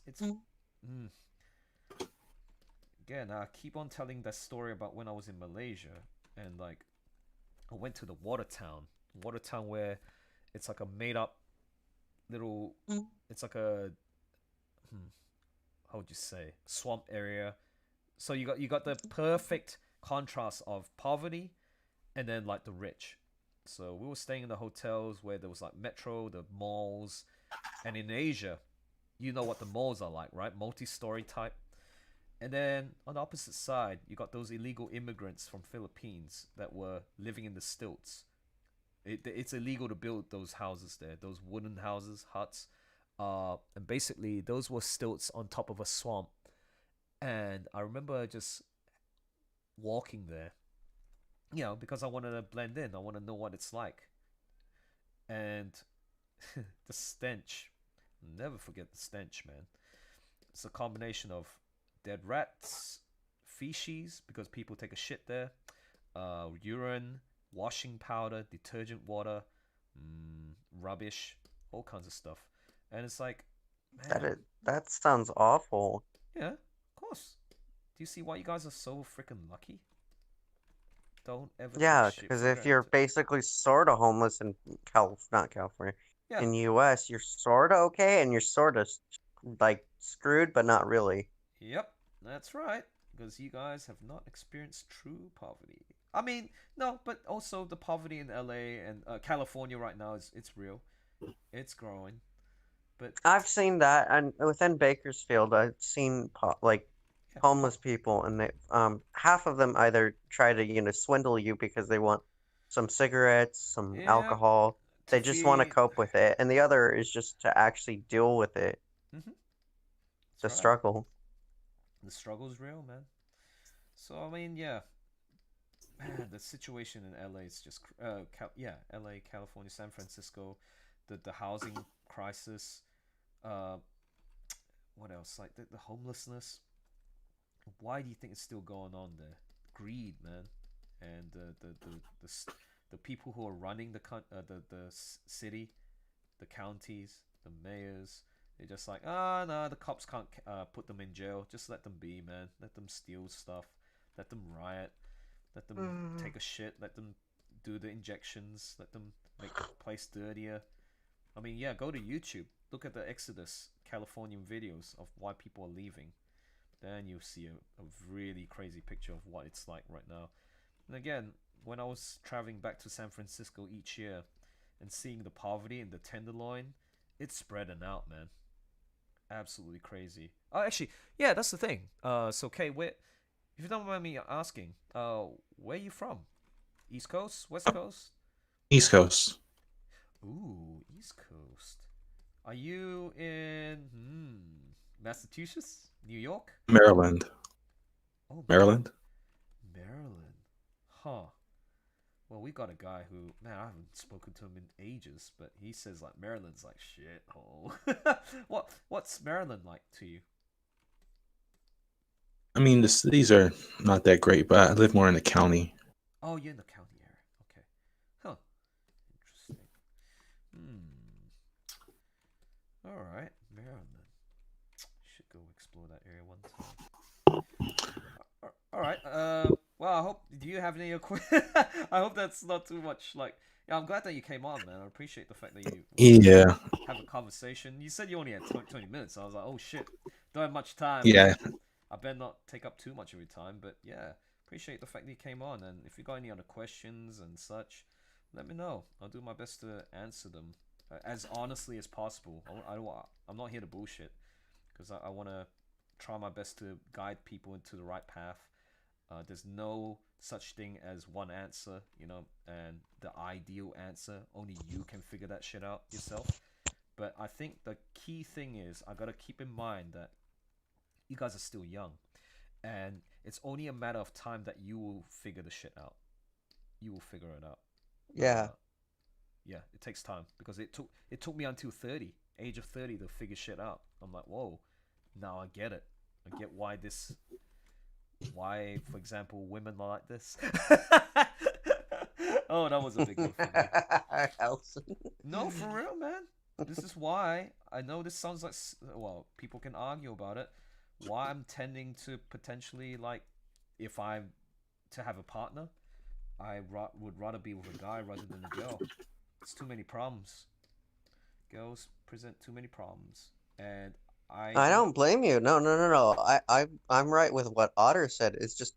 It's to have a girlfriend is just more than what you're asking for, and then the troubles of everything in between. Yeah, It's like, but is no, it it's worth it? non-stop. Yeah, but like I said, my experience dealing with women had been positive most of the time, but I did have some really bad negative experiences with them. Out of not my, well, maybe my own fault, but also, no, I shouldn't say. I should say out of my own fault and also out of their own fault after I went into deeper analysis of why they behaved that way when I thought I was doing the right thing. And then they're like saying, you're da-da-da-da. I was like, what? What are you talking about, man? So, yeah, I hope everything works out well for you, Kay. So Yeah, I really enjoyed this conversation. yeah, my pleasure. Elson is like a wise man. I try to. Sometimes. But like we can chat about other stuff, man. Like I can turn 180 and completely say, so what did you wank off to last night? See? I wonder if you would answer that sort of thing. Like, whoa. I was like, yeah, so what? Sex is sex. Who the fuck cares? As long as you're not hurting people. But I mean, like, I think the key to like these discussions is like sexual health, right? But in a fun way, one that it's not constructive. Yeah, constructive. Like, why live in a time where it's like, that's funny, like, you know, back in high school? No, we can talk like adults and say like, what tickles your fancy? What is it that you get a high? What's your orgasm? Like, what's something that makes you feel like, ooh, man, that's really sexy? Like, genuinely talk about Well, it, man. obviously for me it's smut. I mean, obviously for me it's like pure smut. Like I'm the epitome and equivalent to the furry fandom's That's right. poster boy when I don't want to be. And as long as you can take the criticism from people, that's fine. It's who cares? Why do you need to listen to those people? So yeah, cool. I'm almost done with this last panel, and it's 5 minutes to 8 a.m. in Australia, and whew. Okay, so I think my plan is I got 2 more hours before I go to bed, so I think I might chillax after this. So yeah. I'm gonna hop off the tavern. I'm gonna finish up, and I'll decide on what to do next. So yeah, I gotta go too. But thanks for the conversation. My pleasure, man. You take it easy, okay? And, all the best. I'll see all you guys and later. if you're ever free, Elson, you can message me if I want. I don't mind a conversation. Noted. It's nice to have something. Indeed, man. Take care, Poker. Bye. You too. Bye. All right, guys. So that was Kay. Man, having lovely conversations here and there. I like this. This is good. Like I said, I'm not the best person for like advice, but it seems like people gravitate towards me for that stuff. And like I said, I'll do my best to be based on my own personal experiences and my own set of values. I'll do my best to, I don't know, guide you in the path. Yeah, I live in Australia, sunken seas. Holy shit, you wrote a lot. I wish I could do that when I started community college, a part-time job and part-time classes. To the guy talking, maybe you should try therapy. I discovered recently a lot of things that happen in my life. Maybe you too have potential that's difficult to be brought out. Not saying you need therapy, but it helped me vent and process a lot of things. Yeah, that's good. Well, next caller is Sunkenness. Oh dear. I'm finishing up, so man. Yeah. I mean, if you go above Sunkenness, there is the link to just double checking whether you hopped in. Yeah. If you want to chat, you sound genuine and altruistic. Ooh, that's a fancy word. Altruistic. How old are you, by the way? Altruistic, showing a disinterested and selfless concern for the well-being of unselfish. Wow. Yeah, I do. I mean, yeah, altruism is the principle and moral practice of concern for happiness of Oh, thank you. That's a great word. Holy shit. I gotta save this.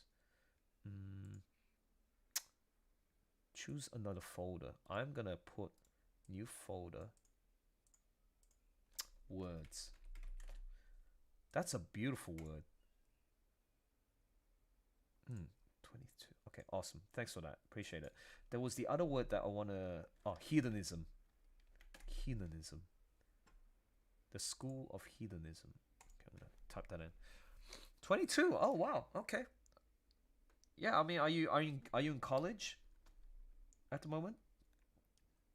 Oh wait. You said I wish I could do that when I started community college. Oh, okay. So that means you went through community college. Nice. I mean, at the age of 22, what are you still staying with your parents? But living life, or are you living life independently?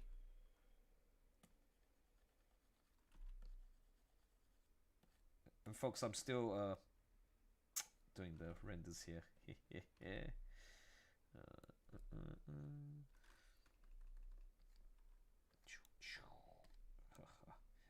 I'm gonna eat you alive, Ashworth.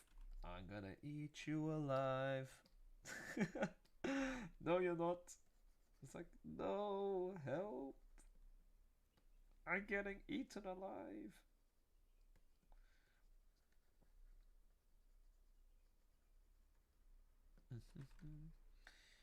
Oh dear, it's almost like as if like I want to have a chat with you too now.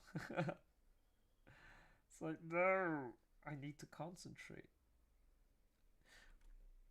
It's a long story. I went to military. Oh, a classic case of going to the military. Discharged due to injury and back home with parents. Oh, sorry to hear about that situation where your injuries. Oh man, mad respect to you for going to the, joining the military and all that stuff. So, yeah, defending the country. Must be proud, to be like for someone to, that classic case of American patriotism. Until you hear the realities of like why America is like continuing on with the war stuff, right? Oh well, not necessarily. Like we're talking about historically, right? You said you came in late, but we had I pointed out about the financial history, right, of America. There was like inflation, printing money. There was the recessions and all that stuff, but it was really interesting to find out how, like, why the wars were still going on, and the public was saying like, government should, say no more to wars, right? I mean, we get it. It's good to like defend our country, build up our defenses and all that, but why keep sending the troops to war and blah blah blah? Isn't the whole point of war stopping the war? No more fights and all that stuff, and having peace. But no, the reality is it's a fucking profitable industry. Oh dear me, that's corporate greed. No, not just corporate greed. It's like just greed in general, man. That's why. Then you ask yourself the next question. It's a morality issue. It becomes a morality issue. Is it worth boosting the economy? Yeah, see, it's crazy how America does see behind the scenes. Yep, absolutely. No, but some turn a blind eye. They feel like, hey, this is for the greater good. Maybe it is the greater good, meaning the economy, right? We need to keep making those ships, those jet planes, and yada yada yada. Like, just kind of sad, but at the same time, it is what it is, man. You live for it, you support it, don't back out. Okay. Alright. So I'm almost done, guys. Elson's almost done with this painting of Ashworth and his Edenspell. Oh, his Edenspell is pretty damn deadly. Doesn't matter. Oh, shoot! Oh, wait. Tommy says, having a critical eye in life may lead you to a more depressive... No, not necessarily. I mean, yes, true. But, it's also, again, a matter of how it depends on a lot of factors. Like, it is good to have wisdom about history, its mistakes, all the crap that's going on. But you know what? If you can still maintain a sunny disposition and acknowledge that you are more humble than them, you live a life of fulfillment, man. You don't even need to worry about all the shit that's happening. Unless you are physically being harmed, communities are affected, and you gotta do something about it. I can understand this young generation feel like they're not heard, and they're doing everything they can with their power of social media and doing stuff, but it's tough, man. Oh, hey Sarah, good to see you. Okay, so I'm gonna continue with this. Is that what's going on? 99999. Gas, gas, gas! Real quick, again, I'm going to end the stream very shortly in about maybe 15 minutes because I'm going to, probably sleep a little bit early because I want to do stuff. So, interesting rendering. Thanks. Sunkenness. Yeah, the therapy and meds are helping a lot. I discovered I had ADD and explained why I do a lot of things I do, and that combined with general anxiety. Well, early on, Trashman mentioned that he had ADD, so attention deficit disorder. It'll be interesting to hear your perspectives of your life, dude. If you're willing to hop on in, not now, because sorry, it would have been nice to hear your perspectives. But if you go to the Eden Chord, next time when you see me on Tavern Chats, pop in and say, yo, I'm the dude who said about the ADD, went to the military. It's me, Sunkenness. And then I'll say, yeah, okay, yo, cool. This is my first time being on the stream. Oh, nice. Oh, well, welcome. Thank you. I'm glad that you had a good time. And I probably will be doing more of these in future. But for now, I'm just going to finish it off with this. I'm just rendering this monster of an Edenspell. Yeah, this is the evil entity that's stuck within Ashworth. And he is trying to fight it too, right? He doesn't want to succumb to its power. Because it's saying like, hey, the path of knighthood lies beyond thy grasp. Abandon weakness, Ashworth. Embrace thy true nature. That sort of thing.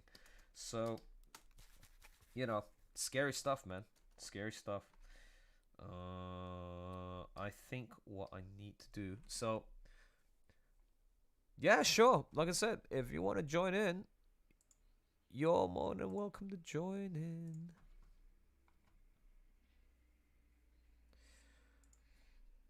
Yeah, this is if you want to read the comic, that's where it is. So you can join in and hop out at any time. Doesn't matter. Like, as long as you guys are able to just chill, enjoy. I'm cool with anything, man. So now sorry, let me continue with this. Oh my god. Press Y to gas. What is that? You know what? Nick, I want it to happen. Honestly. See ya, Hollow. Take care, man. Wow, you've been here for the whole time? God damn. Word of advice. Actually, I want to say, Hollow, what are you wanking off to tonight? Oh, dear. And he's like, what? What are you talking about? No, I'm happy that I do believe, based on what I saw on the Eden Code, that you've been keeping up with your training regime. So meaning you're keeping fit. So yeah, man, work on those arms, your upper body. Keep doing that. Make yourself look sexy, dude. Keep doing it because it's only doing you more good. All right. Staying healthy, don't be one of those who are obese and rely on medication too much, to get out of the situation. Self-help, man. Help yourself. Stay healthy. That's right. Eat right. That's also another thing. Sarah's gonna bonk me? In what way? Uh-oh. I know what she meant. Like the horny hammer bonk. Yes, I get it. But I turned it into a dirty joke. I hope I hope Sarah's old enough, meaning 18 plus. I hope she did, because that's a very dangerous thing, man. It's like, oh, that's sexual harassment. How dare you say such a thing? It's like, what the fuck? It's just a joke. Yeah. So, you know. Oh, smoke. Oh no. See, this is why, like, you guys should stick to one name. It's so annoying. Okay, so from from Eden. I know the moment you say smoke, I know who you are, because I'm very familiar with Smokey in Edencourt, but not Sarah. So that's your real name. Nice. Yes, please. That'll be good. Thanks, Hollow. Appreciate it. Okay, and well, before you go, I'll tell you what I think. I think what I'm going to bonk to tonight. Well, when I go to bed in about an hour's time. See, even Hollow got confused. Like, you're Smoke? Yeah. So, I think... You know okay, so Beastars, right? So if you guys are into Beastars, I highly recommend, if you're into straight stuff, go to Pornhub.com. Go find the Lugosi and Haru, where they go to the hotel and there's actually dubbing, like voice acting, sound effects. Pretty good. It's pretty good stuff. I mean, I'm used to that. The voices there when they do the dirty stuff. I was like, oh, okay. I'm gonna try and put myself as Lugosi, and I'm hearing this lovely vocalization from the girl, having a good time. And more so, it's more that the guy is also vocalizing too. You know, you gotta have a synergy of the two, like bonking each other. Man of culture. Yeah, man. No, seriously. Good. No, did you see... Okay, so Hollow, did you see the one... So you saw the Rose Hotel one, right? Okay, that's 7 minutes long. But did you see the one with the pixels? So somebody did the pixel animation, and then the two same voice actors dubbed that scene. So, I saw the one with Q and Lugosi with voice. Q? No, there's... I don't think that... No, I don't think there's one... I saw the one with Q, which I'm not my preference. Because people who like Q like big titties. No, I didn't see that one. I saw the one... I did see the animation, but no voice. Oh, maybe they updated it. Interesting. By Biko Animation. Yeah, so for me, I dig the vocal... the one with Lugosi and Haru. I like that. Now, for those who are... what was it? What's the opposite of Tinder? Oh god, what's the opposite of Tinder again? It's Grinder. So if you guys swing that way, you are going to like the one of Jack and Lugosi. Oh yes, I'm sure you know what I'm talking about. Yeah, check that. It's only a brief one. 1 minute and 40 seconds. 1 minute 50 seconds. Hey, thanks for changing to that, Smokey. Appreciate it. But yeah, the one with the pixel is like just a short one, a nice short one, and I just love hearing variations to the vocalization when they're having a good time in bed and just doing it. Especially when you know what Lugosi's like. He's a very sincere, very careful, polite, and oh, we know Elson. Backdoor Labrador. Yes, that's the one. I don't swing that way. Jack, he's a bit too young. Yeah, even if I were to imagine it for myself, I don't think I can. I'm like, oh no, Jack, it's too much. You're too young for this. You are innocent. Or maybe you're not innocent. Okay, so hold on. Ooh, I should be doing this, guys. Give me a sec. Maybe not.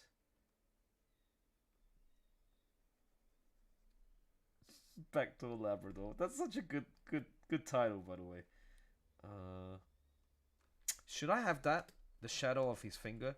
Like, okay, do you guys prefer that or that?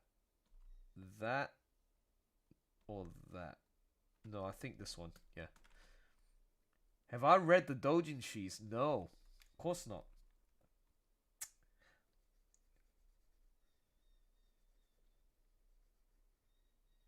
I'm so tempted. I was gonna go into the tavern and say, yo, hey, would you like me to do the vocalization of like how, like, I want to discuss about how, for me personally, like to get an orgasm, like it's really nice to be able to give the vocalization and also hear the vocalization from the partner. Yeah.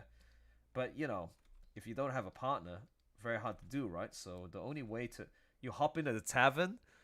Oh, God. Alright, fine. Let's go on. Hop into the tavern. Smokey's going into the tavern. Okay. God damn it.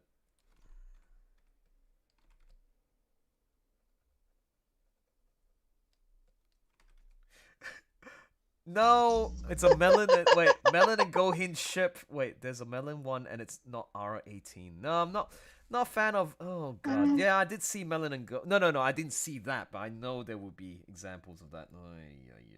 Oh, Smokey, why did you have to start with the B-Stars porn talk? Why? Well, you just guessed it first, so. No, but don't you feel like having that vocalization adds to the sensation, like the orgasm, like the feeling of orgasm? It's great, man. I think the vocal sensation makes the scene feel real and kind of gets you into the environment. So Yeah. I guess so. Absolutely, man. Like, I just... Because otherwise you'll be muted.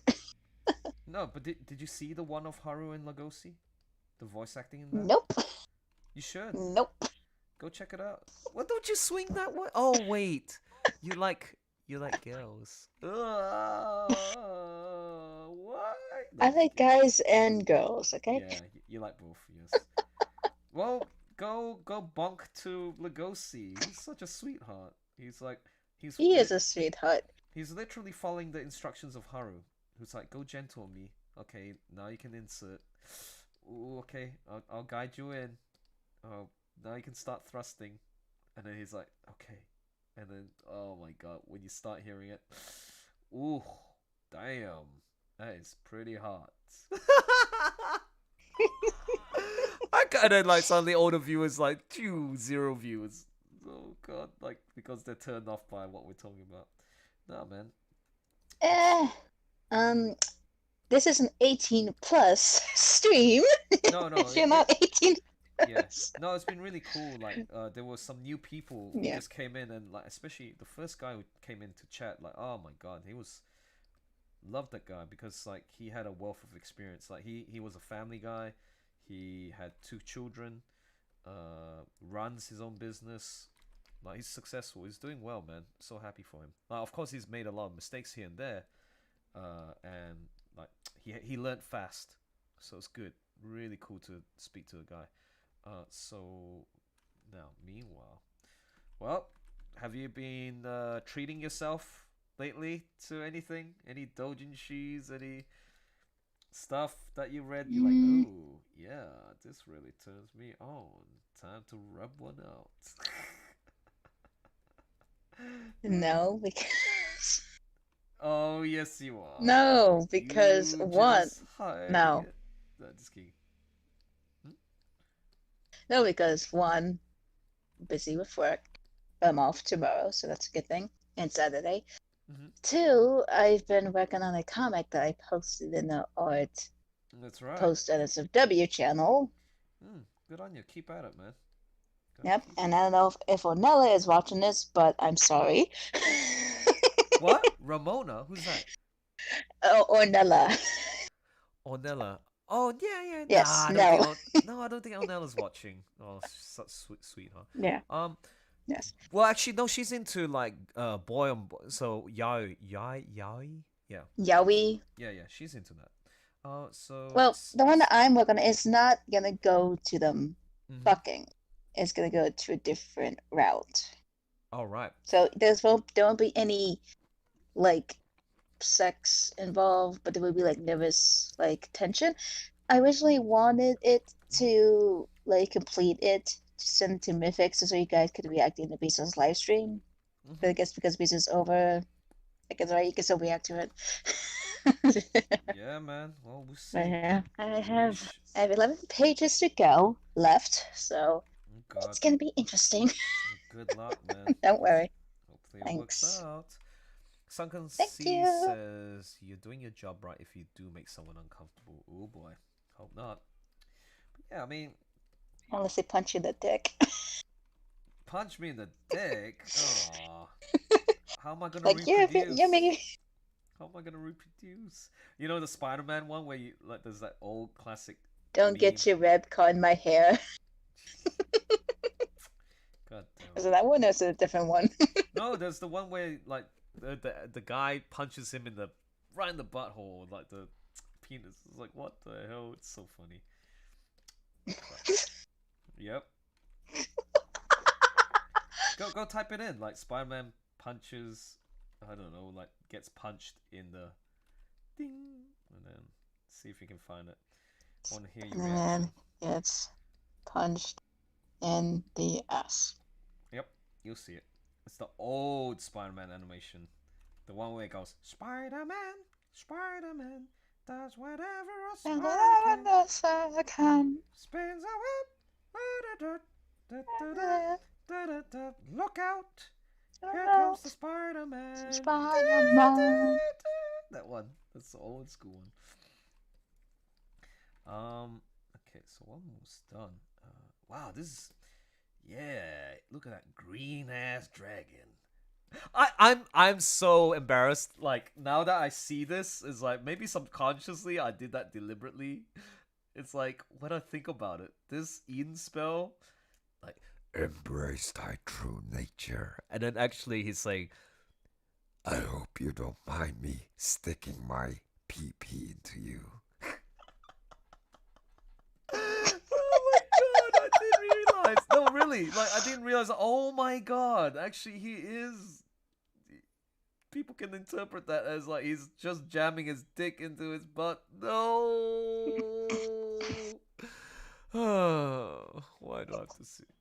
Oh, Rubbish. Hello, hi Kate. Oh, hi Rubbish. I hope you're not under 18. So yeah. So I think I don't even need to do much. Oh, thank you so much. Says amazing. Yeah.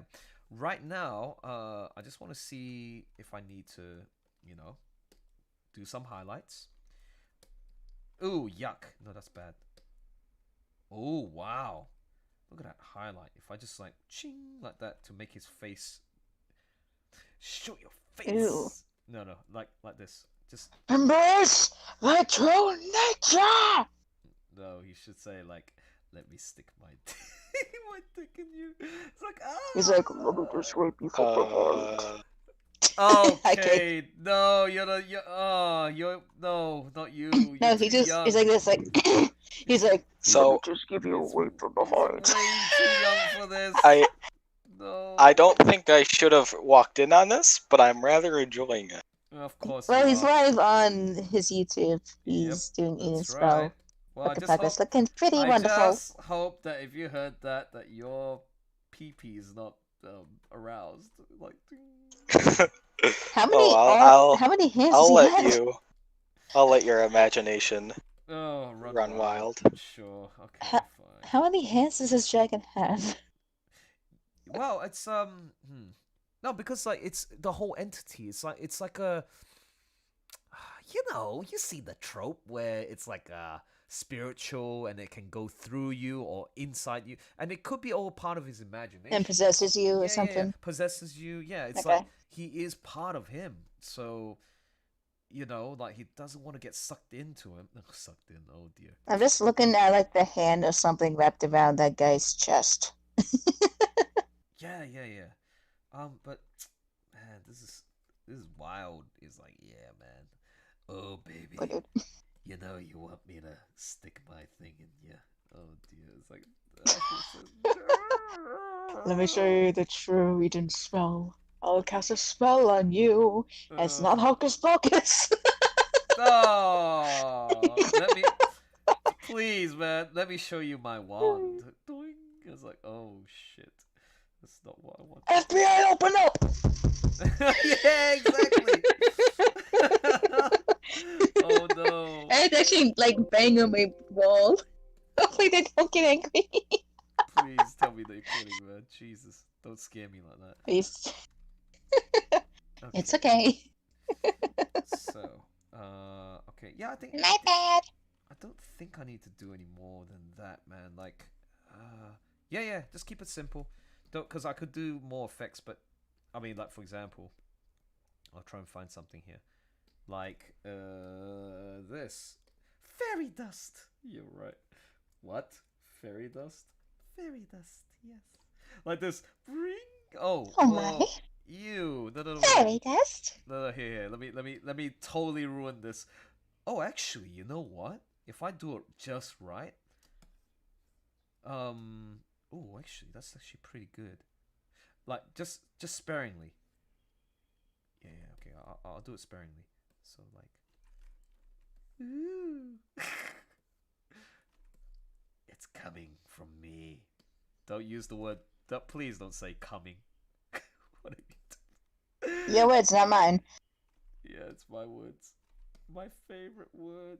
Well, I can tell from this panel, at least in my point of view, I could tell that the spirit is taking up most of the space, and our eyes are drawn to this fella in the middle. I don't know his name. Is it Ashworth? Yes, it's Ashworth. He's the main one. How dare you not know? Okay. Just kidding. It's alright. So Ashworth, I can call him Ashy. I could, like, it's already pointed out to a point. That's why eyes is focused. You focus on the face because most humans recognize his face instantly. That's what we're most used to. Absolutely. Because can you see like what's going on here? Here, let me show you something. I'm gonna go. Yeah, it's almost like an S, and plus it's connected to that speech bubble to the right, and it's closer to the hand. Oh, I want to quickly answer the question to Tommy. Do you play video games anymore, Elson? They're pretty addicting. Oh, absolutely. Reality is I don't have that much time. I do have time, but I rather focus my energy on other like productivity. Yeah, and not to say that you can't be a negative Nancy and don't have fun. Like some people can argue video games are a waste of time, which in reality is. You can always say the excuse, oh, you know, but it keeps me happy. It's good for the soul and all that stuff. But no, really, like if you have a responsibility to look after yourself, right? Like say you moved out of your basement, you know, you have to pay the rent and all that stuff, right? Like time for video games is very limited, especially if you have kids and you have family of your own. And I don't want to diss on video games. I do play video games very sparingly, meaning and only very specific games I play. I'll tell you the games that I finished recently this year. It was Dark Souls 3. Oh god, sacrificed a week and a half for that. 1 week and a bit, yeah. And it was a beautiful game. And I'm talking about 10-hour days, man, non-stop.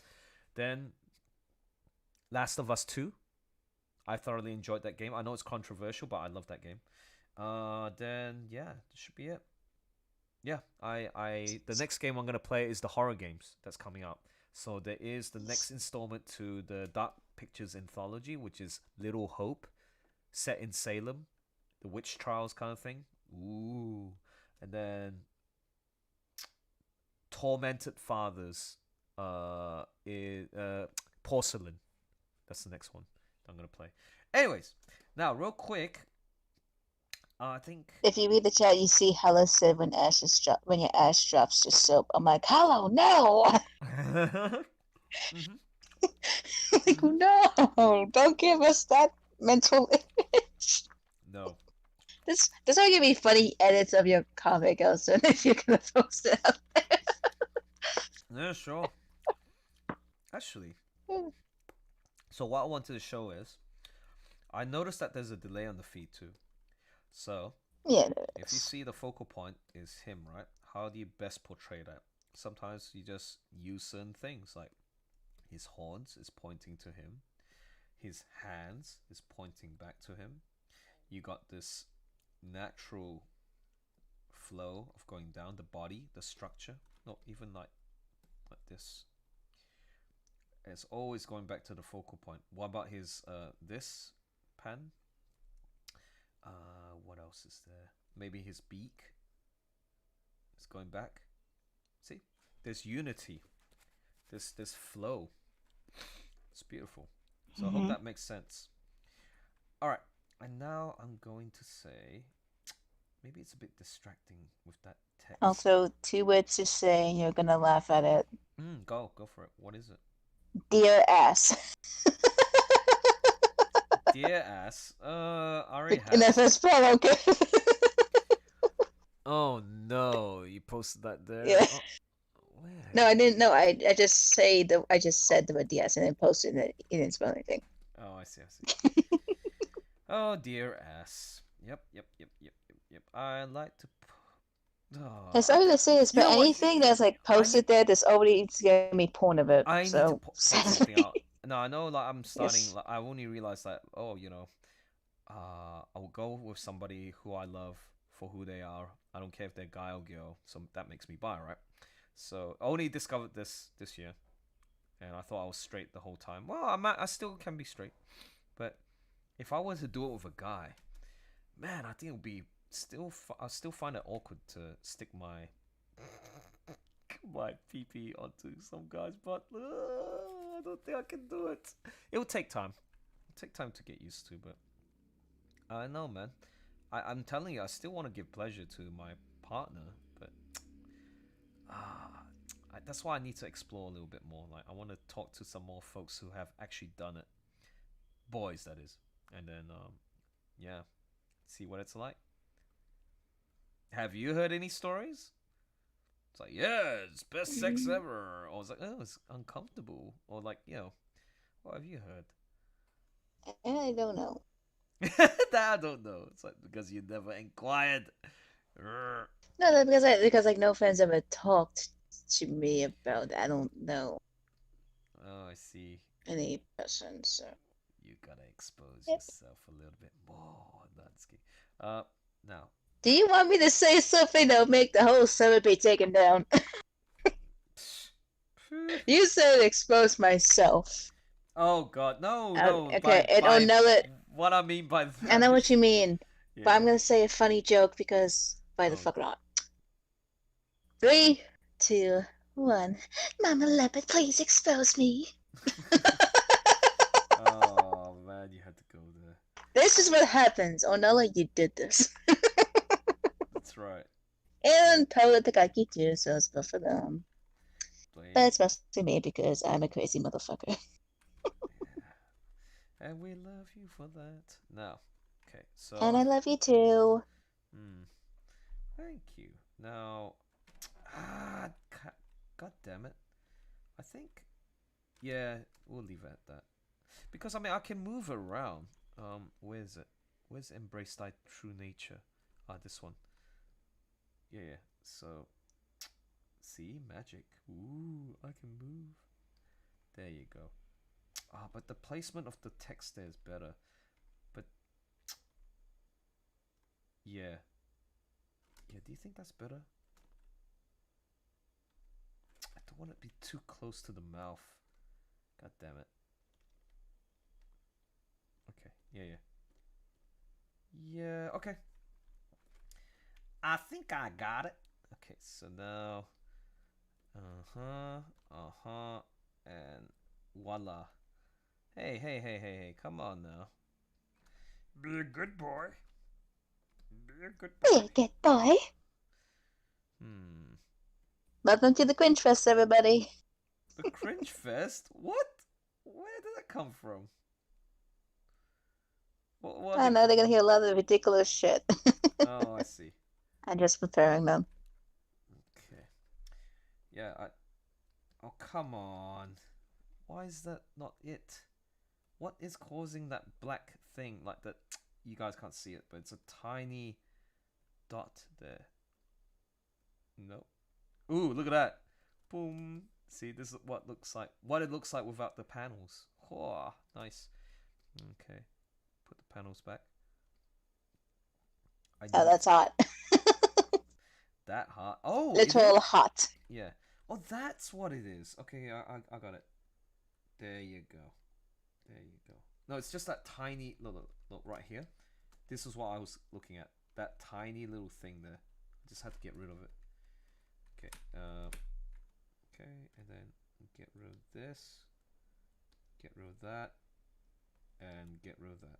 Yeah, that's what I'm talking about. All right, that's a wrap. Jesus Christ. At 12 a.m., I said to myself, oh, I'll finish at 4 a.m. Now it's 8:30 a.m. Jesus Christ. Holy shit. Mm-hmm. That's right. That's the life of a comic artist. I mean, who's doing it on the side? That's the life of, like, yes, of course, a comic book artist and any person that's dedicating himself to book on a panel, page, or artwork of any. Yeah. But yes, I agree with your statement. Oh man, like look at Dreamkeepers, like the campaign, like it took them, 5 years to work. But that's because they also worked on so many other projects. Like they're very dedicated, very inspiring people who are taking the indie publishing route. Very good people as well. Smart guys, smart guy and girl. Sorry, the husband and wife team. Smart team effort. Okay, so I'm saving it. I'm gonna go and find the PSD file. Yep, and I have to do the usual 800 pixels. This is actually how it looks like. Size. See, like if I were to print this right now, this is the size of the book.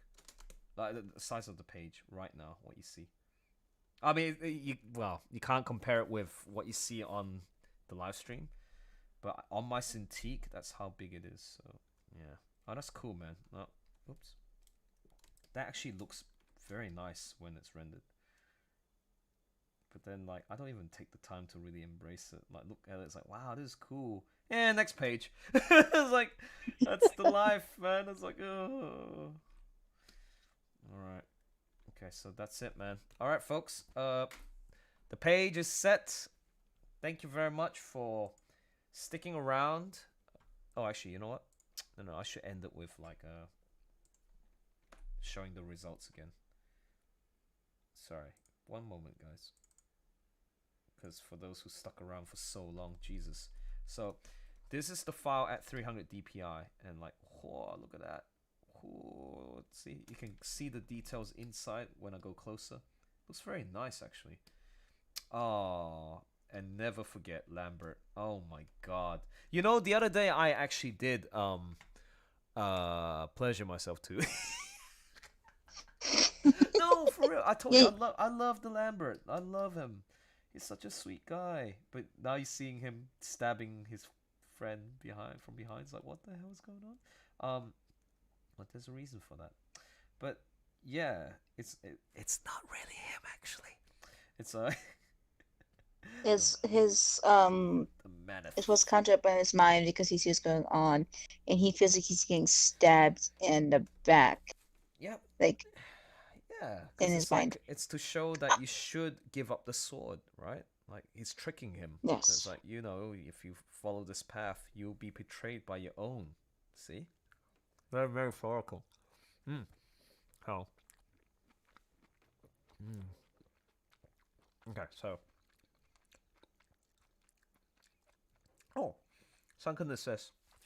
Sorry. Burp. So, Sunken Seas says, thanks for the stream. Hope you have a peaceful day. Thanks, man. Appreciate it. And really like the details in the chainmail. Yeah. No, so, Lambert, I will admit, yeah, because if you have seen earlier, about 10 hours ago, where I posted like concept art, and originally this was scrapped right after the 15th revision. We're on like 27th, 30th revision of this chapter, and that character Bailey was going to be a part of like the story, but we scrapped her because we needed more screen time for the other characters, right? We can't again, why have so many characters if they're going to clutter everything? But this is Bailey, folks. Right? And then this is Lambert. Sexy Lambert. And in the story, we were going to have them together. And look, ooh la la.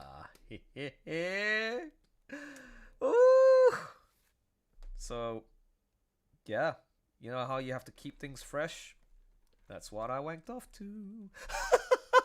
I mean, well, pleasure myself. No, because I like that classic scenario of insert yourself in that, yeah, a self-insertion of the characters. Or like, I'll give you the typical example of like, oh, I watch a sitcom. Oh, I find this couple hot. Oh, what? Imagine if I was the guy/girl and we were going at it. That's it. Same thing. So, yeah, it was good. So, Lambert, oh my god, look at his butt. Look at his ass. Hello. Look at his butt. Look at his abs. Look at his. I mean, I'm Very not round. Yeah, but I'm not into like bulky guys, but like I don't know, he's adorable. He's using his serious face here, but that's if you want to see how he looks like, he's got a sunny disposition in life. It's like, oh, where is it? Where's the old Edenspell page? That, oh my god, I should redraw this. Terrible. This is old. Look at that. Oh, he looks happy. And that's when they were training with Ashworth, and then like he comes in. It's like, no point in trying to talk you out of it. Then no, my voice is not suited for him.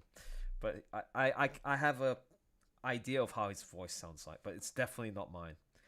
Like even a decade's worth of training might fall short of besting Grandmaster Gus. Despite his age, Willie Ibex still sends chills through my antlers. And it's like, He says, you sure you're going to be okay? And then Ashworth says, I'm sure. And it's like, as long as you touch my ding ding. And it's like, yeah, sure. Suddenly it turns into room 30. Oh my god, it better not be. The fans are gonna go, woo! Oh, look. They're gonna ship it harder than FedEx. Look at this happy face. Look at that face. Look at that face. It's like, Lambert. Thank you for keeping my secret safe all these years. I was like, yep. Goodbye. And it's like, you can do it, Ash. Don't lose focus for an instant. Whatever happens, don't be swayed by the flames. And suddenly, you see this thing. What? He stabbed me in the back. Is it really him? Of course it's not. Oh. So that's foreshadowing at its finest. Yeah. Well, maybe I'm going to imagine myself as Lambert and giving it to Ashworth instead today. Oh, no. Oh, no. No, I can't do it. Okay, what was that? You gotta calm yourself. I can't. Really? Okay, so... Do I need to do the old man voice? No. Hollow says it was fun chatting with you guys. Awesome comment page. Don't be like Pyro Elson for getting interesting characters. Hey, we start so you improved a lot. Bye, Elson. Yeah. Take care. Thanks. Bye. Oh, Bexton's back. So, yep. I'm going to go and close this. I'm here for your dragons. Oh, God. No, because I was... No, for real. Like, oh, that's nice. I was curious to know, like, I'm sure you have fantasies wanking off to dragons, yeah? Don't be afraid. Maybe. Why hide the fact? You can... No, it may be. I mean... Why hide the fact? Who cares? What, I'm gonna judge you?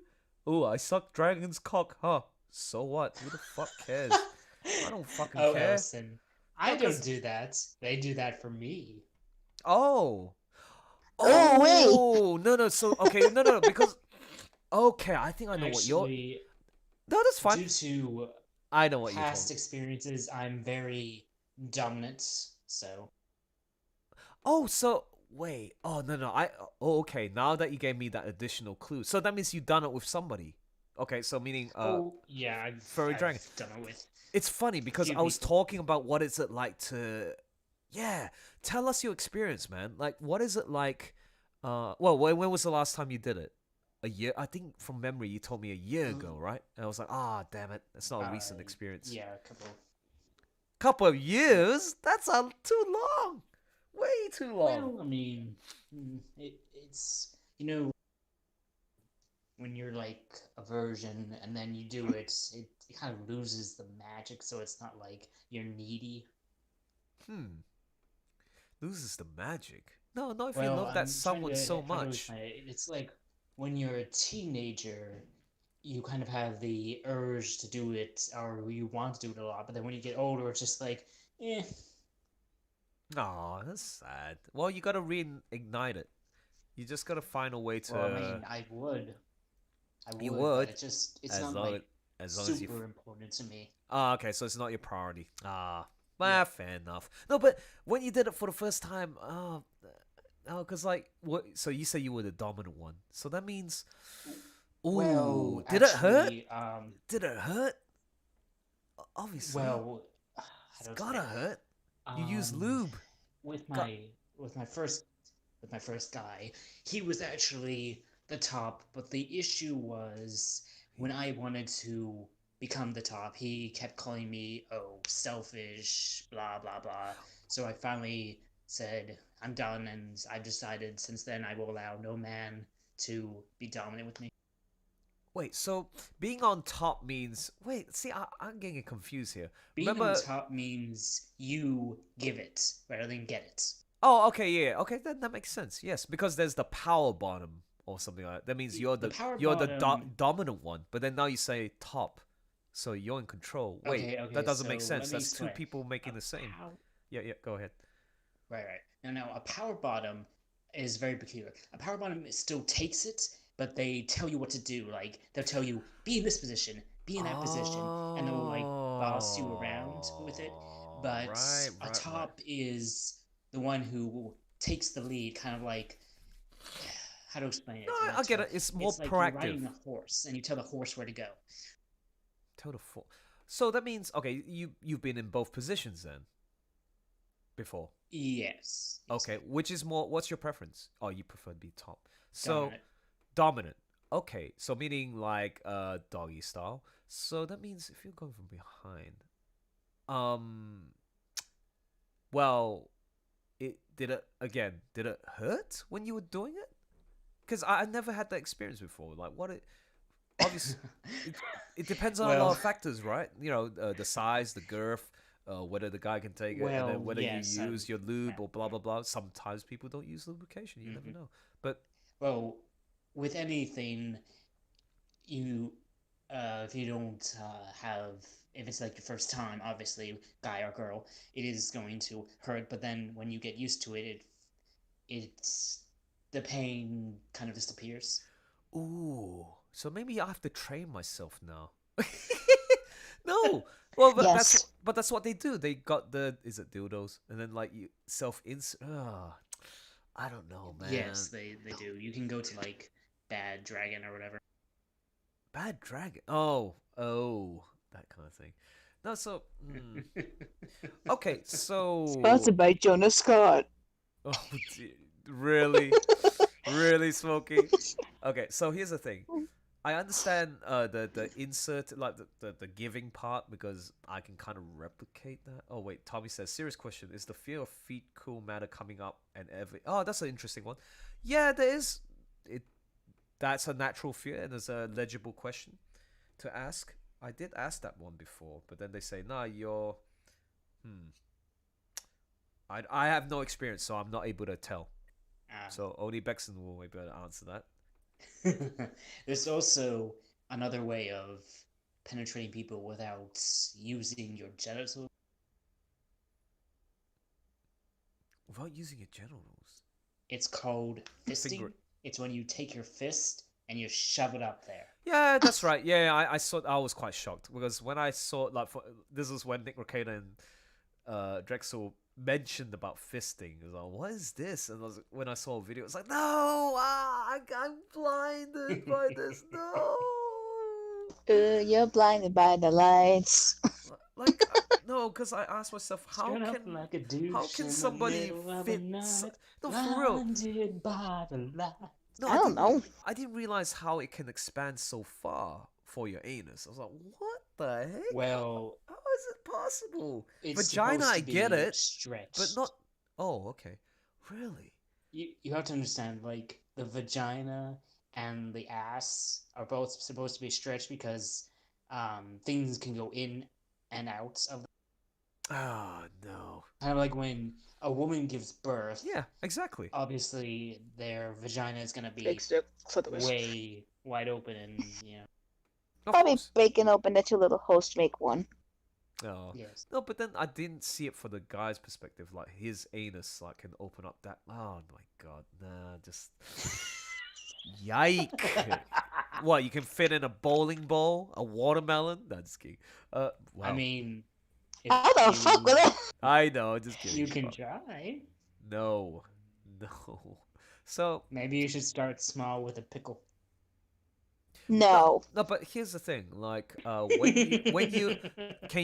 see if you can explain. So you understand how an orgasm feels, right? Whether you're jerking off with your hands or you're doing it to a sex doll, whatever method it may be. But I want to understand this. How does it feel to be effed by somebody from behind? The guy. So he's giving it to you. Is it a same feeling of orgasm? Like, how does it feel? God, it's been a while, but ages, right? Yeah. You need some time to think about that because I heard it was a different level of orgasm. I was like, what? Really? It's because it's something to do with touching the. Oh shit! What's that sensitive bit? Well, the funny thing is, in every man's, prostate. Prostate. Yeah, that's it. That's the one. Prostate. Yeah. As people call it the P-spot. Yeah, and like maybe that's the same similar thing to G-spot in a girl, the cleat or cleat. It depends if the girl either has it or not. So. What? Well, what are you talking about? Whether the girl has there's some. No, it's saying like. So what's floating around is that the G-spot does not exist, because like some people don't like immediately reach like the orgasm level, like one would like orgasm, but the other one would just not orgasm. Well, that's interesting. If that makes sense. It's like, what? I don't understand. I don't know if it's true. I don't even think I want to know. No, but I wouldn't say it's totally different, but how to explain it? It's basically the same, except obviously with a man, the only real difference is there's not going to be any reproduction. Okay, yeah. No, I'm yeah. So that means it's too hard to describe the feeling then. Yeah, no, I'm not trying to belittle you. It's like I still haven't gotten an answer for that. Well, actually, I haven't asked that question too many times yet because I don't swing that way. But I'm getting curious now. It's so funny because you make all these loons, all the loons. Oh yeah, I know. I am. I'm a lewd person. Yes. I have a lot of love to give right now. I feel fit, sexy. I want to give it to someone, but I feel like I want to. But sadly, most of y'all are so far away, man. Like, most of the people that I like to connect with are the people with same interests, same feelings, same this and that, yada, yada, yada, right? You know, just basics of, like, catching up with people, feeling the love, and then, like, you make a connection, and then you do it. But for me, I mean... work colleagues and all, they're nice people and all, but I don't want to. They did tell me to go to Tinder, but my Tinder profile will say single, just want to have fun, likes a sporty. Voices of the in the fandom.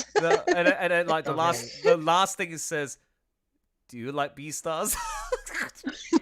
No, that'll be so funny. And then like, yeah, and then like you get these people like, Last line says, "Call me Louis Sapphire."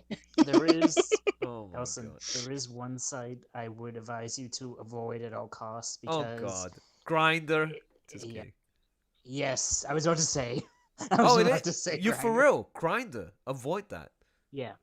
Okay, Yeah, why? no, Isn't Grinder the same thing as I- Tinder, but for they're- guys the people or gays? there. Oh, Grinder? Grinder, do not go to Grinder. Grinder is like, it's a down to fuck thing, but the problem is all these older men or people who are 18 or too young want to do it. I'm just like, stop it. Okay, so it's catfished. No, but Tinder's the same Yeah. thing. It's just as Devious said, it used to be a genuine dating app, but it's now become a DTF situation. Yeah, so it was Grinder. Yeah, and Grindr. Oh, okay. Yeah, well, oh well. No, because Yeah, there are people who just can. avoid Grindr. Sometimes people do find genuine relationships from those places. You know. It's a rare occurrence. Gotcha. Oh man. Oh man. Yeah, I better. but I saw.